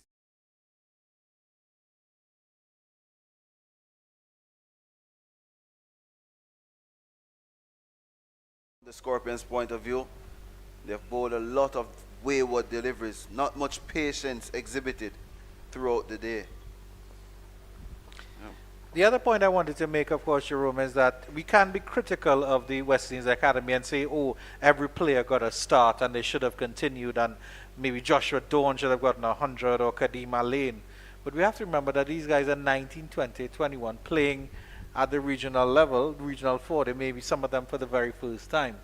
So you have to really give them credit, and you have to give the academy credit for what they've put out. At least they've gone back to the drawing board. They had problems in the first couple of rounds, and they're showing against at least Jamaica in this innings that they have the ability to bat long and bat deep. And they'll be over 279 for 6. I remember that they surprised the Leeward Islands Hurricanes in the very first round. They Indeed. defeated them.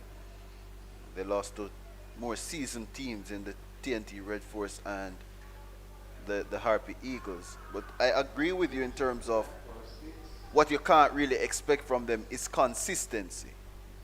As I've been saying, it's just I want to see an approach that is showing me maturity, Indeed. or that willingness to learn new concepts of the games and different facets of the game.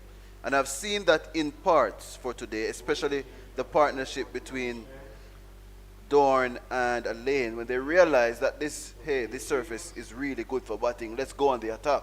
Let's put them under pressure, because they've only played 2 fast bowlers. The spinners are going to come on. The spinners are not going to get much turn. They're not going to get much bounce and grip.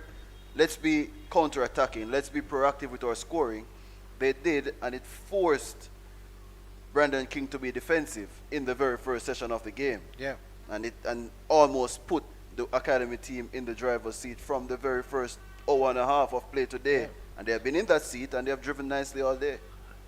I also, another thing of which is again small, but if you look at it, the reaction of every academy player when they're out has been Teddy Bishop slammed the bat, Colin Bowen Tuckett couldn't believe it, Kadima Lane trudged off very, very slowly.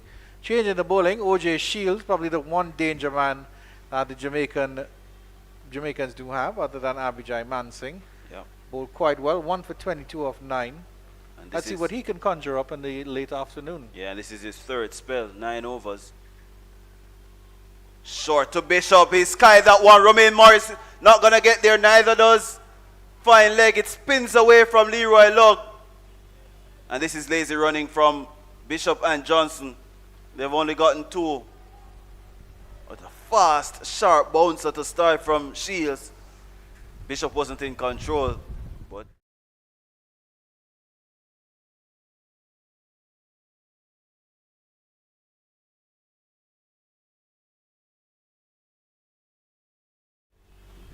Fortune favors the brave, they say. Brilliant effort from Morris to run all the way down there to find leg. And Joshua Bishop showing the impetuousness of youth there, Jerome. As soon as he saw that ball in his eyes lit up big, and it's like, I'm going for that no matter what happens. This should be an interesting battle. He said that he likes to go after the batting. Short again. That one is quicker. That one didn't give him any time to get his hands down to play the shot. That's a fast bowler's street, I presume. To push back the batter. But let's see how Shields build up this over. You want to see him executing a proper production of an over. So he's gone short early twice. He has gone one over the shoulder, which means he has another one. So let's see what he does. If he's going to go back of a driving length or he goes short again, just to keep him back. Well, the wicket that he got today was an absolutely searing in-swinging Yorker that got Kadima Lane plumb LBW. So he's very dangerous when he pitches full. Goes full. And he's I bowled him. bowled. Yeah, right through him. You got it right. Once he goes full, he's dangerous. Too fast for Bishop, and it was straight. And once you miss a fast, straight delivery, there's only one outcome. The stumps are going to be shattered. And Joshua Bishop has to depart. Let's see the replay again. 281 for 7.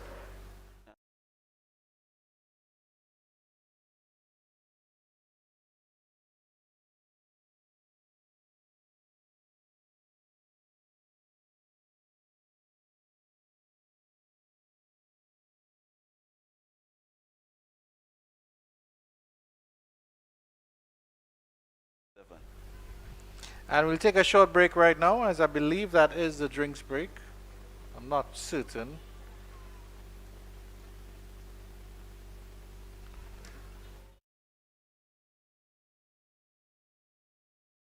Drinks break, or it just happens. I think it is the drinks break. It is.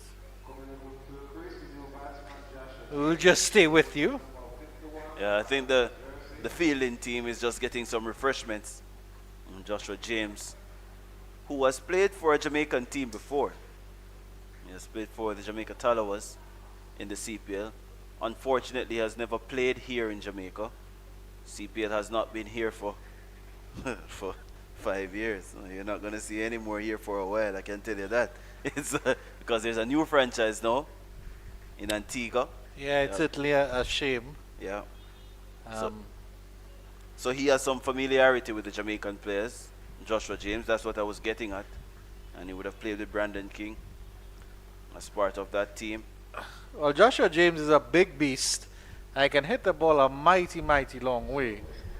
And if he stays in for 10 or 15 overs, the academy could well be close to 350. But I think it's important here that he shows his worth and he shows his all-round ability to work the ball around, because it's important that he stays with Jordan Johnson as well. OJ Shields 2 for 24, excellent bowling from him, and an interesting challenge here now. Love to see. Have to be a good bouncer to get it up to Joshua James's chin. Has to be well directed as well. Either that, or it'll just be a annoying little red fly that James swats away. I'm going to discuss a little bit more about the captaincy of Brandon King, because it has been a topical issue here in Jamaica, really, the captaincy of the team. And it has been shown and proven that there were some discussions about it, because the captaincy has changed and the former captain is still here. Indeed. So obviously there was a problem in terms of the captaincy. But Shields is bowled into James. Good bounce through to the wicketkeeper. Well left as well. You watch that one through. And as I said, Shields is your fastest bowler in the team. He's probably the fastest bowler in the country right now. O'Shane Thomas has tapered off a bit. But what Shields, well, his main problem is that he's unable to stay fit for a long period of time. He tends to have a little niggle here, a little niggle there, back problem there, hamstring. How old is he? 28. Takes the outer edge to gully. 24 28. or Yeah, 28. so he has been around for some time, but he's basically been under the radar because he didn't play a lot of youth cricket. He didn't come through the ranks like the Marquino Minley, who has been through all the ranks to play even for the West Indies. So he basically came back home and had to work on his fitness and work on his game to get into the periphery of the selectors, to get to see him, and he cranked up that pace while playing for the CCC as well, and has forced himself into the Scorpion setup. That's quick and fast and past the edge, and that completes a 76 over 281 for 7. So I was saying that how he's utilized is important because he's fast, so he's not going to be able to bowl 8-9 overs like a Shamar Joseph, 140 Ks consistently.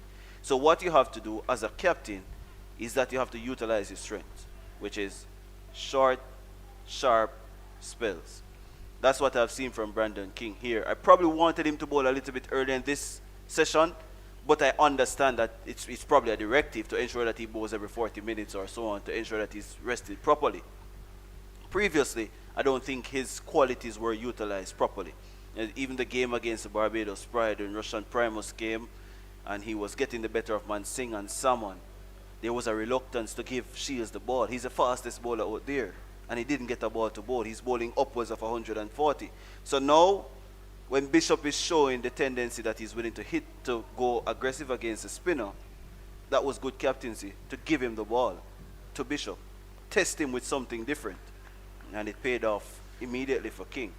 But that is just one part or one aspect of the captaincy that I've rated so far. I think at 241 for 6, he was a little bit defensive, especially with Mansingh being on a hat-trick and getting the buzz around again. Yeah. I would have forced them to play more shots because it was a critical juncture in the game.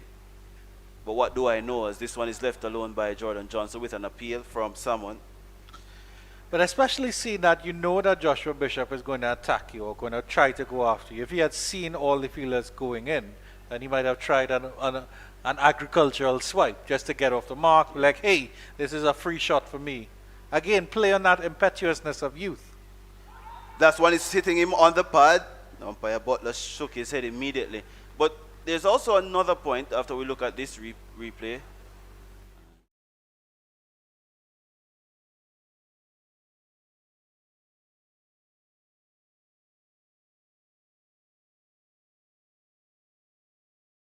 I think it was height. I think it missed the front part, or it hit the back, but then it hit the above the pad. Yeah, it hit the thigh part there. Good delivery though by Salmon. Yeah. The tall fellow, I think he had long fingers as well, which really helps him with those spinning deliveries. Yeah. But some excellent analysis there from you, Jerome. I think you've made some wonderful points there. Of course, Brandon King is in the captaincy role. And this is his first time. And this is his first time. Yeah. So you're not going to get everything right. And also, he was probably forced to be a little bit more defensive because at 241 for 6, 241 runs scored inside just 2 sessions. That's a little bit scary. That's a little bit too fast. And even if you look at it in the other perspective, before Mansingh took those 2 wickets, it was 241 for 4. Exactly. Which is a very, very strong position for the academy. 281 for 7, they're still there. Shields will come on for another over. Interested to see if he's going to take that new ball immediately, by the way. But in terms of the paces up and coming for Jamaica, who can we look out for? Well, outside of Shields, there's Andre McCarthy who was selected now. But there's also this pacer who played under 19 recently, Ryan Edwards, who I think should be around the setup, especially if the Scorpions are out of contention to win at the back end of the tournament. He should be around the team if he's available. He's playing school cricket now. And is Minley injured? Minley is injured. I think he will be ready for the next game as well. Gordon Bryan has done a lot of bowling, but those, as you said, up and coming, they're back end of their 20s into their 30s now. Yeah. Those bowlers. Yeah, so it's going to be difficult to really build a unit around players who are over 30 because Derval Green is 30 plus. But I think Shields is going to be the next in line to lead the attack. Short to James. He doesn't negotiate that well at all. Got himself in a twist. And this is where you need your short leg, though.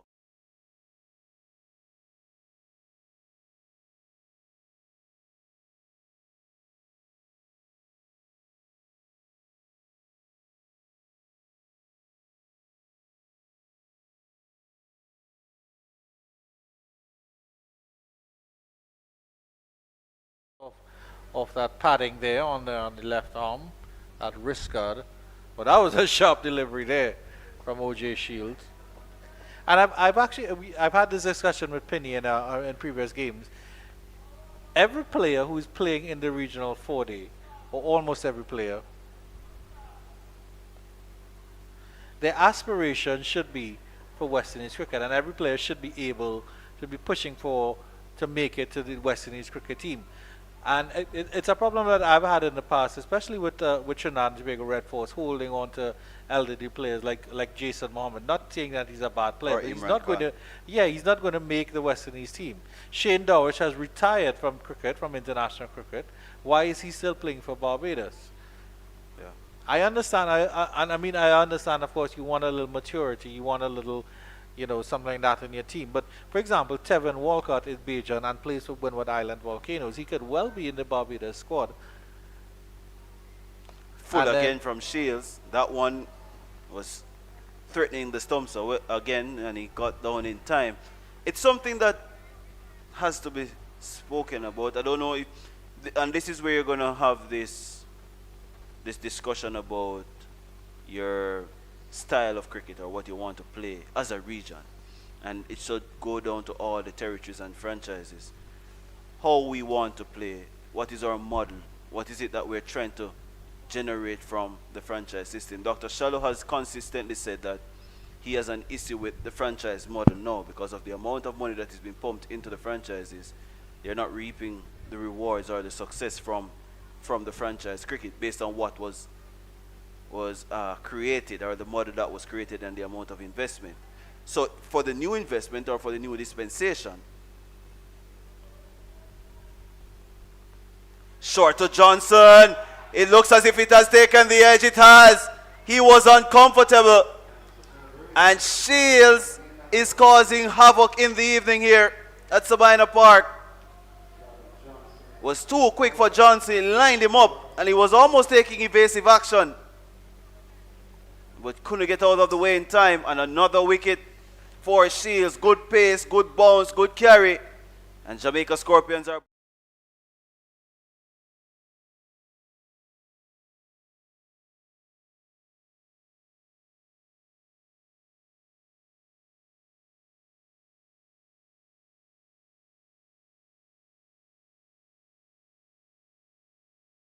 I suspect, which is what they were appealing for. It was a good delivery by Shields and had Johnson in all sorts of trouble. But again, ill-advised, impetuousness of youth. Good little innings from him, but 282 for 8 is the score now. I think what I could say that happened to Johnson there is almost as a left-hander. I don't have experience at this level, but as a left-hander, there's almost a blind spot over your right shoulder when a ball pitches just outside the line of your shoulder, because you have to be peeping over your shoulder because the bowler is coming from over the wicket, so you're looking over your shoulder. So there's almost like a blind spot in that area. So he was probably trying to sway out of the way, but still ended up playing at the delivery because he couldn't pick up the line as quickly as he would have wanted. It's just a little technical thing when batting to a right-arm pacer with a bounce that comes from over your shoulder. But as we said, it's drinks. And this is the first day, and it looks as if the Scorpions could be batting in this final over.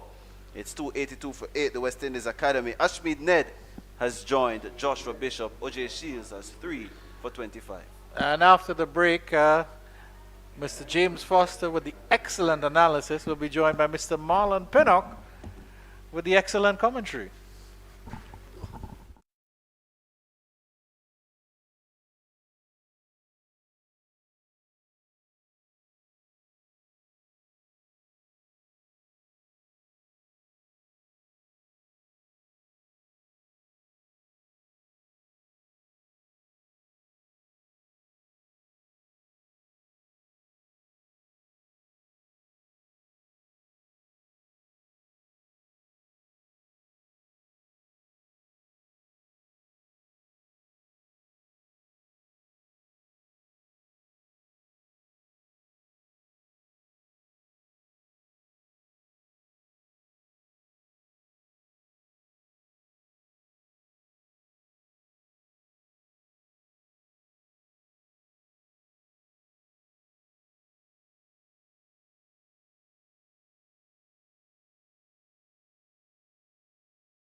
So welcome back here to Sabina Park. And OJ Shields has been impressive in this third spell, I would say.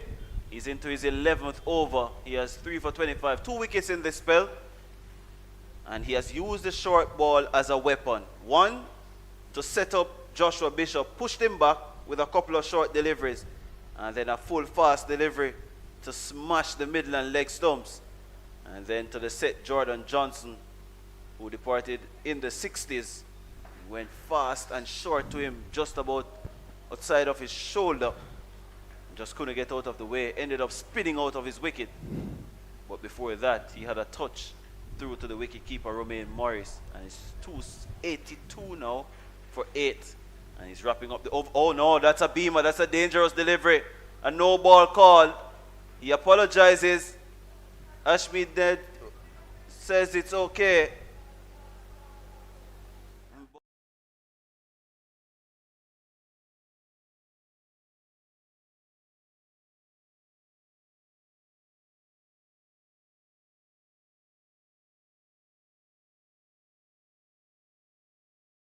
Here at Sabina Park, getting 2 wickets in his third spell. Jordan Johnson was well set. Short delivery in his blind side was Jordan Johnson, and faded one through to Romain Morris. He won't drop that. And of course, figures 3 for 26 so far speaks for itself. Full again, and misses the stumps by an inch, and it's taken by the wicket keeper to complete his 11th over. 3 for 26. It's 287 it should be, because it was a no ball with, it should be 5 runs added to the total. No ball went for 4.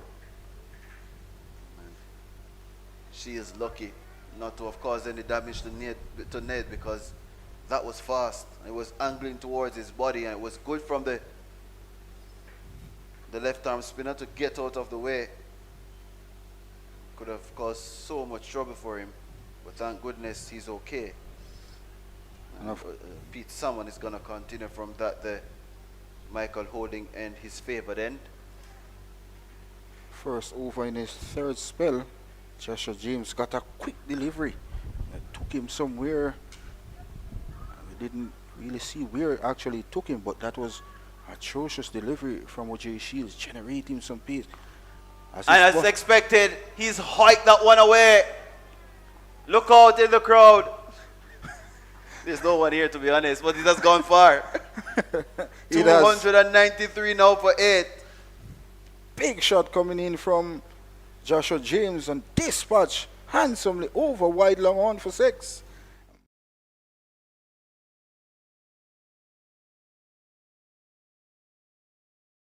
Yeah, I saw him in the nets on Monday, and he was having fun. Big lad. Yeah, Broad strong. shoulders as Yeah. well. Long levers. He's gonna be going hard at Pete Salmon here. 293 for 8. Hits him on the pad. It's going down the leg side, I believe. Easy So said the decision. umpire. Easy decision for the umpire. Handling down the leg.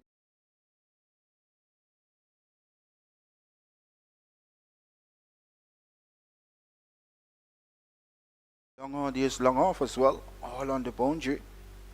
He goes hard again. Mid wicket is a spectator. And it's gone into the boundary. Bang again for 6. My word, my word. James is hitting the ball with tremendous power as well. That was sweetly timed in dispatch over mid wicket for another 6 off the bat of James.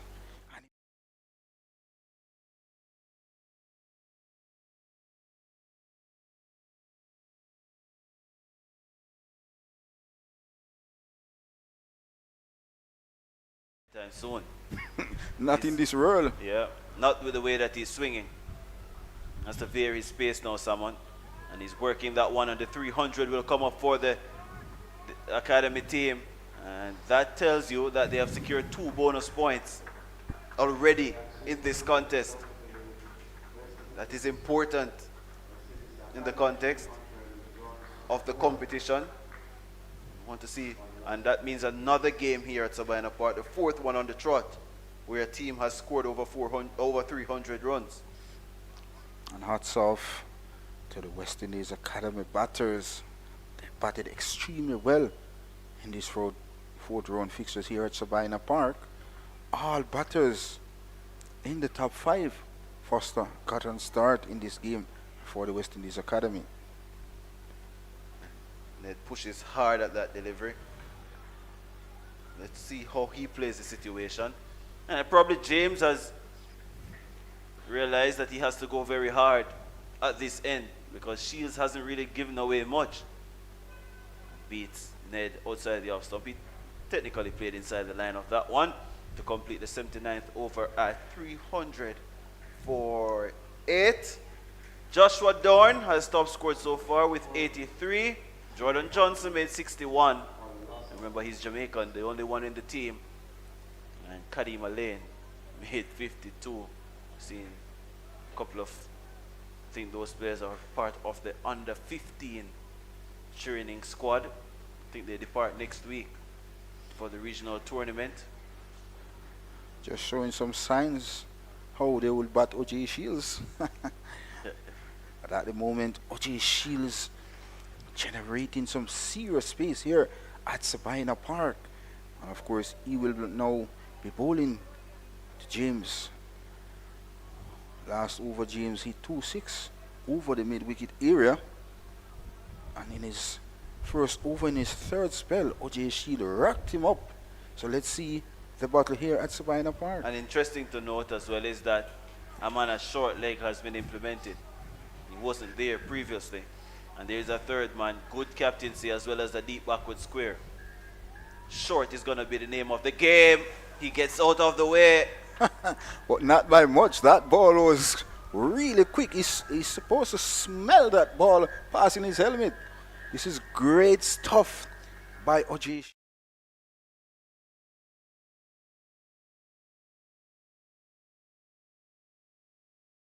Here by Shields. And Shields in this competition, if not the fastest bowler, is among the fastest bowler in this regional competition 2024. He goes hard. What a shot. He picked that up and you can pick the bones out of it. That's gone all the way for 6. That's probably the shot of the day.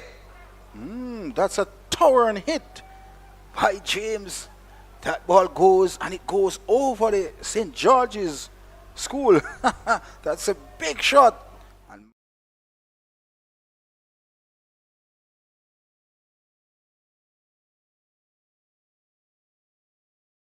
St. George's, big shot coming from Kofi James. Kofi James is not here. That's Joshua. Joshua James. He's hit that a long, long way. It was a tremendous blow. But he was almost as if he was expecting a ball to be on a good length. And he was really waiting. But for me, Shields has to go back upstairs. I'll be going short again to him. Not the one before, the one that was hit for 6 would have been a short delivery from me. Especially given the way he had to negotiate it. He had to be bobbing and weaving out of the way. The ball has disappeared. So new ball, please. You're probably going to have to take the brand new ball as well because it's four balls away anyways. They're going to take a new, I probably think the captain will take it when it becomes available. That's Scorpions really under the pump here. 300 runs already conceded. A monstrous hit there from James. What would be the response of O.J. Shields at the moment? 3 wickets to his name so far, 3 for 32. Into his 12th over so far. You can see some signals being issued. Trying to locate where the ball is. Skipper Brandon King is in the act as well. As if he signaled to one of his fielders. That's how important that signal is to get that old ball back. Went a million miles. Out of here. probably the right thing to do to get a new one. A different one. James packs a punch. He, re- Strong player. he really is. Super of a shot coming in from James. He's up to 19 from 12 deliveries. Seems as if they've retrieved it. But I'm not sure. But just a reminder of the other games across the region. Combined campuses and colleges, they have done well. 273 all out. They were in serious problems at 73 for 5 at one stage. Leeward Islands Hurricanes in response are 32 for 1. Guyana Harpy Eagles, they have lost 2 wickets for 28 runs. They are now 226 for 4. Kevin Anderson made 87. Good players, Anderson. Tevin Imlak made 55. Tejaran Chandrapal 40. Matthew Nandu 28. Kemar Roach 1 for 32. Shamar Holder, no wickets. Raymond Reefer, no wickets. Jason Holder 1 for 27. Jamil Warrican 1 for 31. That is the second game. There's another game between the Trinidad and Tobago Red Force and the Windward Islands Volcanoes. The Volcanoes dismissed for 191. I think this is their lowest total of the season so far. The Red Force 87 for 1. This game is at Queen's Park over. The game between Guyana and Barbados is at Coolidge. And the other game between CCC and Leewards is at St. Augustine. Short to James, so he's flashing. He's beaten outside the off stump. So, seems as if Joshua James is not going to back down here. As if he's saying, I'm going to fight fire with fire here at Sabina Park.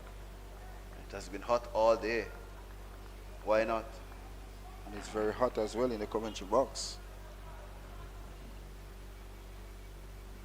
Shields must have been thinking about getting 5 wickets here.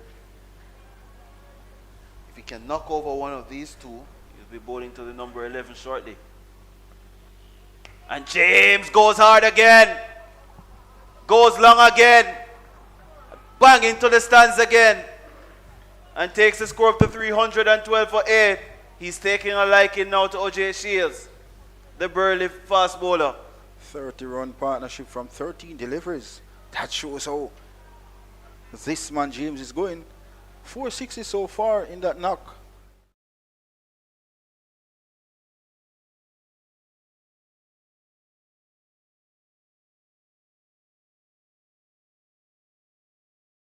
Wasn't full enough, so it's easy for him to swing through the line. It's better to go extremely full and or extremely short like that. It balloons. Will Shields get there? No, he won't. And the wicketkeeper was almost on the boundary. He couldn't get there either. And that closes out the 80th over, 312 for 8. An uncomfortable ending to the over for Joshua James. But he's still there, and that's important for the West Indies Academy team. It is very important for the West Indies Academy as well. That last delivery tucked up James. Had no free space or room to throw his bat. And hence why that ball lob and the wicketkeeper trying his endeavor best. But couldn't reach in time to take a catch. And James lives to fight another day. He's unbeaten on 25 from 16 deliveries. The West Indies Academy threw 12 for the loss of 8. An extra 2 batting bonus points here, Foster. Yeah. Trevor Royal. Not sure if they took the new ball. Let's get a closer look to see if it's actually the new ball or not.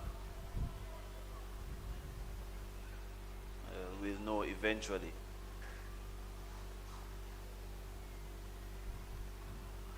Royal is going to be bowling to Ned. Hits him on the pad. It's going down, says Royal, who loves an appeal. And if he says it's going down, it's definitely going down. And of course,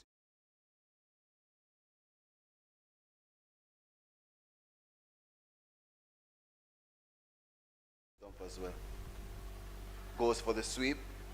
Chance for a run out. No, they won't have a chance. James was quickly to call Ned through for that single.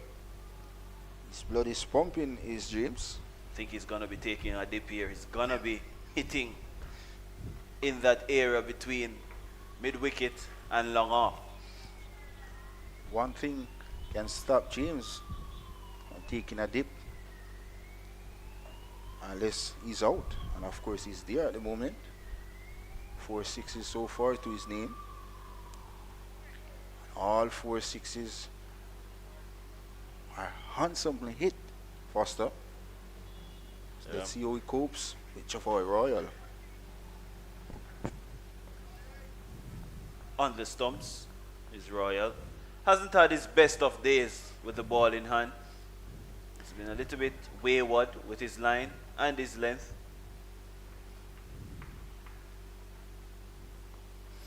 If you look at the field here, Foster, there's long on, there's long off, there's extra cover, there's deep backward square leg, Andy Miggett, all on the boundary for James. He's working that one down to fine leg. He's going to get at least 2. I'm trying to see if it's a newer ball. No, it's not a newer ball. Probably wouldn't take the new ball with the way that Joshua James is going either. Going berserk at the bowling now. 33 run partnership so far from just 19 deliveries.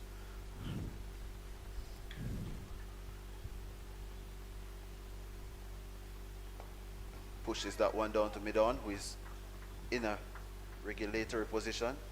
And of course, steal a strike for the 82nd over. Good batting.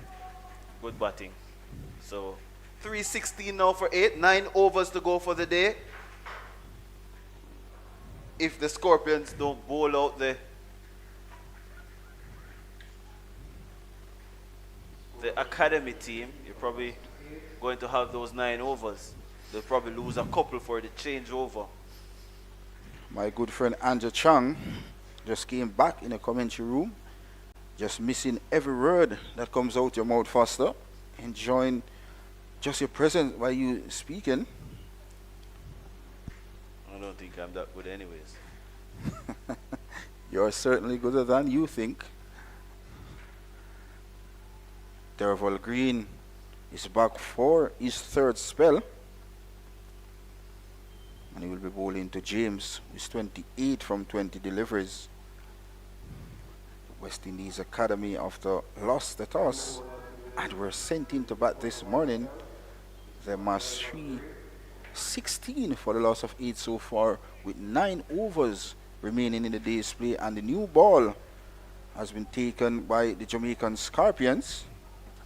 This is going to be fun. It's going to be Derval Green. So Shields has been relieved of his duties.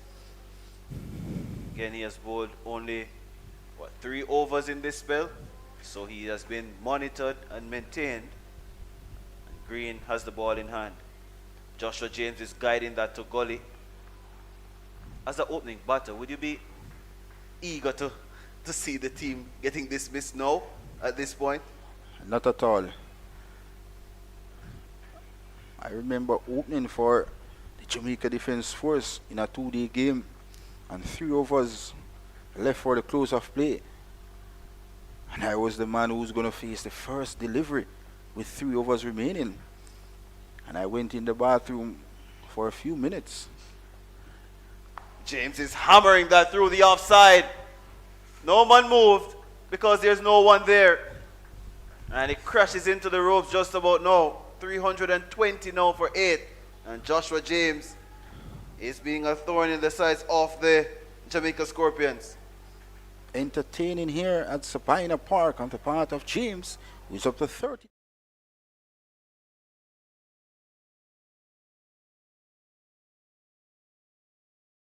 Academy up to 320 for the loss of 8 here at Sabina Park.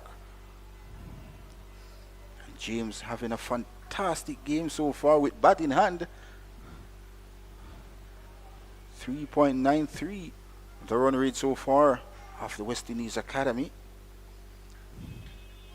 See the response of Green. Takes the edge. The keeper goes the wrong way.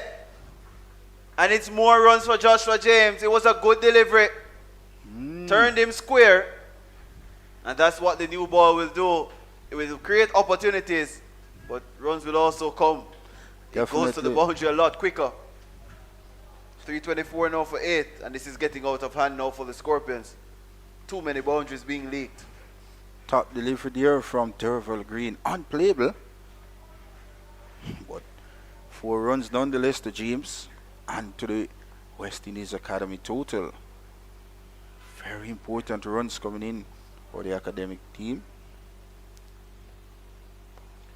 And he squared up again. I think the Jamaican Scorpions need to wrap up this thing as quickly as possible. Once James stays at the wicket for these remaining 9 overs for the day, 4 runs is on the chart for the West Indies Academy. Here lies Ned, not looking to score, just looking to occupy the crease. Spend some time with the aggressive James. Short. This is Sky. The keeper has a chance. He's running around and takes it. Finally. For the Scorpions' sake. But a very good counter-attacking innings from Joshua James comes to an end. Enterprising and entertaining has caused enough harm and damage to the Scorpions' batting. It's 3:24 for 9. He has to go for 36. And Derval Green gets his second. And that's 5 wickets now for the Scorpions from pace bowling. And they've been, well, they're enabled.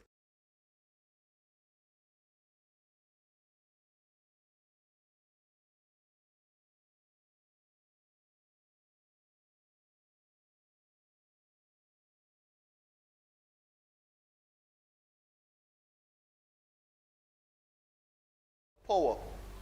Not having a base to swing from. And the ball just ballooned into the air. And a good catch in the end. And the Scorpions are a little bit deflated. Not a large gathering. It felt as if runs were leaked there. At this point, it seems as if they're going to be forced to bat a few overs. 82 overs. We're into the 82nd over. Hats off to Derval Green with that delivery, cramping James a room. Instead, couldn't get to extend his arms to play that pull shot in the inner top edge. And a well-judged catch by Romain Morris. And of course, the Jamaican Scorpions looking to bowl out the West Indies Academy late on day 1 of this West Indies Regional Championship game here at the home of cricket, the Mecca, Sabina Park. Yeah, Yohan Lane. Newman. Well, of course, Lane not known for his batting, Foster. Yeah, fast bowler.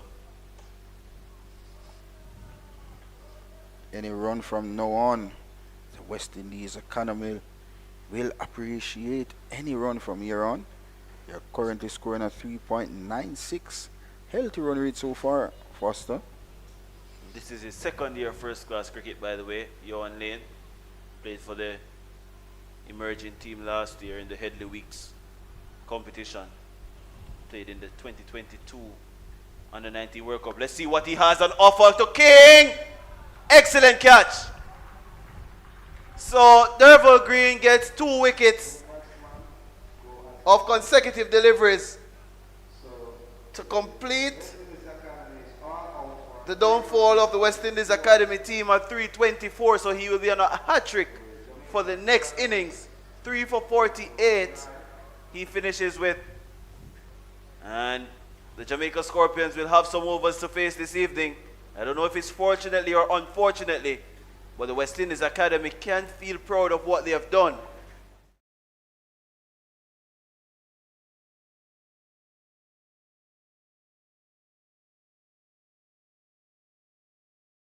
Obviously, hence the chance was offered. Brandon King, rather flexibly in the field, takes a very good catch. That brings the end to the innings. And a tricky period of play coming up now for the Scorpions to negotiate. I'm going to run through the scorecard a bit here before we take a quick break for the resumption of play. The Scorpions, they fought back in this final session. They've picked up 6 wickets in this final session. They struggled a bit in the early parts of play. They found a way to take some wickets. Mansingh doing the damage early in the session, in this final session, consecutive wickets. And you have the wickets of Carlin Bowen Tuckett and then Naeem Young.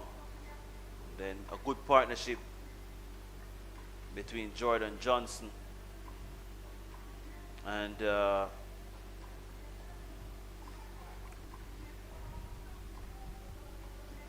Joshua Bishop really created some problems for the Scorpions. And then after Bishop was dismissed by Shields, Johnson was dismissed by Shields. But then Joshua James hammered 36 from 26 with 4 sixes and 2 fours before he was dismissed by Derval Green. And then the very next delivery, Yohan Lane was caught by the captain, Brandon King, who won the toss, sent in the academy team. They have been dismissed for 324. Rashawn Worrell, 25. Kadeem Lane, 52. Joshua Dorn, the man who played under 19 cricket for the West Indies in January in South Africa. He has top scored with 83. Teddy Bishop, 14. Jordan Johnson, as I said, made 61. Carlin Bowen Tuckett, 24. First ball duck for Naeem Young. Joshua Bishop, 14.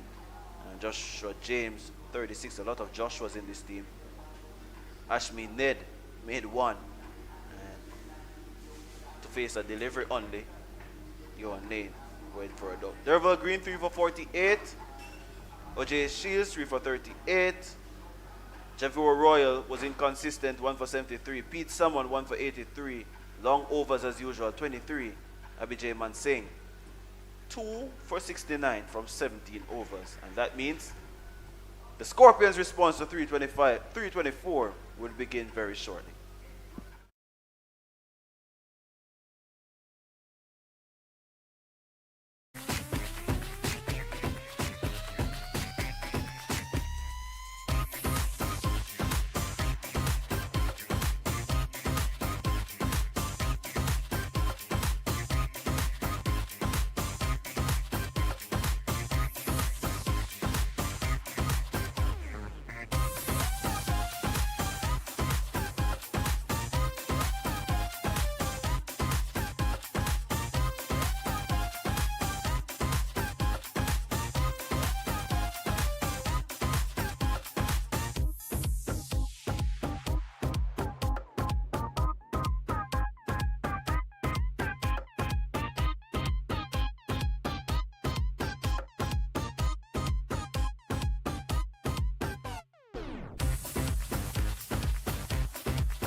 Welcome back to the West Indies Regional Championship between the West Indies Academy and the Jamaican Scorpion here at Sabina Park.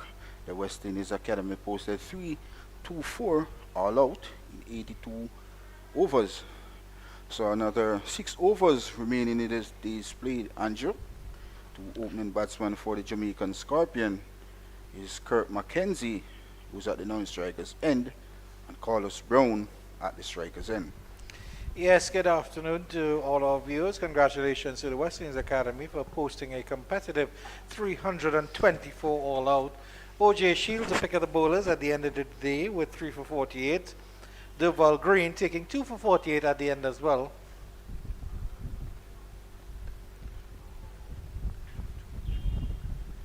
O.J. Shields took 3. Durval. But he is on a hat trick. Oh yes, he is. He did take 3 wickets as well, but he'll be on a hat trick as well. Come the second innings, because he took 2 wickets in 2 deliveries. Johan Lane will start proceedings from the northern end, the Courtney Walsh end. Of course, he will be bowling to Carlos Brown. Jamaican Scorpions will want these 2 openers this afternoon, this evening session here at Sabina Park, just to bat out the 6 overs and have 10 wickets in hand coming into the second day. Bouncing delivery by Johan Lane to start down the leg side. Yeah, it's a tricky 6 overs for Jamaica to face here, Penny. If the young pacers of the academy get it right, the Jamaicans could be in a little bit of a bother here, especially if they take a 1 or 2 quick early wickets. We know the Jamaican batting really hasn't been at its best. Kirk McKenzie opening is a interesting choice.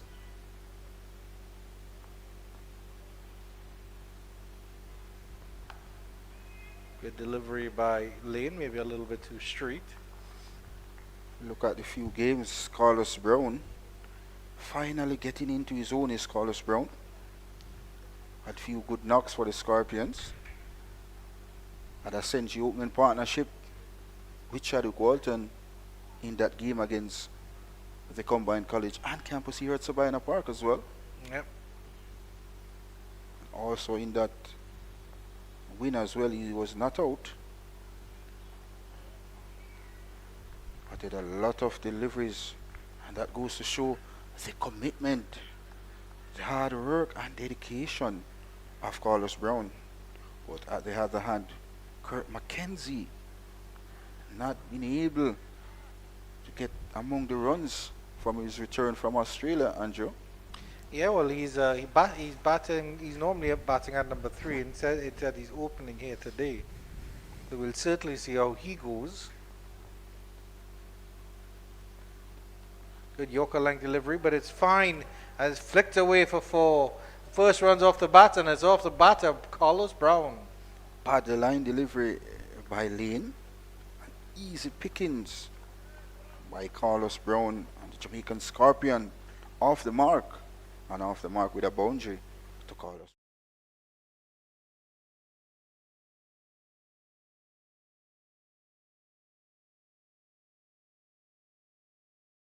And he did that just the way it was required for him to do. The Jamaican Scorpions still thrilled by 320.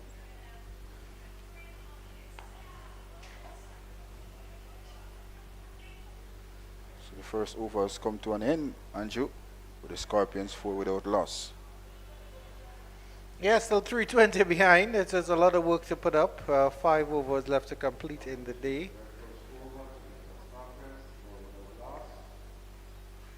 This is approached 13 minutes to 5 o'clock here in Kingston, Jamaica. Still some beautiful sunshine here at Sabina Park. In this evening session, we can see the shadows of the players wandering around the ground, Andrew. Yeah, shadows definitely starting to lengthen here. Still wonderful cricket conditions. The Jamaicans would take confidence in how the Windward or how the West Indies Academy batted, so they would know that it's a good batting track. It is definitely a great batting wicket here at Sabina Park. Very flat, nothing in it. For the bowlers, you just have to apply yourself as the batters. Naeem Young from the Michael Holding or Southern End to Kirk McKenzie. Try to leave that one, and it'll run along the ropes. Oh no, it stopped in that gully field, that gully region. Try to just open the face and get some runs there. Jamaican Scorpion will really want Kirk McKenzie get among the runs for the Scorpions in this fourth run action from Sabina Park. But this is an interesting little passage of play opinion, because if the Academy can make inroads into the Jamaica Scorpions batting, if they can get 2, maybe even 3 wickets before the end of the day, we know how brittle their batting is. So it can be a very, very interesting game. Of course, the plan here for McKenzie and Brown would be to just survive. Gets a short delivery, turns that into the leg side. Does he get it past the fine leg fielder? He does indeed. It's 4 from McKenzie. So any badly aligned delivery, and you're going to get swatted away here at Sabina Park. Badly aligned delivery.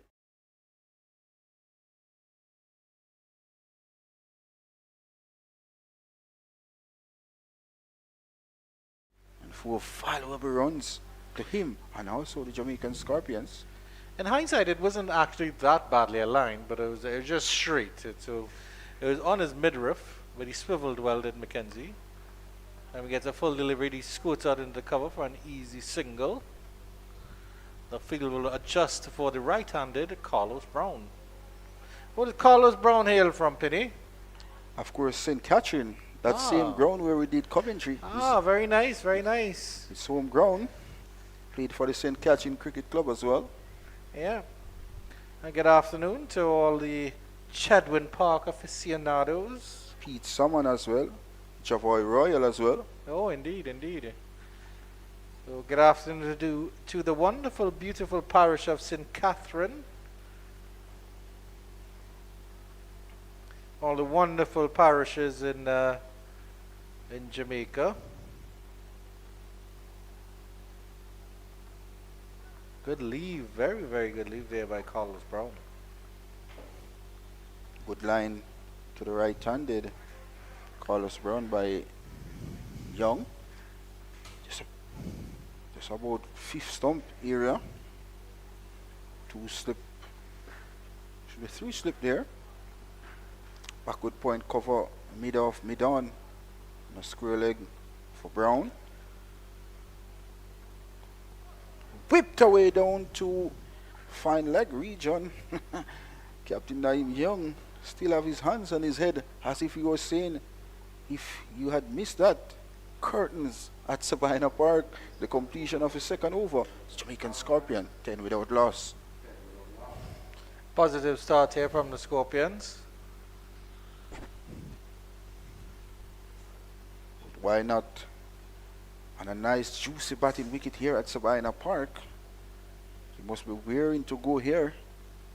Looking runs should be the order of the day for these 2 opening batsmen of the Jamaican Scorpions. Of course, with just 5 overs left in the day's play, or 4 overs, I should say, it's an opportunity for the Academy to go all out here, just no holds barred. I hope they give Joshua James an over or 2 just to see what he can do. A brand new cherry in his hand, taller than most of the bowlers out there. Swing from Elaine, but wide. Started wide outside the off stump and swung further away. I was looking at the Jamaican Scorpions team and I'm seeing Leroy Lugg. I was thinking that Leroy Lugg would open the batting with Carlos Brown. Jamaican Scorpion headed by Coach Andrew Richardson and Nikita Miller have different ideas. Of course, they might just be searching for that right-hand, left-hand combination, Penny. It might be as simple as that. Nice push into the cover region. They tried to overhit that. Did Brown just met that with the full face of the bat.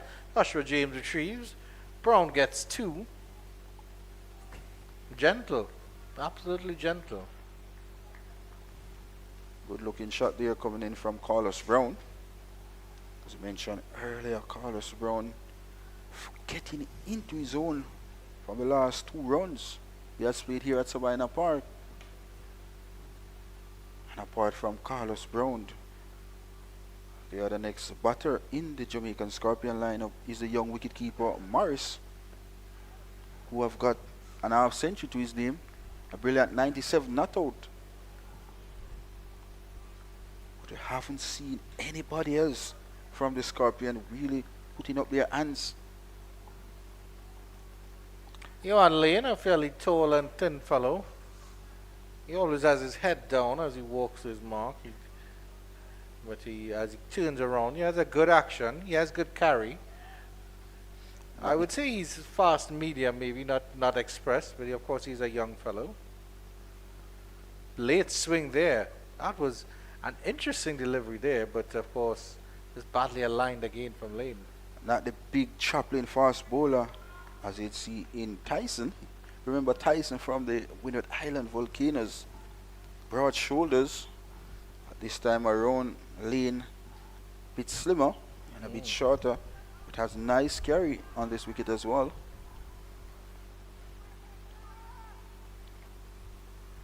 Not been consistent so far with his line and length, his Lane.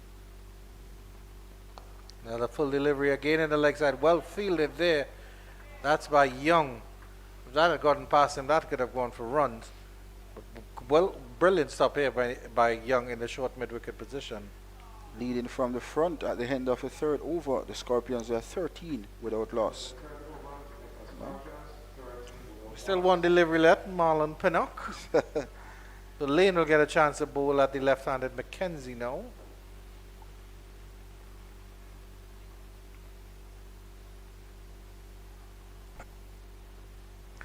I feel like the Jamaican bowlers in hindsight now, you have a pitch that's playing flat, that's not offering much. Yet there was still enough bounce. So if you had gotten those deliveries on or targeted the wickets a little bit more. There's only 2 bowled I should say, and 1 LBW. That's a nice push to the cover region by Mackenzie. Will that reach the pavilion? It does indeed. That's a lovely 4 from Mackenzie. That sat up nicely for him and punched it beautifully all along the tube. Top class shot coming in from Kirk Mackenzie. He just stood tall and just caressed that one to the point region for 4 welcome runs to the Jamaican Scorpion total at the end of the 3rd. Scorpions, they are 17 without loss.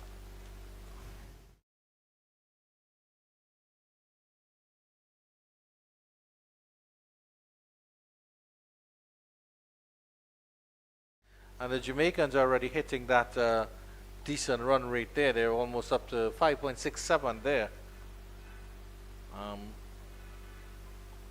I think it's okay for the Windward, not the Windward Island Volcanoes. I keep seeing WI, or WA, so I keep thinking the Volcanoes, but it's the Academy, and they don't really have anything to lose here, Penny. They've set a good total on the board. Obviously, they don't want Jamaica to run away with it, but you can't run away with anything in 5 overs. Unless it's a T10 match, but this is definitely not. One thing for sure though, Andrew, is a nice juicy batting track here at Sabina Park. Flicked into the leg side. Through the mid-wicket region again by Carlos Brown. Easy touch, just 2 runs. As Naeem Young continues. As a batter, you don't want to miss out on this wicket here. Jamaican Scorpions. But this is my point, Penny. Even though the pitch is flat and another concern, you can see that OJ Shields got something out of it if you bend your back. He got a little bit of swing. Johan Lane as well, we've seen getting some swing with it. As Brown pulls out of this one, was comfortable with something there. So even though it's a flat pitch, there is still something for the bowlers. And if the bowlers hit their mark, if they keep on that off stump line, just outside off stump, things will happen. And as a batter, if you don't apply yourself, things will happen for the bowlers as well. Indeed.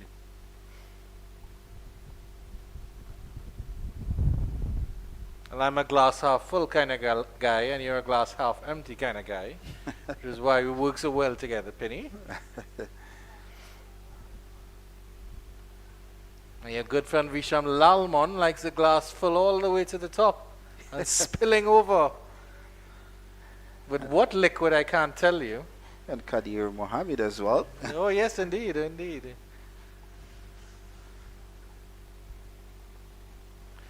A good bouncer there. Ramadan Mubarak to our good friend Kadir Mohammed and our Muslim brothers and sisters around the world who are fasting for the period of Ramadan before Eid. We certainly wish you all the best.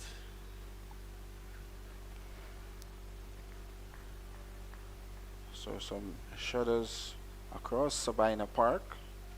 Those shutters are of the players. Well dug out there by Brown. Excellent Yorker length delivery by Young. Naomi Young over the years have been a fantastic leader for the West Indies Academy team. Fortunately, couldn't lead with the bat today. A duck there, as he was pulled by Mansingh. A first ball as well. First ball, a golden duck.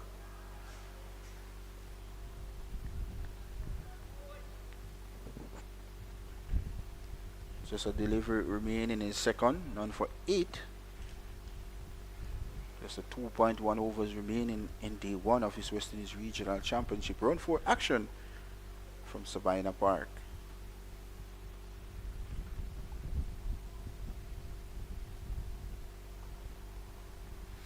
So the completion of the 4th, 19 without loss, the Scorpions.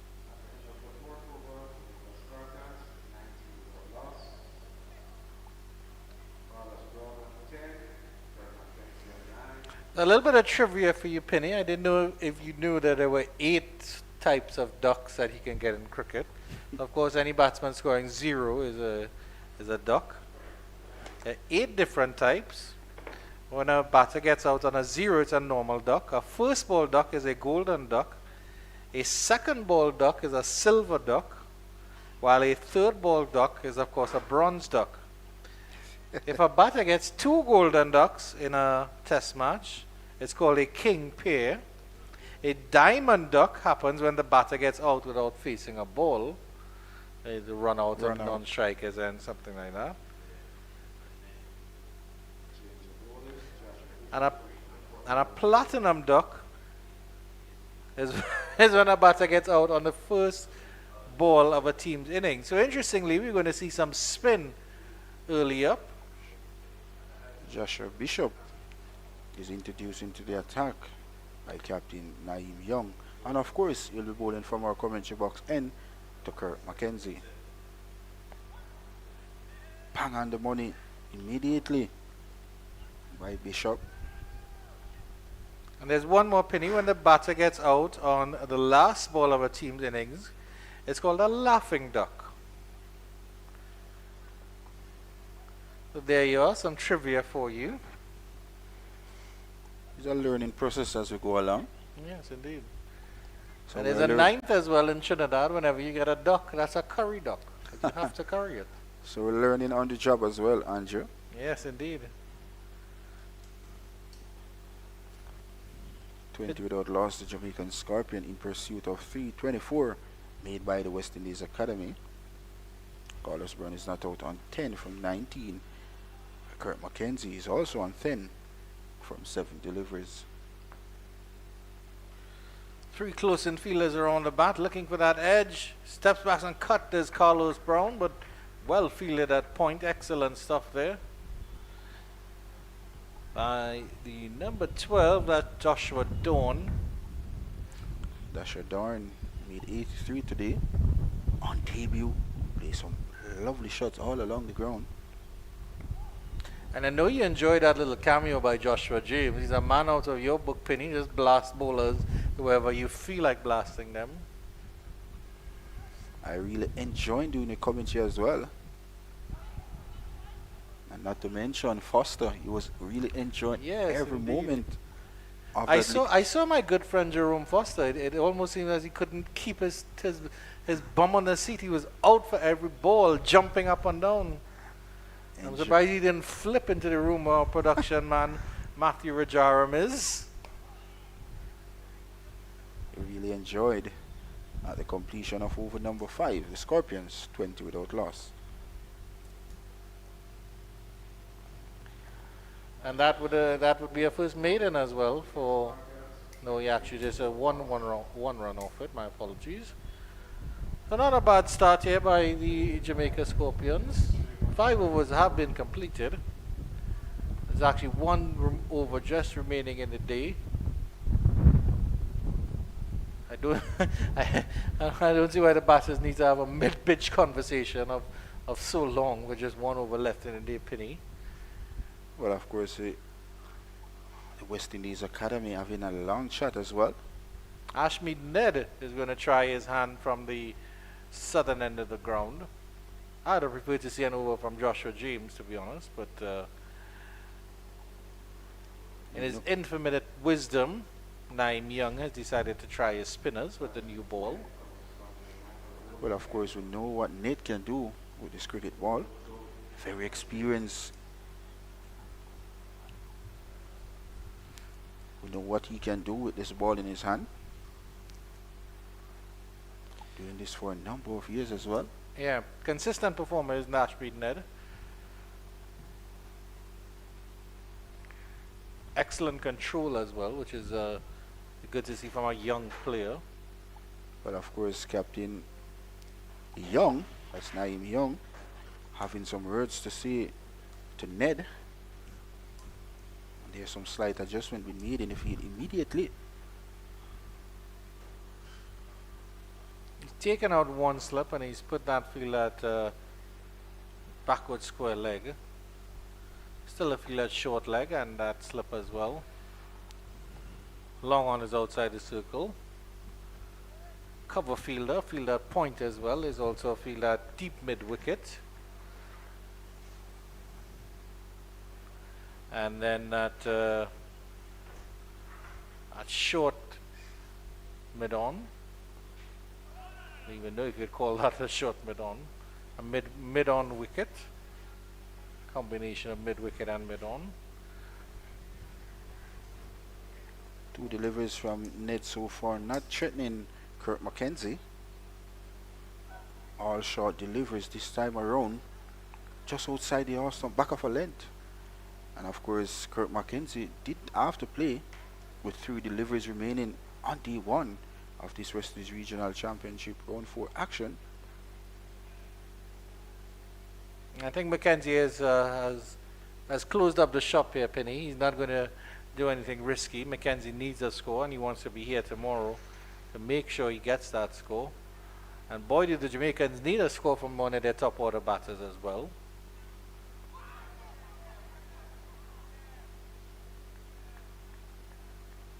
And McKenzie, of course, has made it to the upper levels of the game, if you want to call Test cricket the highest form of the game, which indeed it is.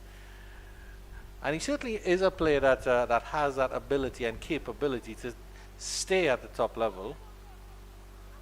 He walks away excitedly. He wants to get back into the pavilion, and that will be the end of the day's play, is it? Mackenzie's walking off. He doesn't care. Yes, it is indeed the end of the day's play.